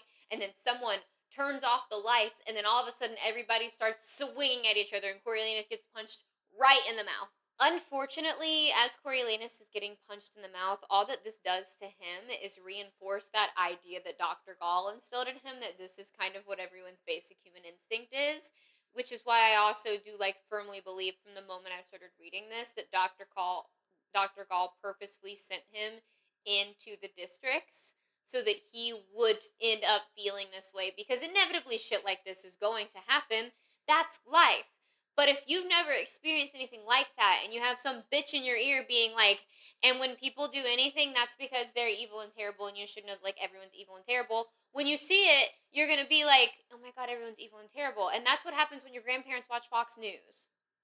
So maybe turn off their cable subscription. I don't know. Somehow this kind of disperses itself and everyone's making their way outside. Coriolanus can't find Lucy Gray anymore. And also Mayfair Lip, the girl that actually got Lucy Gray sent into the games, the mayor's daughter, is outside and also causing a scene. They're so made for each other, it's crazy. And then all of the peacekeepers have to force her into going back home, and they walk her there. And Coriolanus is starting to feel very paranoid that everyone that lives in District 12 is lurking in the shadows to come and kill him, which I also blame on Dr. Gall. I blame most things on Dr. Gall. So, but as they arrive to Mayfair's house, Coriolanus kind of hears shuffling and some breathing in the shadows, and Mayfair does something inside the house where the lights come on, and he can see that standing outside her window, Billy Tope is just out there, just watching outside her window, because he's kind of creepy, weird, scary, but also in ways so was Coriolanus. So Lucy Gray knows how to pick them, is what I'm saying. It's not her fault. Men should just be better, but damn, 2 for 2, damn, that's terrible luck. I've had it too, so I'm with you, girl. But Coriolanus also doesn't tell anyone that he's seen this because he doesn't want the people in the covey to be mad at him for ratting out one of their own, even though they all very clearly just exiled Billy Tope. I don't think anything specifically comes from the fact that he was there, so it ends up being fine. But this is the first and only time while he's in District 12 he will keep his mouth shut. So let's just cherish it while it's happening. Sunday is a day that they have completely off, but also they now have to leave the base in pairs because of the shit that went down at the Hob the night before. So both Coriolanus and Sejanus set off on their Sunday to try to go locate where it is that the Coveys stay. They're really freaking lost, and then all of a sudden they start to hear music in the distance, and they're like, "Well, I'll bet that's them." And they head towards this house that's very much on the very, very outskirts of town. Maud Ivory is the one that greets them, and she leads them directly to Lucy Gray, who is currently deep in the meadow under the willow in a bed of grass, like a soft green pillow. But once they're there she is in the distance, so Janus goes back to the house with Maud Ivory. That way Lucy Gray and Coriolanus can have some time alone together. And this whole thing is really sweet. You can tell that Sejanus really loves being able to just talk with Maud Ivory and just exist in this normal life that he gets to be living at the moment. She's "Help me come crack some nuts," and he's "Oh, I'd love to do that." And it's so sad. Oh, it's so sad. When Coriolanus approaches Lucy Gray, she is working on a brand new song. And that song would be, it's this, I don't even know if you guys would know what it is. It's a song about what happened the day before at the hanging tree. I don't know if you've ever heard of it. It kind of like, it didn't make waves or anything. It's not like it went like multi-platinum on the US iTunes chart for some weird reason 10 years ago. And it is honestly, on a face value level, Coriolanus and Lucy. Also, this is such a pretty picture of Rachel Zegler. That's insane, by the way. That's crazy. She looks absolutely ethereal in this picture. Anyway, not important. But when they meet again, it's honestly very sweet.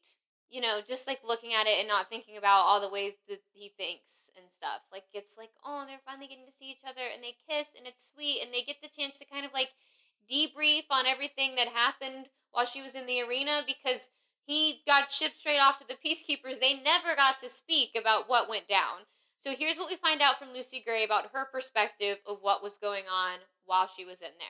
In the movie, obviously, we're kind of seeing this in real time as it happens, because we're not confined to just seeing through Coriolanus' eyes, so we kind of get to be in the arena with her.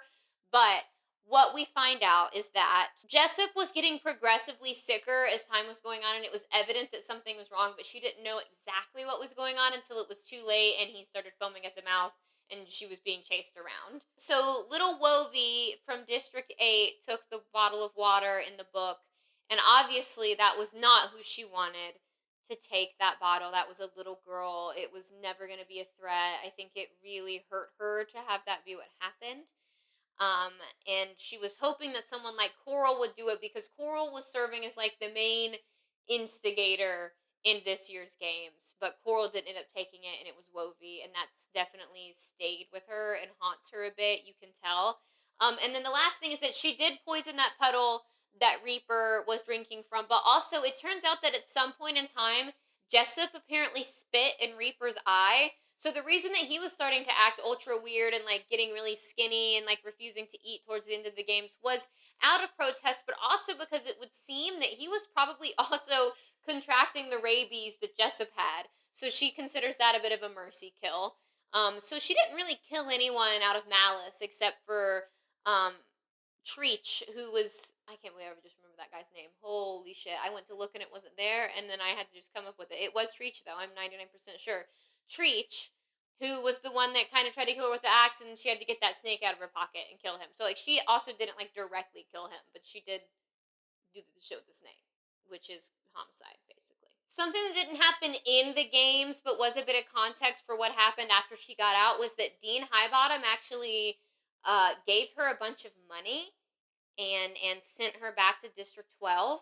And Coriolanus has this thing where he's like, why did Evil Incarnate help my girlfriend? That's weird. But also in the movie, there's this added line of dialogue where Lucy Gray is like, he said that he was glad that I survived you about Coriolanus, which is a crazy thing for him to say and not elaborate on. And like, he's so cryptic and it's kind of obnoxious. Like, can you stand on business? Like, if you feel a way, can you say it?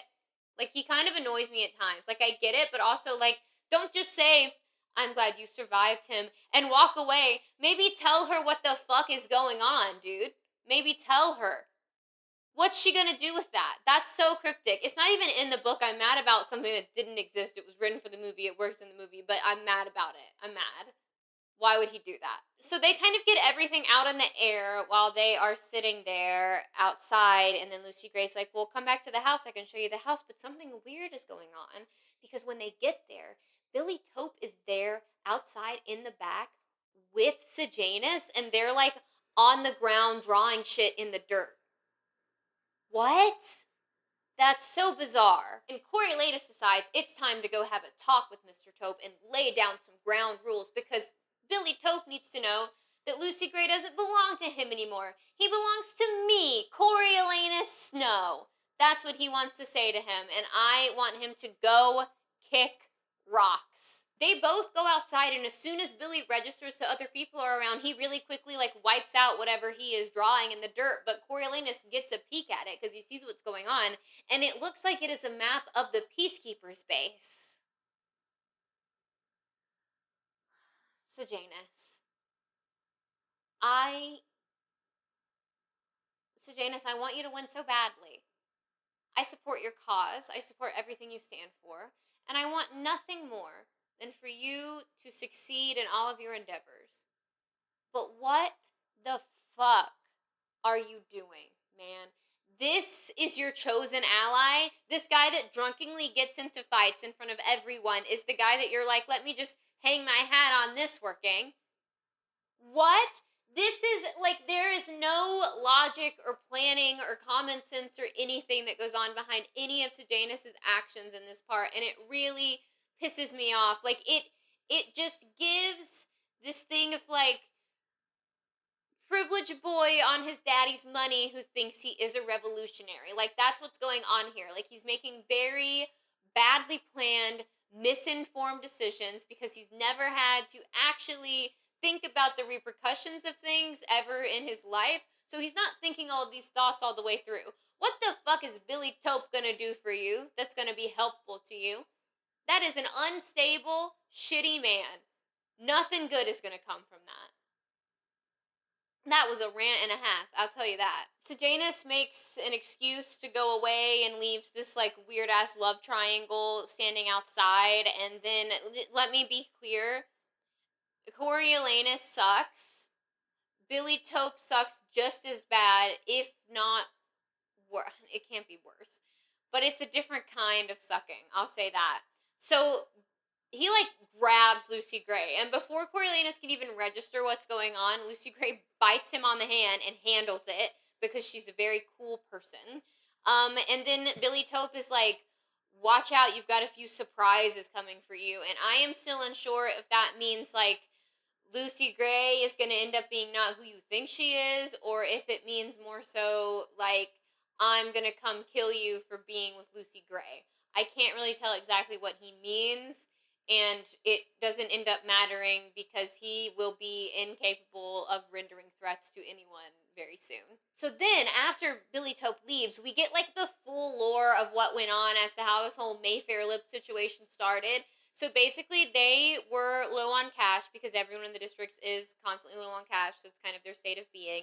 And she asked him to go to the mayor's mansion to teach the daughter how to play piano, but then they started seeing each other on the side, and he thought that neither of them were going to find out because he's stupid, and it's like James in the folklore love triangle, and that guy's annoying too. So this kind of brings an end to the fun day, like the sight of Billy Taupe being there and being argumentative and threatening, and also like now Coriolanus is thinking about this weird shit Sejanus is doing, and the Covey have to go perform at a wedding.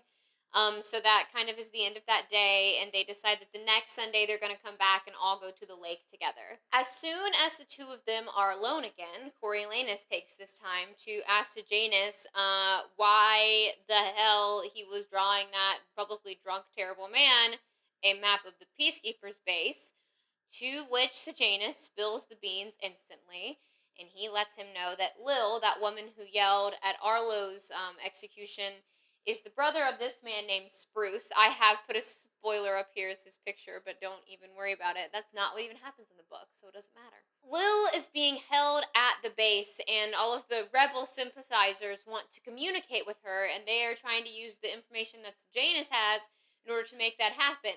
It is unclear to me if Sejanus really thinks that all that's going to happen after getting this information from him at this point in time is that they will be communicating.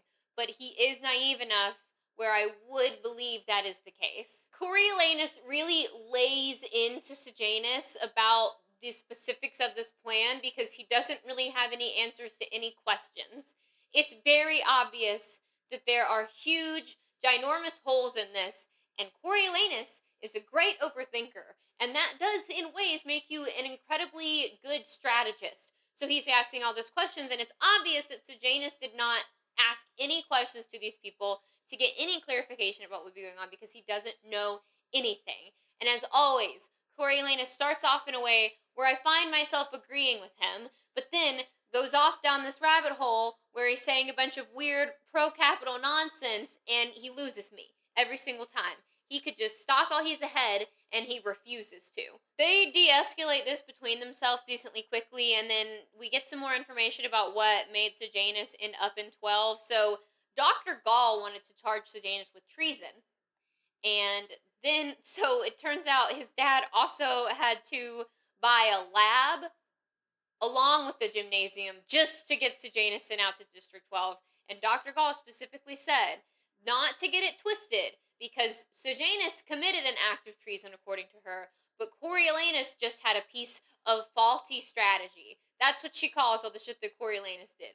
Faulty strategy. Which, again, leads me to believe that he's been sent here to teach him a lesson about how to no longer have faulty strategy. It really is like a don't get caught if you're gonna do this shit situation. And I think he's being punished for it.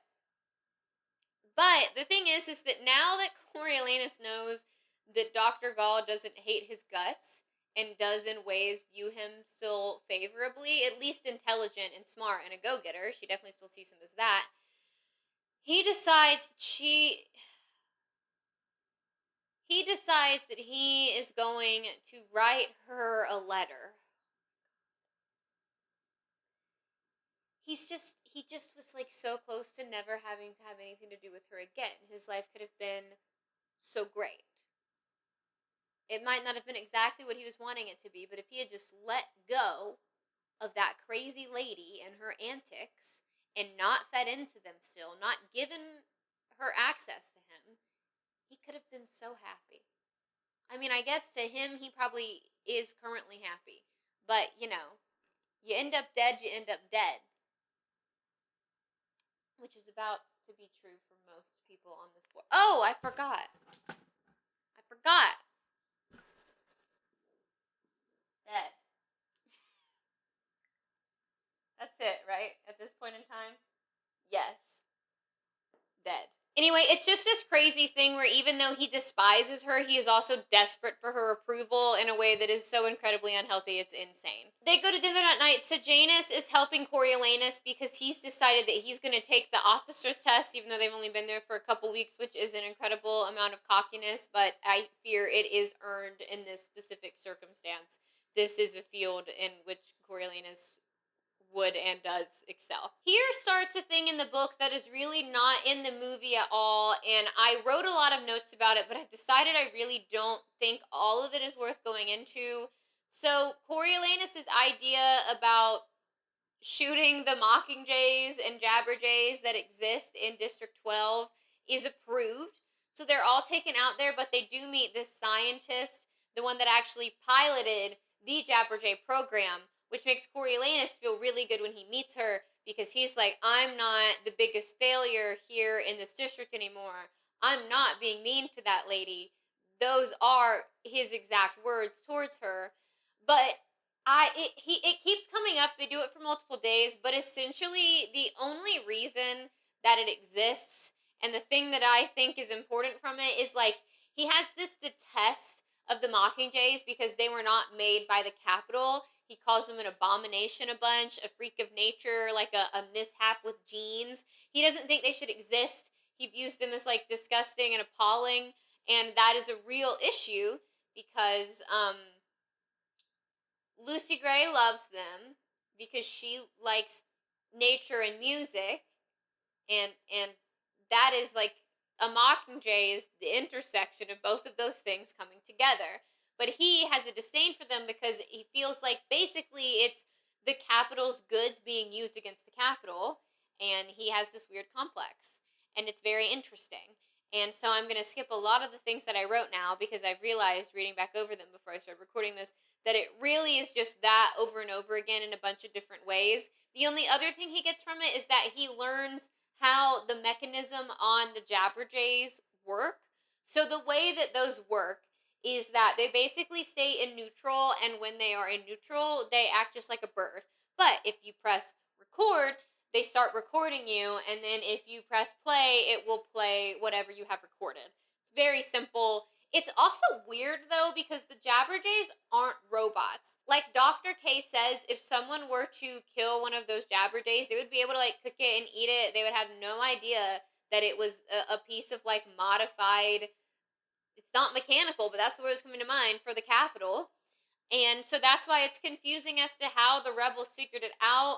She thinks that it's just because they weren't careful about finding the information in other ways. So, like, if there's a conversation happening in the woods and there's no other way anyone would know it unless they were also in the woods, then people are going to know there must be something in the woods. And there's these birds, and they kind of have flight patterns that aren't like regular birds because they get called back to the capital at night.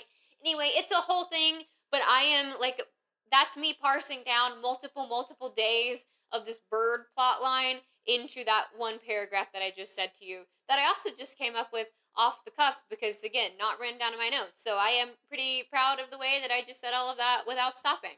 I think I might have stopped once, actually, but that's fine. It's fine. It's fine. I'm a jump cut queen, especially with these long ass videos.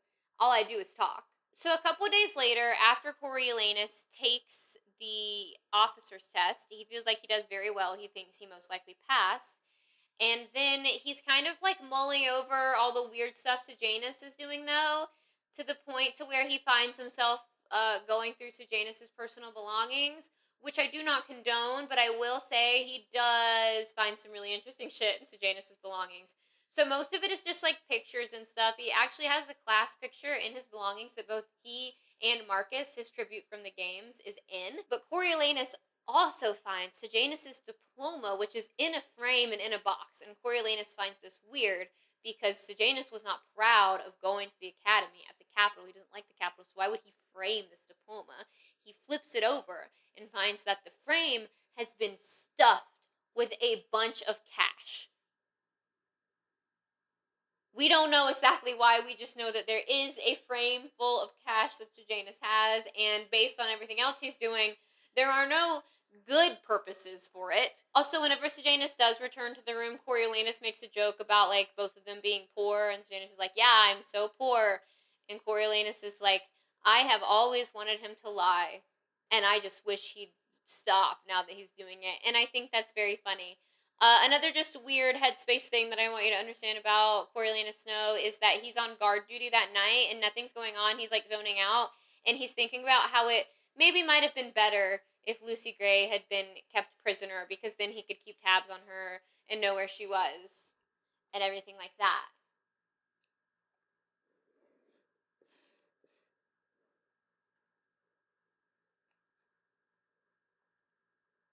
So yeah. I don't know. I just think that that's like so good, actually. Like, he's so normal with women. It's amazing. Like, he's really good about it. And he should continue being this way. So that Saturday night at the Hob again, before the next Covey show, Sejanus and Coriolanus both go backstage with the band.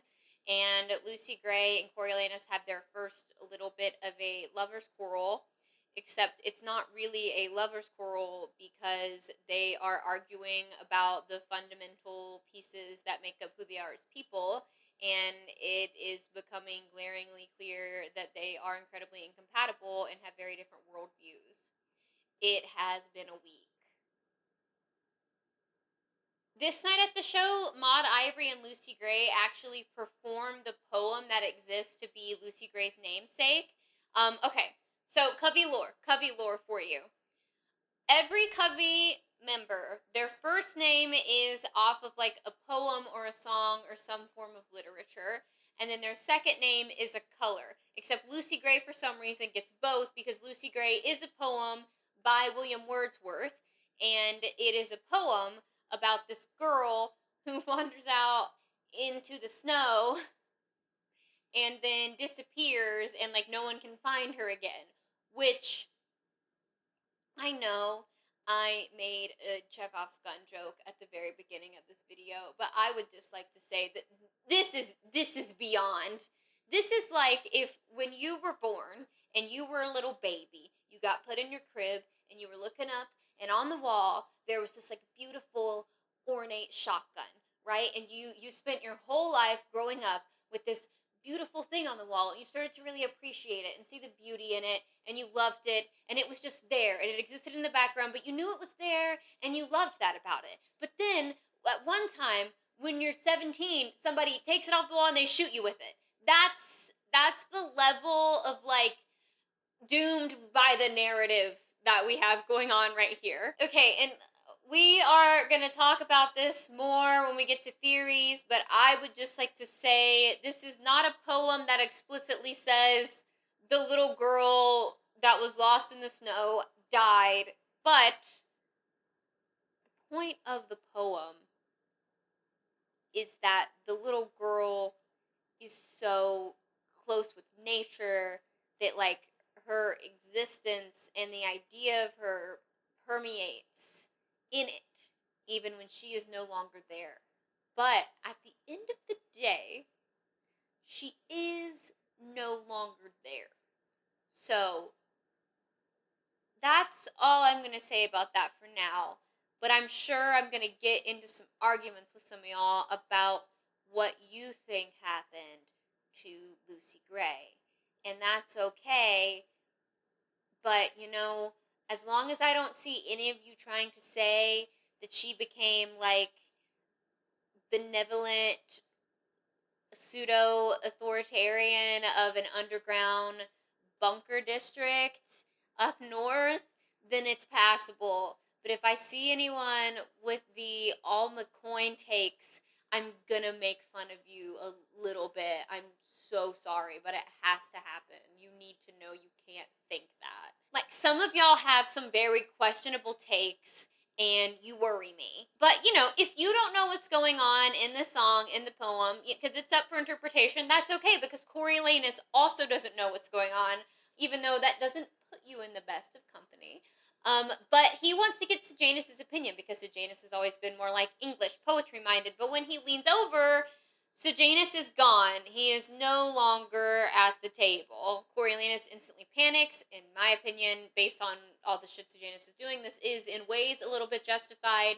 Like, where is he? But then as soon as he gets up, Sejanus is like, oh, that moonshine runs right through me. I was outside using the bathroom, which is a lie.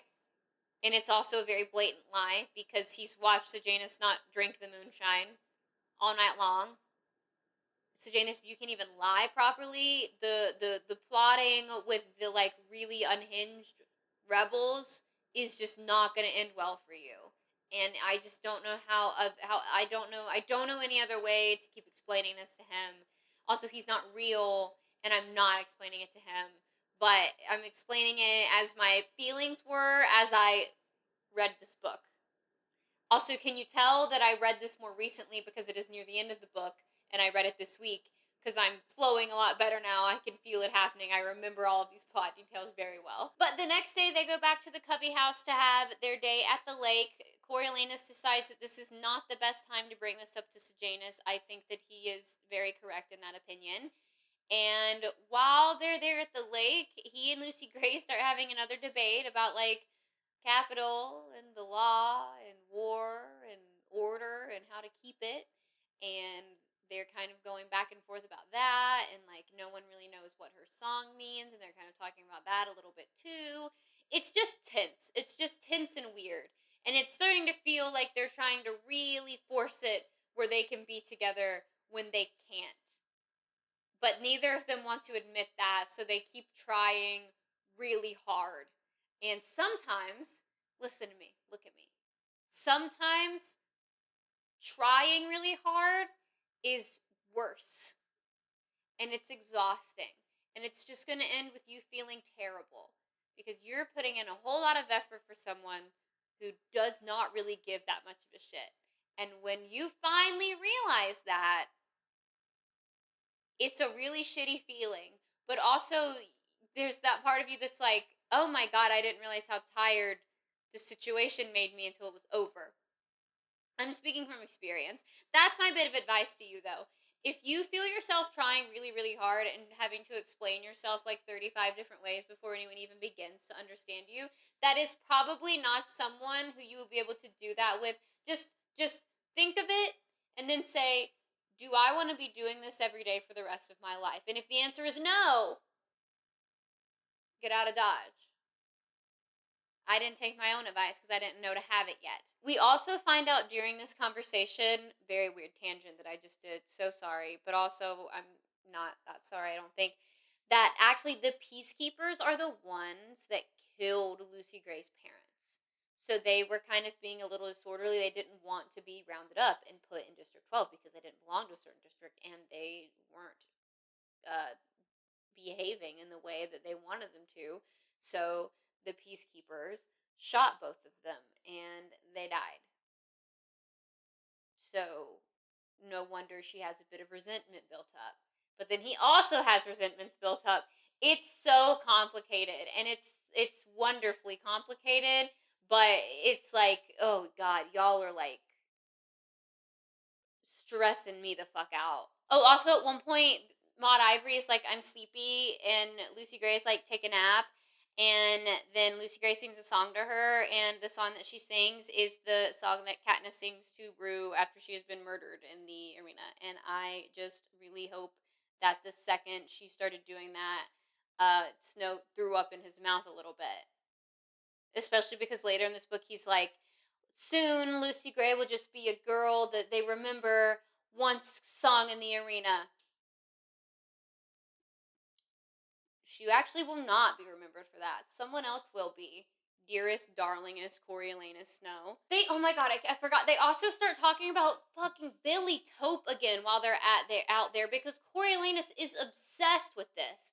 He cannot let it go. He cannot ever think of a reality in which anyone else has ever looked at this girl that he likes. And it is incessant and annoying.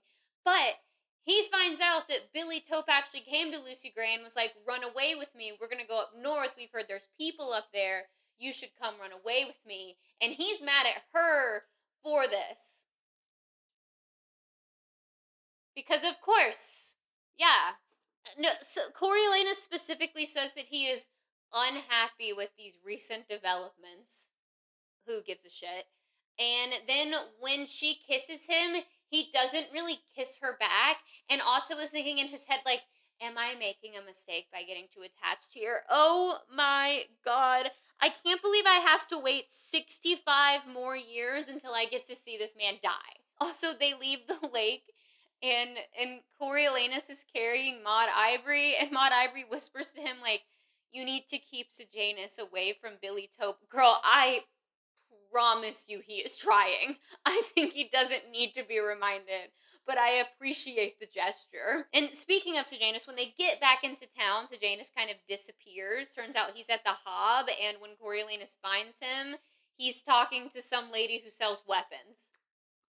It's just like so blatant. It's so obvious and out in the open. I don't know how he didn't get caught sooner than he gets caught. Like, I don't know what he's thinking. It is annoying me. So back to real life outside of Lake Fantasy Day that ended up not being a fantasy and ended in two 17-year-olds fighting about their worldviews because they are entirely incompatible.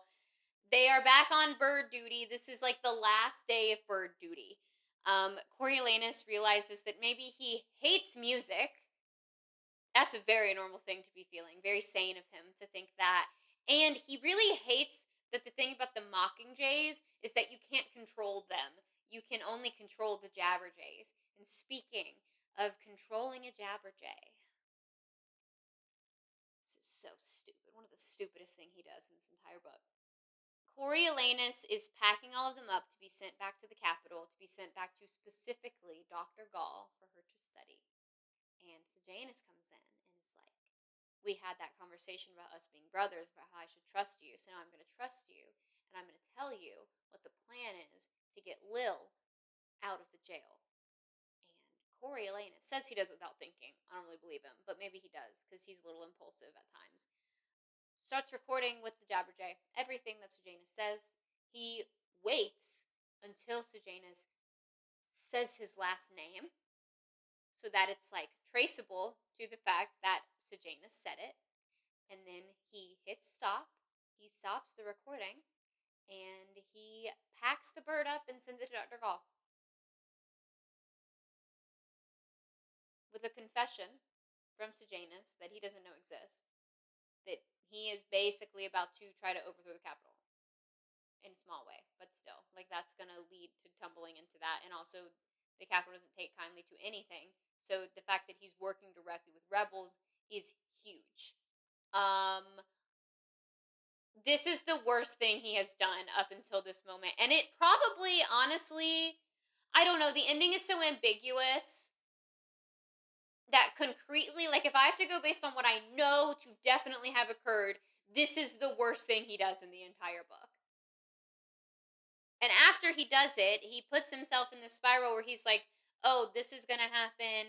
This is gonna. It's gonna be terrible. They're gonna find out." But then he also was like, "No, they're not gonna find out. What are they gonna do? Listen to every single bird until they come across this message? That's not gonna happen. Like Dr. Gall's not crazy enough to sit there and listen to every single bird. Please be for real." But he always comes back to this thing. Anytime he does anything wrong, anytime he fucks up, he comes back to thinking like, but what choice did I have? I had to do it. If I didn't do it, then this, and this would happen.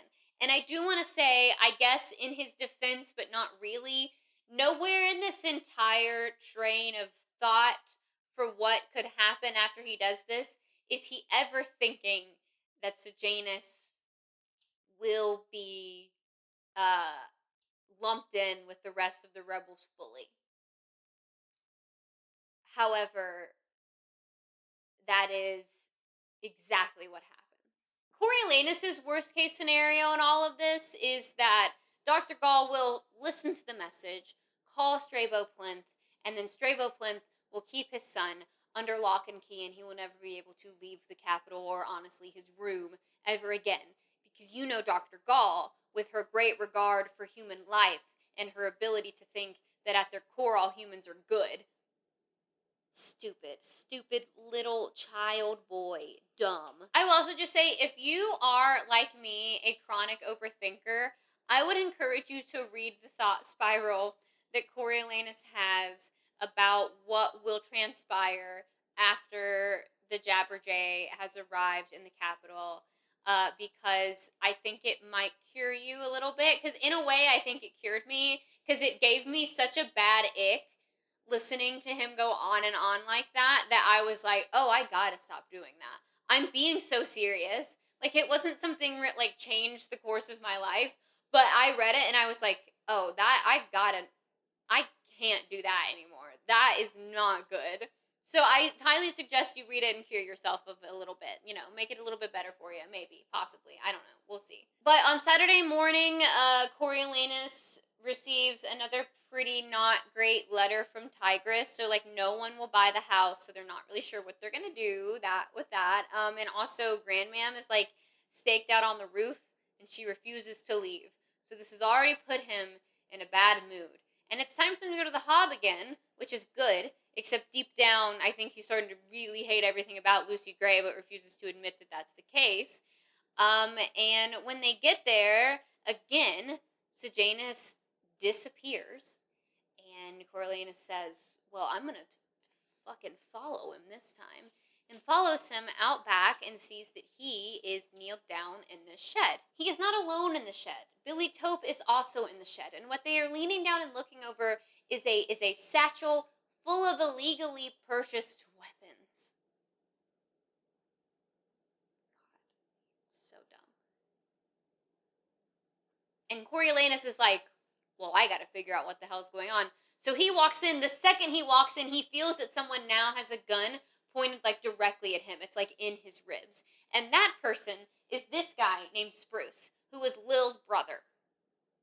They are all in cahoots with this together. Coriolanus is now having a gun trained at him, and things are about to go south really quickly. I'm going to need you to buckle in here. It would seem that Lucy Gray has finished singing her song and watched Coriolanus walk off, because wouldn't you know it, a few seconds later, she's in there too, and she's like, hey, I saw you come in here, and then, oh, now Lucy Gray also has a gun pointed at her. Good. Both of them. Good. Hey, good. Glad they're both in this now. That's really good. That's great. So Sejanus tells Spruce, this new guy, that both of them are cool and they're with him, and then Billy Tope is like, no, she's not with them. She's going with me. She's coming there with us. And Lucy Gray is kind of trying to placate him. By the way, guess how Coriolanus feels about that? He starts in this moment. I would think he had better survival skills than this, but in this moment when there's a gun pointed at him, when Lucy Gray is trying to very obviously fake placate Billy Tope into not pointing a gun at them, he's like, is she really about to go with him? Shut the fuck up. Shut the hell up. For like 5, just like, think for 2 fucking seconds right now. All of a sudden, there is another voice that is being heard from the shadows. Oh my god, y'all are so shit at doing this. Terrible revolutionaries. terrible at it. How are you getting caught 3 times in a row in the span of 3 minutes? And it's Mayfair Lip, because of course she's got to involve herself somehow, and she is very upset that they're all there, and especially that Lucy Gray is in there with them. It's very obvious that Mayfair is about to bolt and go tell her father everything that is happening in there. Okay. I need you to buckle in, because like 5 things are about to happen. So, Spruce raises his gun. He's about to kill Mayfair. Billy is like, "Don't kill this girl that I'm sleeping with," because I don't think he has any real emotional connection to her at all, so I don't think he'd say he loves her. And he's tussling with Spruce over Spruce's gun. So then Coriolanus sees that there's an extra Peacekeeper's rifle laying there, and he picks that up, and Coriolanus shoots Mayfair and kills her.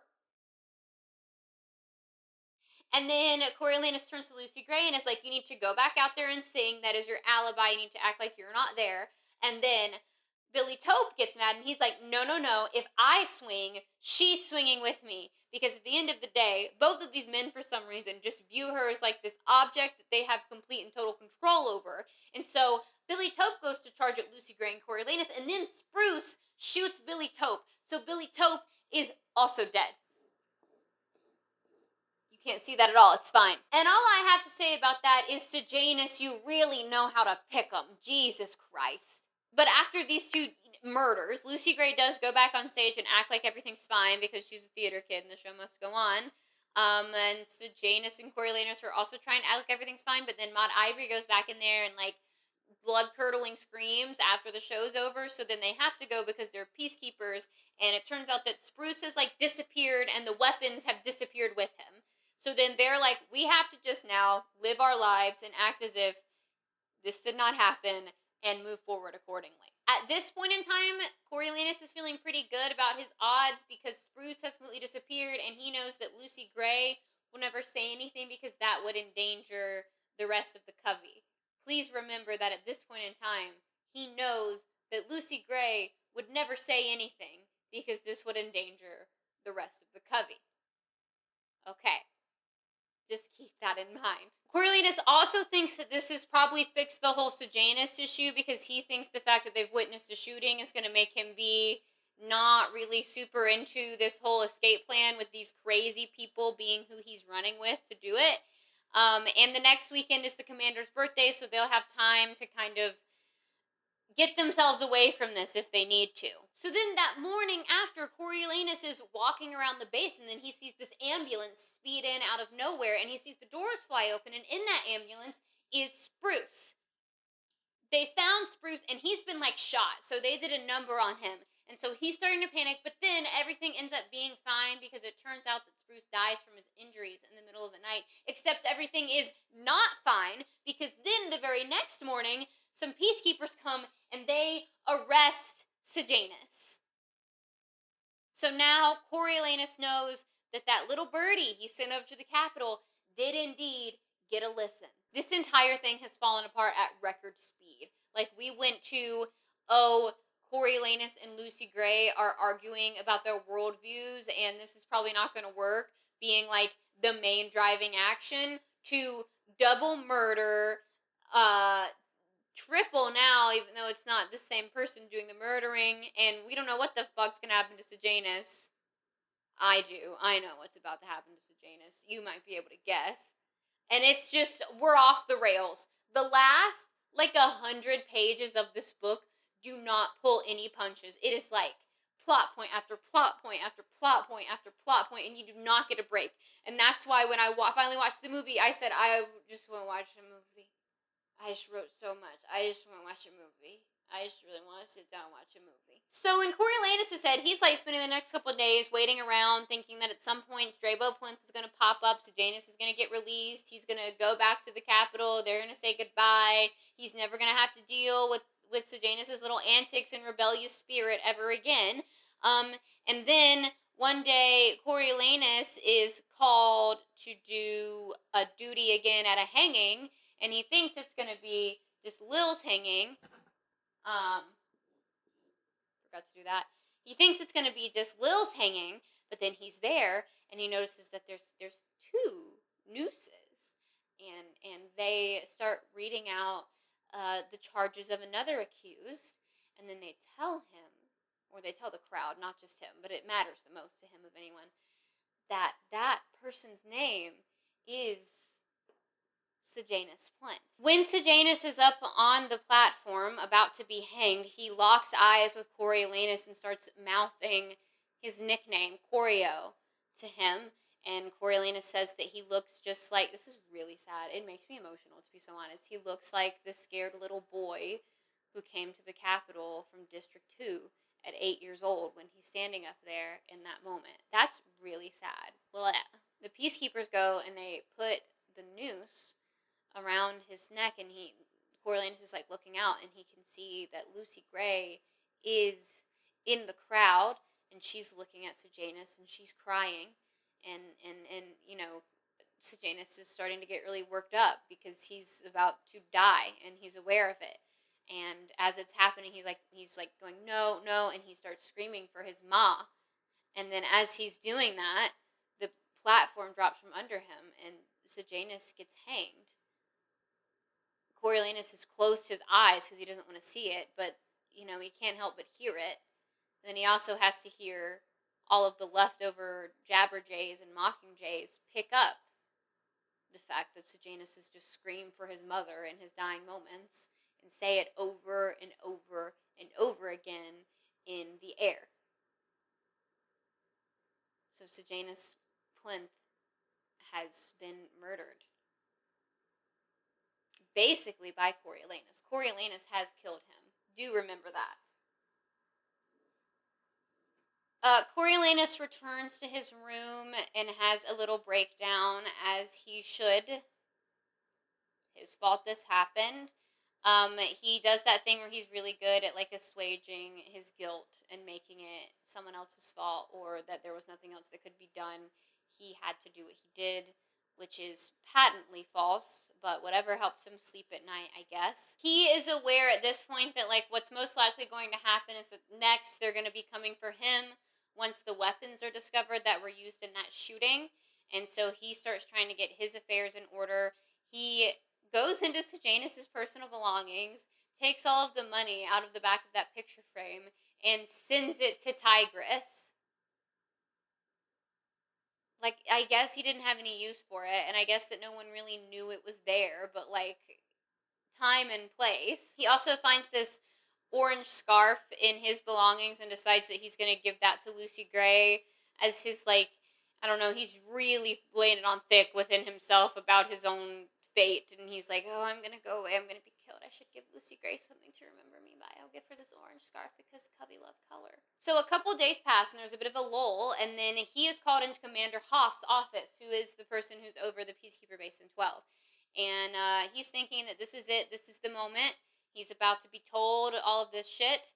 And instead, he gets in there and he says, I want to thank you for your sacrifice to the Capitol. It couldn't have been easy to give us that information about Sejanus Plinth. We're very thankful for you, for caring about your country. And Coriolanus is actually well and truly flattered by this. He's playing into it, but also you can tell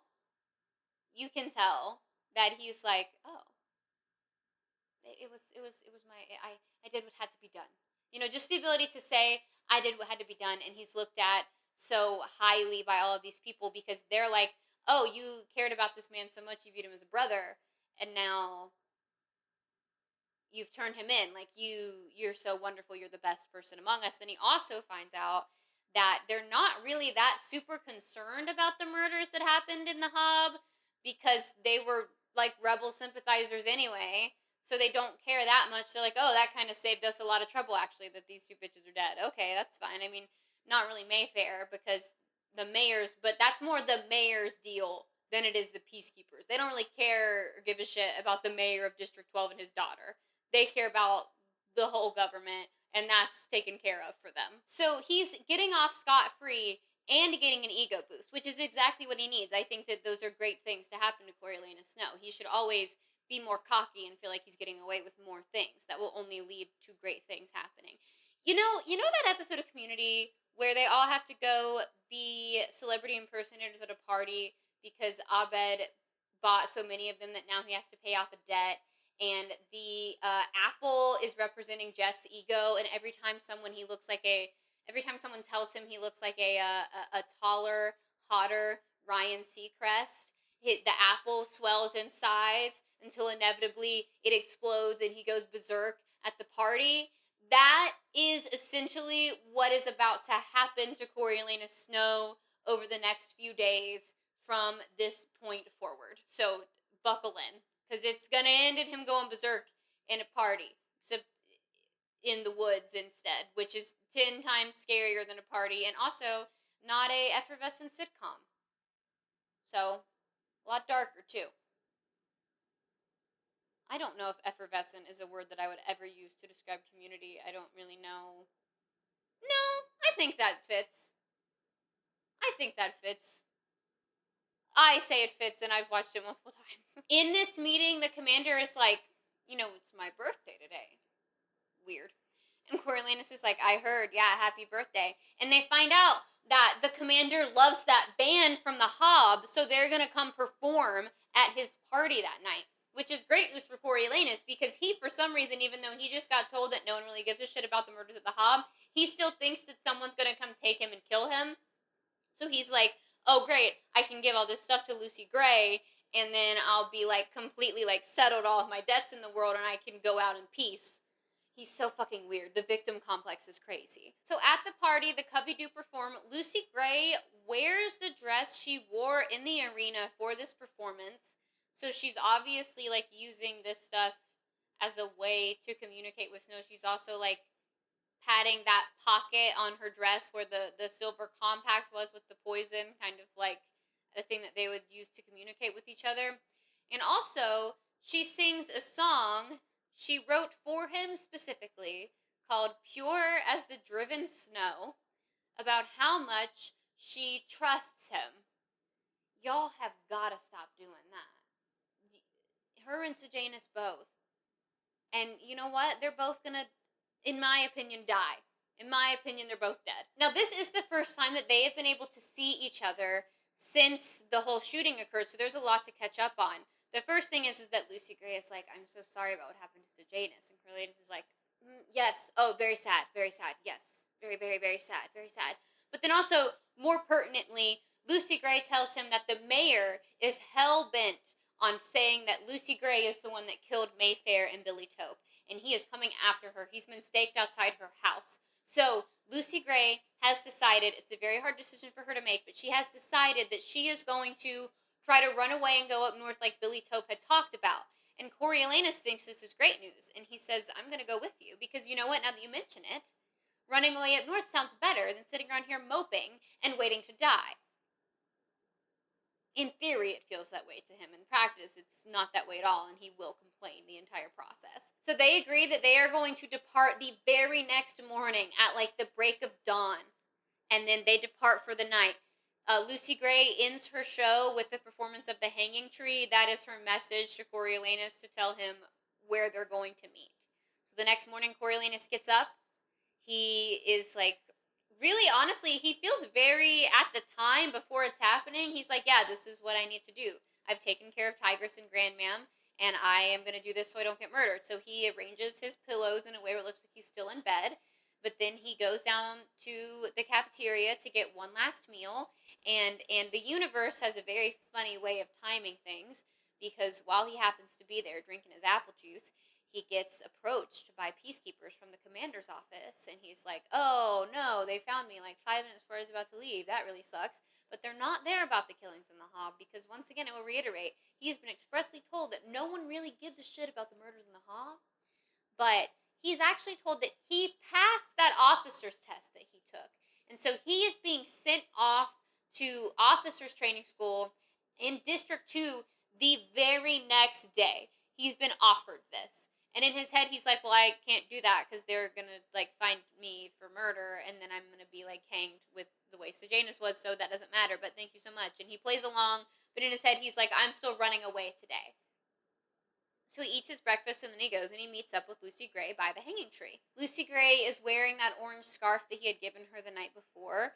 And he says in that moment, he realizes that he's not the only person that's giving up all of his dreams. And I think that's really interesting. And I think that that is a good example of like the fact that there is that ability within him to think that way and view other people that way. He does have that. That does exist. And I think if he had met someone who, an adult who fostered that in him, none of the things that are about to happen in the next like 80 pages of this book would have happened. But he didn't. He met Dr. Gall instead. So then other shit went down. But they are starting their journey. They are walking all through everything. As this is happening, Coriolanus is becoming increasingly disillusioned with everything that is going on here. And it is starting to really not look good for Lucy Gray and the situation in total and what's going to end up happening here and if he will really be able to fully go through with this. When they're near the beginning of this walk, it seems that this is like the first time that he speaks in his life and he doesn't think about it before or after. Like it doesn't cross his mind at all. They're talking and he's like, "Yeah, I've killed 3 people. That's enough for me." He just says that out loud to her. And he does, it's weird because it's very atypical for him because it's not like he says that and then he's like, "Shit, I just said 3. I shouldn't have said 3. She only knows about 2. He says it as if it's just a fact and it doesn't matter and everyone knows it because, of course, Lucy Gray is aware that he killed 2 people. He killed Bobbin in the arena, but that was self-defense, and then he killed Mayfair, and she feels that he was doing that to protect her as well. But she doesn't know that he is responsible for killing Sejanus. But he just says 3, and he doesn't clock at all that he just royally fucked up and said that he killed 3 people. And that's really strange to me. So Lucy Gray's like, who's the third? And then he tries to like dodge it, and she's like, "No, no, no, no, no. Who's the third?" And I think this is the moment where she starts to like retreat from him emotionally because that's weird. And also, he gives this really shitty, lackluster answer. So, like, first time he's ever spoken without thinking and not thinking about it afterwards. And also, it feels like he did not even like calculate what his answer should be because he says, "I had to kill my old self so that I could come here with you." What are you talking about? That is the stupidest thing I've ever heard. And we don't have any indication, because it's from Coriolanus' perspective, of whether or not Lucy Gray believes this when she says it, but I personally don't think she does. I think that that's why everything that transpires when they get to the cabin transpires, because that was kind of like the warning shot to her. And she was like, "Well, I need to keep an eye on that." And then when she was keeping an eye on it, some more stuff happened, and she was like, "Oh, shit. This is bad." I kind of think from this point forward, she's trying to find a way out and biding her time. Kind of like how when Billy Tope had that gun pointed at her, she was placating him. This gun is metaphorical. It will become literal in a bit, but for now, the gun this time around is a metaphorical gun. They fall into some silence after that whole conversation, and this is when Coriolanus has what I have dubbed his city boy internal monologue, where he's like, "Everything around me is just dirt. I don't want to just do dirt. I'm going to have to do dirt for the rest of my life. No awards or accolades or accomplishments, just dirt. I don't like dirt. I'm too exceptional for dirt. I should have more than just dirt for the rest of my life." And then also they go fishing and she catches fish and he catches none. And I think that this is a very big problem for him when it happens, even though he says it in passing. I think the fact that she was better at that than him eats him away inside. And he knows deep down that this is an area of the world that he has no experience in, and she has lots of experience in. So now, for the rest of his life, he will always be viewed as inferior to her because he is not as good at this stuff as she is. And I think that that is what starts making him go a little bit crazy right here. It starts raining really hard right now, like torrential downpour, but they come upon a house that still has a roof intact. So they go inside. Yay, shelter. Very good. The sack with the guns in it being propped up behind the door where Coriolanus can see them, very bad. Very bad. Not good at all. Because this is the only thing left that was tying him to these things that he is currently running away from. And they are in front of him, in his line of sight. This is very bad for Lucy Gray specifically. because these guns are the only reason he is there at the moment. He is running away because he thinks that those are floating around out in District 12 and a peacekeeper is going to find them and get his DNA. But now he has them. He can destroy them. He can throw them in the lake where they're very likely to never be found, and this will be no longer a problem of his. The only thing that would be left standing in his way at that point is Lucy Gray. As soon as Lucy Gray sees that the guns are in there, she's kind of like, "Oh, yeah, I'm gonna go, I'm gonna go look for some Katniss outside." And he's like, which is funny that she just looks for Katniss, but I feel like I've beat that dead horse about parallels to the original trilogy, so I wasn't gonna get into it, but then I did anyway. It's fine. He's like, it's still pouring rain, and she's like, well, I'm not made of sugar. I won't melt, is what she says. Actually, that's their actual words. Good thing I'm not made of sugar, so I won't melt. That's what she says. And I think that this is smart because she's trying to kind of put a bit of distance between them. But see, the thing is that she doesn't know this because she's not in his head like we're in his head. But the worst thing you can do with Coriolanus Snow is leave him alone where he can start thinking. That's terrible. That's the worst decision you could make. And she doesn't know that, poor girl, and she's left him there to think. Now, this is the start of the grand finale thought spiral of Coriolanus Snow. So I would like to take you through really quickly, beat by beat, every change that he has in his thought process. There are over 20 different thoughts that he has. This spans multiple pages. There is not a single line of dialogue in anything I am about to tell you. And I'm going to read to you what the thoughts are right now as a celebration for our grand finale thought spiral. I'm going to pick up my laptop so I can see better, and I'm probably going to read right from it, and that's fine because this is a YouTube channel and I don't have to do everything perfectly. I have to keep telling myself that or I freak out. So he's all alone. He's starting to think. 1. This is the murder weapon and it poses no threat to him. 2. He can just destroy this gun and his life will go back to normal. 3. Well, that's actually not true because Lucy Gray is still connected to the shooting. 4. No, it's okay because she won't tell. She'll be a little unhappy that he's leaving her alone in the woods, but she loves him. 5. Except, would she actually still love him after he says he's going to leave her alone in the woods? 6. And she sure is taking a long time with those potatoes. 7. Yeah, Billy Tope wronged her, and now he's dead. 8. And she sure was able to kill in the arena, and now that he thought of it, she could have had much more cold-blooded motives than she let on. 9. Lucy Gray is not sweet. She is a victor in the Hunger Games. 10. Is this Peacekeeper's rifle still loaded? 11. Yeah, there's no disturbance in the mud by the lake, so she is hiding from him. Why? 12. He said he killed 3 people. She knows the third one was Sejanus. 13. I can't believe that she thinks I would kill her, is what he's thinking. 14. Oh, I'm holding a loaded gun. I should probably chill out. 15. No, it's fine. I'm not going to kill her. I just want to talk to her and make sure she comes to her senses. 16. Okay, and I should put down the gun. All she really has is a knife. 17. Well, it is a big knife. 18. All she has to do is say she'll go alone and then everything will be fine.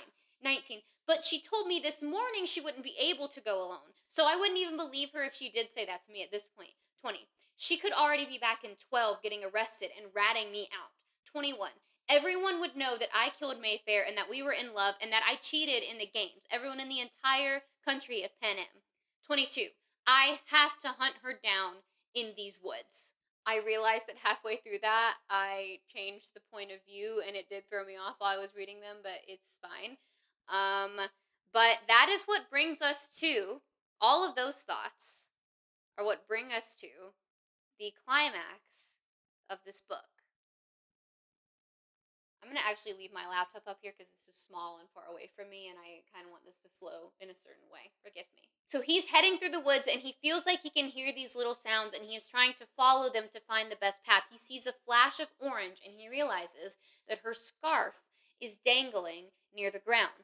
He goes to pick it up, and he hears something, but not quick enough to not realize that there is a snake underneath this scarf, and it strikes and it bites him. Now, he feels like this snake was put here on purpose by Lucy Gray because she is notoriously good with snakes, which means Lucy Gray tried to kill him, which means all bets are off now. He is going after her. He's going deeper into the woods, but then he's like, well, at this point, the most logical thing for her to do would be to go back to the lake house and grab one of the other guns. That way she can be equally ready to defend herself against me. So he starts heading back that way. He thinks he's hearing things. He's even hearing her sing, and the mockingjays are picking it up. I think at this point he's gone full crazy. Personally, I don't really know if any of this is happening.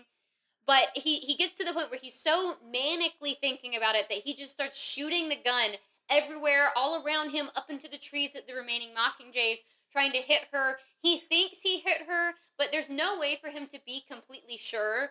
But he is, in general, still satisfied that he probably got the job done after this whole ruckus. So at this point, we are unclear. And unfortunately, I'll go ahead and tell you, we will never truly know concretely. I think we kind of know concretely, but later, not in the plot of the thing. But Lucy Gray has disappeared.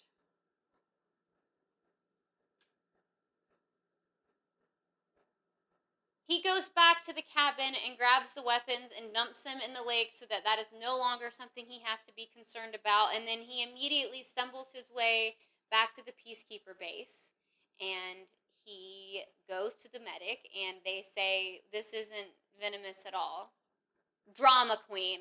That's what that whole thing was. Him being a fucking drama queen. Not even, he keeps saying he feels dizzy and he's seeing spots in his vision. Not even a venomous snake. Okay. This was, what I'm about to tell you about right now is not really overall plot point, but is, in my opinion, the best piece of symbolism that exists in this entire book. It is one of my favorite things that I am taking with me after reading it. So that morning, when he thinks that he's leaving his life behind and going forever away with Lucy Gray, he takes 3 things with him. He takes the rose pressed powder that he got out of his mother's compact. He takes some pictures of him and Tigress and him and Grandmam, and he takes his father's golden compass. Now, being out in that torrential downpour rain and kind of wading into the lake, trying to figure out what's going on and dumping the weapons, both the compact and the pictures have been destroyed, and the only thing that survived the day was his father's compass. Now, this is some of the best symbolism I have ever read, and it struck me as soon as I read it, because essentially what has happened is he took parts of his mother, parts of his cousin, and parts of his father with him that day. And through the events of the day, the only thing that he was able to return with were parts of his father. The parts of his mother and the parts of his cousin have been destroyed, and he has genuinely thrown them into the trash, leaving him with just his father. So all of the personality traits of goodness that he has had, his kindness, his want to be better, the times that he does think of other people, those are traits that his mother had and the tigress had, and they are gone forever, and it is just his father and his sternness and his rigidness, and the fact that his token that he took that was his father's was a hard structured compass that is almost impenetrable.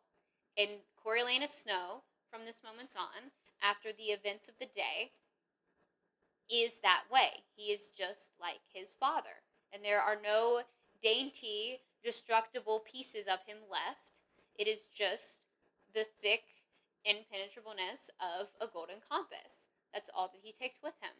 And that is one of my favorite things I've ever read in my life, if I'm being honest. And maybe that's just me being a dumb fangirl to you, and that's an opinion that you're allowed to have. But I think that that is beautifully done and beautifully written, and is a real, it's just one of my favorite things I've ever read.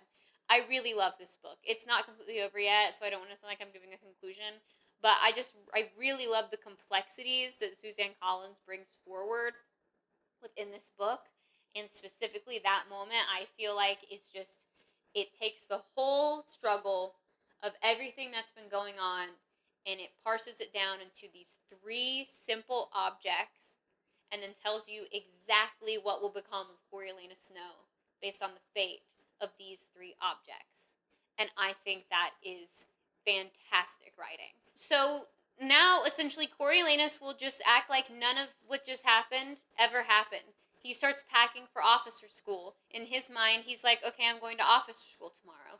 He even takes Sejanus's personal items with him as well, because he wants to give it to the plinths, not out of the goodness of his heart, but because he thinks that they will give him something for it, because Strabo Plinth is very rich, and he will be kind of maybe returning to some poverty if it doesn't go super well in officer school. And just like that, he is just ready and raring to go to start his new life. And the next morning, he's actually not put back on the same dingy train that he took to get to District 12. He is put on a hovercraft. It is much more luxe than everything was before. And he takes an actual real nap on this hovercraft because it is a lot more comfortable. And the thing about Coriolanus Snow that I think really exists deeply in here is that his comfort is top priority. It is the chief thing for him, and it is why it that is why it constantly exists within him and for him at all times. Anything is about his comfort. He's not comfortable with Sejanus saying things that are rebellious and have a rebel tone to them. So he's going to do anything he can to stop that because it makes him uncomfortable. He's not comfortable with Lucy Gray being her own person, with Lucy Gray having ever had a life before him, her being able to go anywhere she wants now that she's not being held captive by the Capitol for the games. That makes him uncomfortable, and he will do anything to not feel uncomfortable. When he wakes up from his cute little nap, he is actually informed that he has not been taken to District 2. He has been taken to the Capitol instead, and they are dropping him off right at the High Biology Lab. He doesn't know exactly why he's there, but I'm sure we can both guess why that would be. And he walks in, and they go, "She's waiting for you." "Oh, I bet she is. Yeah, I bet." So he's reunited with Dr. Gall after all of this time. It really wasn't even that long. They ended up being in 12 when it's all said and done.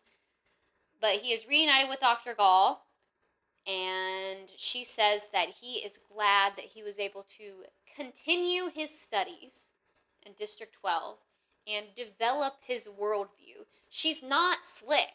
She is not slick.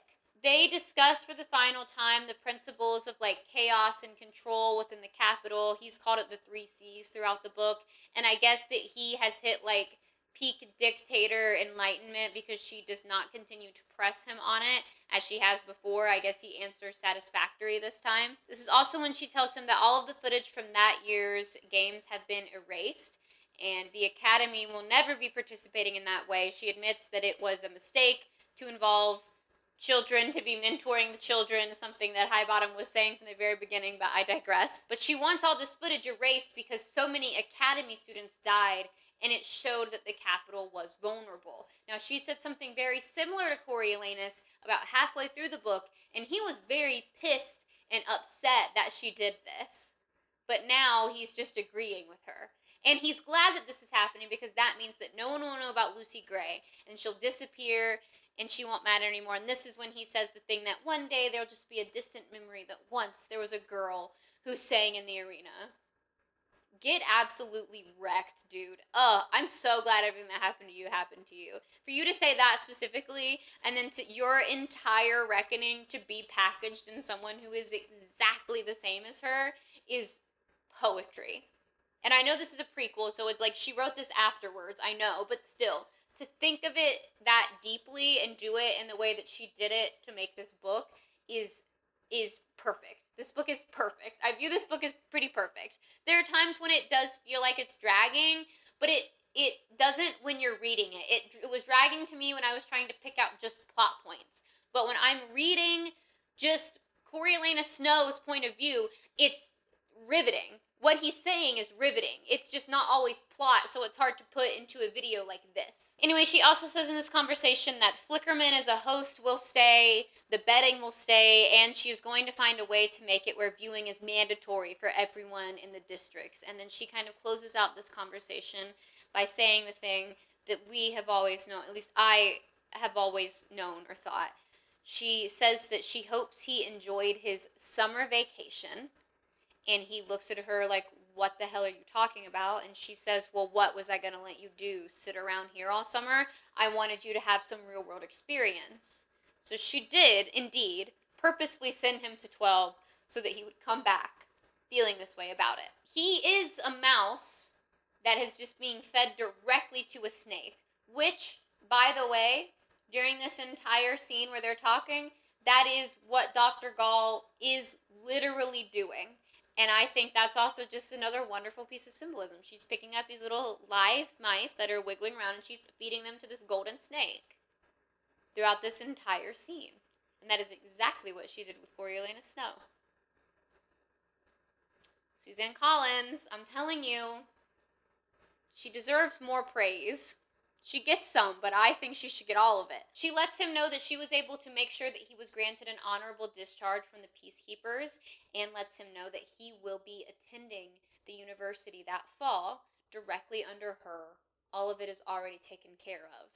He is now going to be able to be groomed specifically into whoever she wants him to be, with no guardrails on it, and he will be indebted to her because she did all of this stuff for him. It is the perfect plan. Like, he's already at the point where he's way too far gone. What she wanted to happen in 12 exactly happened. So he was never going to fully come back to being like that kind of misled, there's still redeemable things in him boy that he was near the end of the Hunger Games. She made sure of that. But now it can even progress further. There's going to be no room for confusion or thinking things through. It's just going to be her saying how she wants him to feel to him directly, always, at all times, for years to come, until he is fully indoctrinated into full adult. So that is the end of the book proper. There is an epilogue, though, and we get a lot of information in this epilogue, so I'm going to pick up the laptop again and bring it closer to me because it is a little far and the text is small. Okay.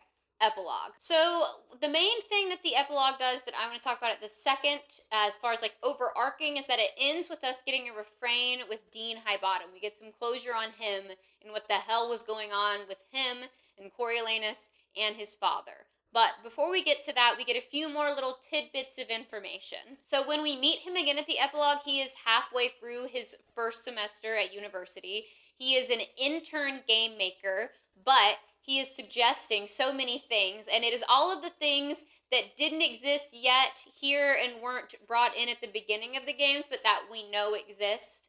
So all of those little different things, he is the one that is suggesting to this room full of adults. They basically view him as a peer, and he fully, basically single-handedly formed the entirety of the Hunger Games to be what they are today.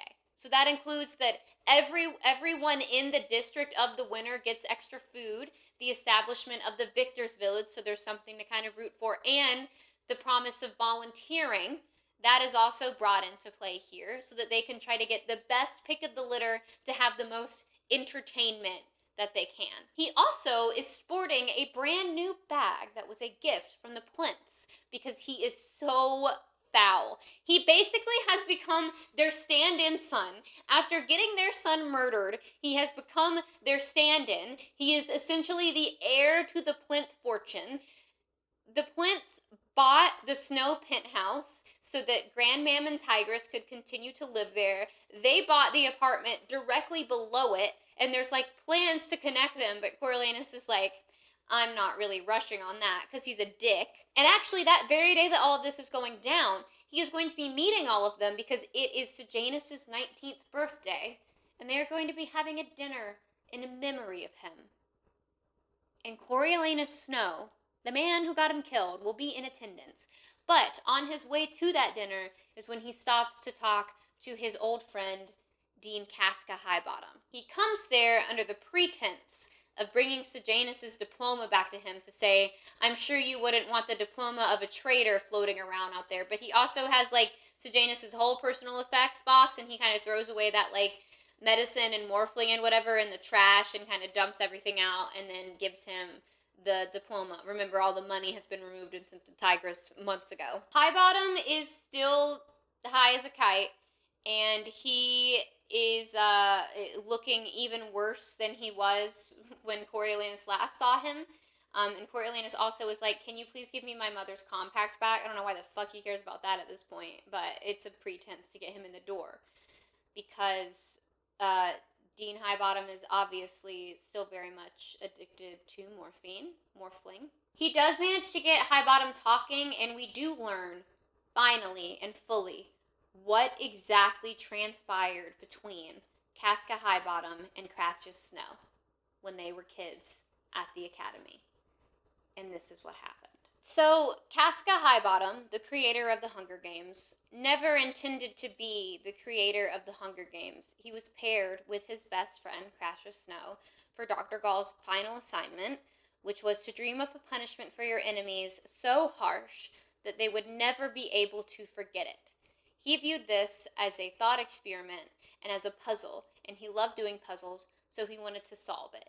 He was talking to Snow hypothetically about what he would do, and Snow got him incredibly drunk so that the words would flow easier. The next morning, he woke up and he realized, like, the ramifications of what he could have suggested, and he tried to go to Snow to make sure that it didn't get turned in, but Snow had already turned the assignment in to Dr. Gall. And then immediately Dr. Gall started wheeling him out as the architect of the Hunger Games, and he says that the day that she did that is also the day that he tried morphling for the first time. Highbottom still doesn't really fully think that, like, something terrible is going to happen to him here, so he's still fully ribbing at Coriolanus, and he's kind of being like, oh, I heard that your girl is missing in District 12, so that's when we find out a little bit more about District 12 as well. So Lucy Gray is just missing. No body was ever found. The rumor is that the mayor killed her, but, you know,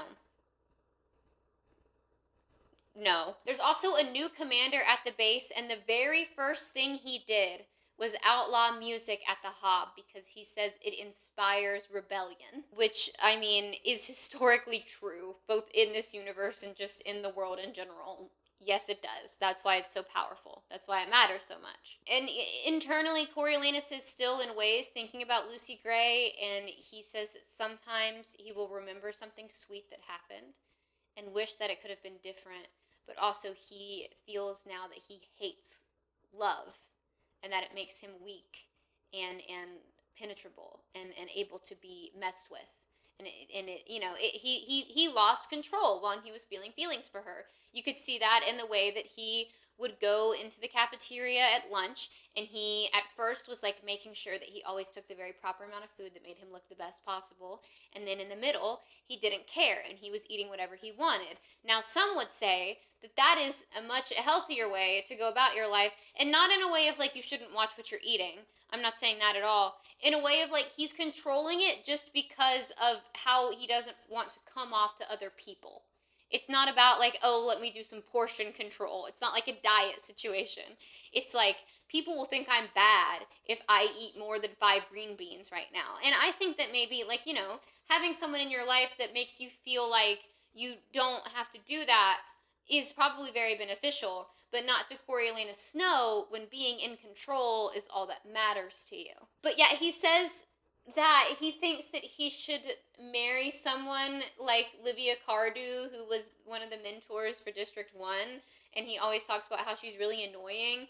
And I need to go back and look at Sunrise on the Reaping again, but I do think that I'm pretty sure they end up getting married. I think. I don't know. I need to double check, but I saw some other people talking about it, and I think that's kind of referenced either indirectly or directly. I'm not sure, but I do want to go look and see for my own eyes. And that's kind of all of the catch-up that we get. The last thing that we're left with is another mention of the rat poison. Except it's not really a mention. It's more another use of the rat poison. Because if you remember when Coriolanus came in the office, he kind of was going through Sejanus's personal things. He threw some stuff away, like his old medicine, and to give him the diploma. But Coriolanus thought this through, and he knew that if Dean Highbottom saw some perfectly fine to use morphine, morphling, I keep saying morphine, sitting unopened in the trash, he's addicted to it, he would dig it out of that trash can and he would drink it. And he does do that as soon as Coriolanus leaves. Coriolanus doesn't even need to see it, he just knows that it happened. And he poisoned that, and he kills Dean Casca Highbottom with rat poison. Baby's first poisoning. Aww. Many more to come. That's the end of the book. That's how it ends. It ends with that thing where you just know that that's because, and I think I love that that's how it ended, because that's what Snow is known for. You know, in Mockingjay, the thing that Finnick reveals about him is that he is constantly poisoning people, but he's also taking the poison. And this is the first time, like, yes, he asked Lucy Gray to do it, but this is the first time that he has poisoned someone, and this is how you end his origin story. And that is the origin of President Snow as we know him. It's perfect. I have no notes. It's perfectly done. So that's the end of the book. That's the whole thing. And then, you know, now I'm going to close this because I have nothing else to say through here. And I just want to talk about a few little things. So I think the thing that most people want to discuss when it comes to this book is what really happened to Lucy Gray. I'm going to tell you my opinion, and I would love to hear your opinion as well. I believe that he did kill her. Whether it was like he killed her instantly, or she was shot and got away and died from a gunshot, or if she got away and at some point in the years of his presidency, he realized that she was alive and did something to kill her then. I strongly believe that he is responsible for her death directly, not in a weird indirect way. Like, he killed her somehow. I always have felt kind of iffy on that, but, and this is like, I guess, a slight spoiler, but we do know, like, the overall plot structure of Sunrise on the Reaping, we obviously have all known for years. But at the end of Sunrise on the Reaping, when everything goes down with Haymitch's sweetheart, Tam Amber is a character in Sunrise on the Reaping, and he comes out and sees what has transpired, and he says, "Not again, not again," when he sees this happening. To me, that told me all that I needed to know. Like, that took away every question that I had, because I don't believe that he would just say that willy-nilly. It's very specific. A very specific thing happens, a specific person is responsible for it, and he says not again. I think if Lucy Gray had just disappeared, he would not be that sure. So I think that they know she is dead, and I think that they know that Snow was responsible. I also think that the whole point of the poem by Wordsworth, which I said this a little bit earlier, I know, is that she lives on in spirit, and her spirit exists in nature, and that's who she becomes. But she's no longer physically on the earth. And I believe that, you know, she's haunting the narrative for the next 65 years. And I think that that is essentially how that poem is adapted in this story. I do believe she dies. I do believe that he kills her. I don't know why there would be no mention of her at all ever. And I don't think she would have lived in the woods like that all alone for that exceedingly long. But I could be wrong about that. You know, you might have a different opinion than me, and that's fine. I also want to say, just on the topic of the Wordsworth poem and Lucy Gray haunting the narrative, and how the whole fact of it is that she is kind of becomes one with nature and just haunts everything. On that, I want to talk about how You Can't Catch Me Now, the song that Olivia Rodrigo wrote for this movie, is stunning when knowing that, because I had never actually, like, sat and read and analyzed the actual Wordsworth poem, Lucy Gray, until this go around of reading it, because I listened to this book the first time I did it years ago when it first came out. I didn't read it, but I looked at the poem and I was like reading the whole thing, and I was like looking at different analyses of it, and I realized that the entirety of the song "Can't Catch Me Now" is the thesis of the poem, is that she is gone, but she is still in nature and she's still around, and that is everything that is written in that song. But that pretty much is how I feel about it. My opinion is that she died, and if she didn't die right then, he is directly responsible for her death. And what Tam Amber says in Sunrise on the Reaping is what solidifies that for me personally. The point is that it's a mystery. It's not supposed to be known. So I welcome discourse with this. But again, as I said earlier, if you start trying to say that that bitch is Alma Coin, I be so serious. Be so serious. Okay, that's the most obvious thing I want to talk about. And then the other things I want to talk about are kind of smaller. I have a couple of things. I didn't write these down like I wanted to, so the ones that are coming to mind are my like favorite ones that are very niche. So these are very specific things.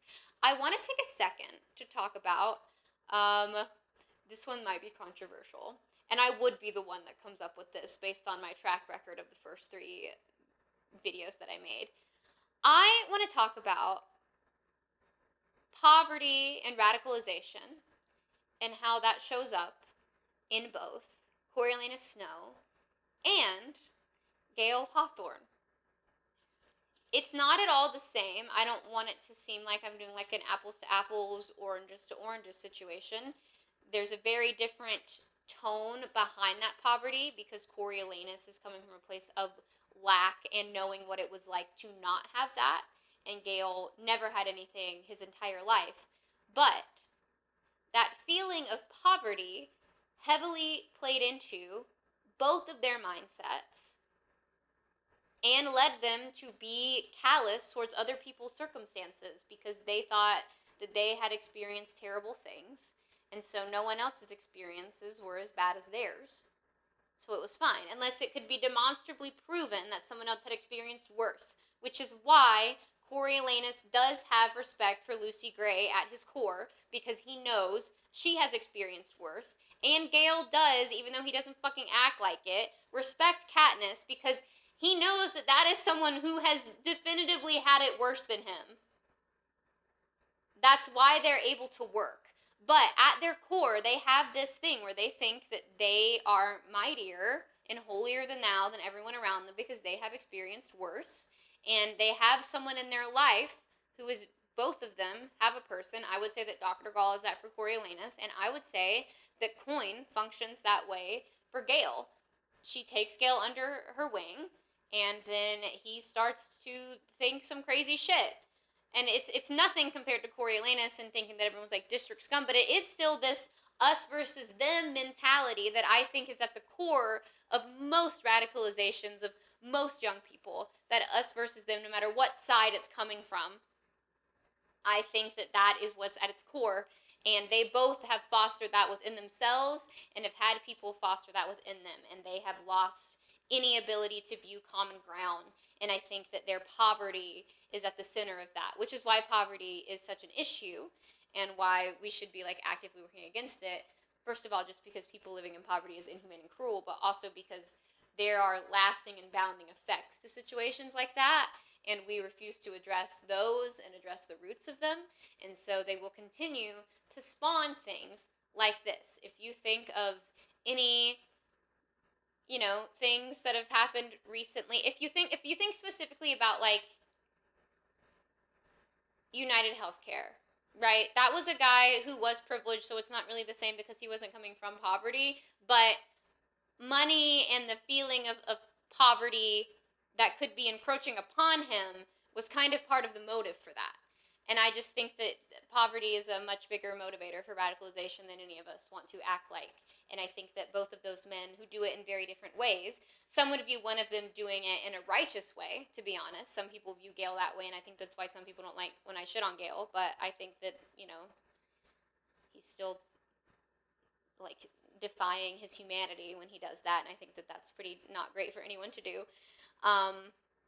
But yeah, that's pretty much what I wanted to say about that. That might have been a little rambly and not make sense. I've just been toying with that over the past few days. And I sent a thing to a couple of my friends who are also very into the Hunger Games about that. Another thing that I wanted to talk about was I think that Dean Highbottom may be almost just as responsible for Coriolanus becoming who he becomes, just as much as Dr. Gall. I think that Dr. Gall does a lot of positive enforcement with Coriolanus. So amping up the parts of him that she sees that fit her goals and bringing those parts out and telling him that those parts are good. But I think that Dean Highbottom also does something that can, in certain situations, be just as dangerous when he is saying, you are this, you will never be anything but this, and never giving him the chance to be anything but that, and always telling him that that's what he is, even if he's not even directly exhibiting that behavior. And he is perfectly justified in hating that boy's father for what he did and what he put him through. But, technically, Coriolanus has not done anything to him. And then to have that man in your ear, you are going to feel like that man is wronging you. And that's going to make you more defensive of your father, to have someone just shitting on your father all the time like that. Your dead father who died in the military, and you're still a child, and someone's constantly shitting on your father to you. That's going to make you behave in a way that's not conducive to making you a better person. That's for sure. You're going to get really defensive of your father's actions, and that's going to solidify itself in your head. So I would say that there are ways where Dean Highbottom is just as responsible for what transpires here. And that's kind of all I have to say about that one, too. I say these are discussion questions not because I have like super long, drawn out things I want to say, but they are just thoughts that I've been having that I would like to see other people kind of add to and expand upon, and then we can continue chatting about them. Those two are my main little niche ones, and then obviously the big boy of what happened to Lucy Gray is the thing that's heavily debated from everyone that has anything to do with this book. I felt proud of those thoughts, to be honest. Those parallels, I was like, yeah, you know what? He is kind of like Gale. Not, and that's difficult to say because they have such different motives behind what they're doing. And I do believe that Gale thinks he's doing what's right, but also I would also say that like Coriolanus is much more wrong, but he also thinks he's doing what's right. He's more objectively wrong from our perspective, but also like we're not in Gale's head, we're in Coriolanus' head, so we know all the weird shit that goes into him thinking that way, and we can say objectively the way you got to this conclusion is wrong. But we never were in Gale's head, so he could be thinking things that are just as crazy and off base as Coriolanus is. I'm just saying. Anyway, I kind of circled back to that one just because I really like that, and I know that some of y'all are going to come argue with me about it, and that's fine. I welcome it.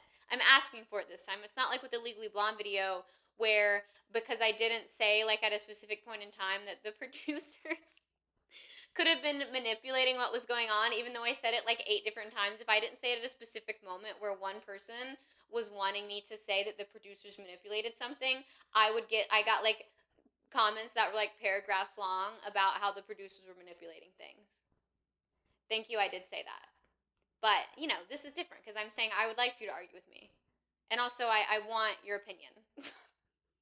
And this is much more analytical. When I was doing Legally Blonde, I was kind of doing it more so for the jokes. And then everyone was hitting me with like these like, first of all, second of all, like a college discussion post response in my comment section on YouTube. And I was like, I am here to use this reality TV show as a vehicle for jokes. But this, I would like to speak with you about on a deep level because I think that, honestly, there are definitely a lot of books that fit this. I'm not saying this is the only one, but to me, and like growing up and being able to sit with it for all these years and watch the books unfold and then watch the world unfold in the context of having read these books, I see so many parallels to the point where it's really fucking scary. I'm sure that everyone's on the same page. I know I talked a lot about, in the Mockingjay video, I talked about Palestine for a good bit.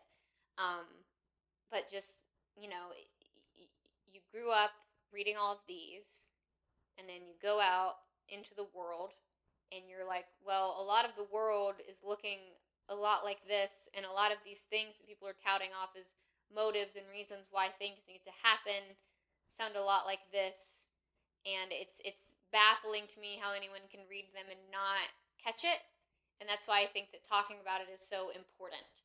And if I get to put on a cute little outfit that makes me look like I'm a District 12 girly while I do it, then that's fine. I love that. I guess I was an academy student for the first half, but I changed sides. I saw the light. But yeah, I think that's about all that I have to say. If you have any questions or like thoughts that I didn't bring up that you have, literally please let me know in the comments. I would love to respond to you and engage with you about any and everything that has to do with the Hunger Games universe. As far as Sunrise on the Reaping, I've already read the book. I read it the day it came out. That was right when my car broke down, so I had nothing to do but sit in my hot ass broken car and read that book for like 8 hours straight. I read it in like 2 days. But I think I am going to wait to make a video until the movie comes out. Because, first of all, I really like comparing and contrasting, even though I did not do it much with this one, because I was very sleepy tired. But making these boards, the visual element is needed, and it's really hard to make a board when there's no movie to make the board off of. So I am going to try to kind of maybe get away from the board a little bit because I feel kind of attached to it. I did this video with my mic down here, and I tested to make sure there was at least decent sound, so I hope that has held up throughout the 7 to 8 hours I have been recording this video. I think it has. I have no reason to think it hasn't. But I like that it freed up my hands. It made this feel much more like a discussion. So I'm glad that I did that. Let me know how you feel about it. If you like holding the mic or if you like me just feeling like I'm sitting here talking. I think I prefer it this way. So if you like it the other way, it will be something I consider, but not necessarily something I implement. If you've watched this entire thing, you better be subscribed to this channel, dude. Oh my god, what are you doing? And you better have liked this video too. And if you've watched this whole thing, you obviously care enough about this where you can like talk to me about something in the comments. Like, I'm so serious. This is probably gonna be like 3 or 4 hours long. Like, I like, if you've watched to this point, you better be talking to me about this, because this is like a fourth of the audiobook. I have decided that for now I'm going to be doing monthly uploads just because I like doing things like this that are very involved, and I was doing not that for a bit, and I was quite frankly miserable while it was happening. So doing monthly uploads lets me enjoy doing this and have a great time with it while it's happening. So if you want to kind of know what I'm doing in between, I'm going to try to make a lot more short form content just on my day-to-day, but the best place to follow me if you're just interested in what I'm doing and want to see me post random shit, which is mostly just like Muppet memes and like, oh, I'm performing in this place, that would be, you should follow me on Instagram. I'll try to post any shorts that I make on YouTube Shorts as well, but I feel like that's honestly really annoying for subscribers, because if I obviously use YouTube a lot, I'm subscribed to people, I feel like I get on there and I see like, I can't tell when something that's been uploaded is a short and when it's an actual video, and that annoys me about YouTube Shorts, so I really use it less than I want to, but I'm going to try to be a lot better about posting a bunch of stuff Instagram reel wise. I'm going to post a lot of behind the scenes for how I made this board, my process for putting all of this together, making all of these things, even though I fucked up that one guy's name. I did that like 64 other times, and I did it perfectly. That one guy, I just didn't change his name to Tanner. I knew I was going to do that to one of them, but I thought I did, and I checked it, but I didn't check it enough, I guess. But anyway, that's all I have to say. I'm speaking in circles. Thank you so much for watching this video. I hope you enjoyed it. I hope you enjoy hanging out with me, and I hope that even if you were just like listening to this while you worked, I hope that you found yourself nodding along in the distance. Thank you so much. I appreciate you. Thank you for being here. I will see you on the next one, and it's going to be something from this wall behind me, and you can go ahead and guess what it is, but I'm working on my outfit for it already. I have all the supplies. Bye-bye.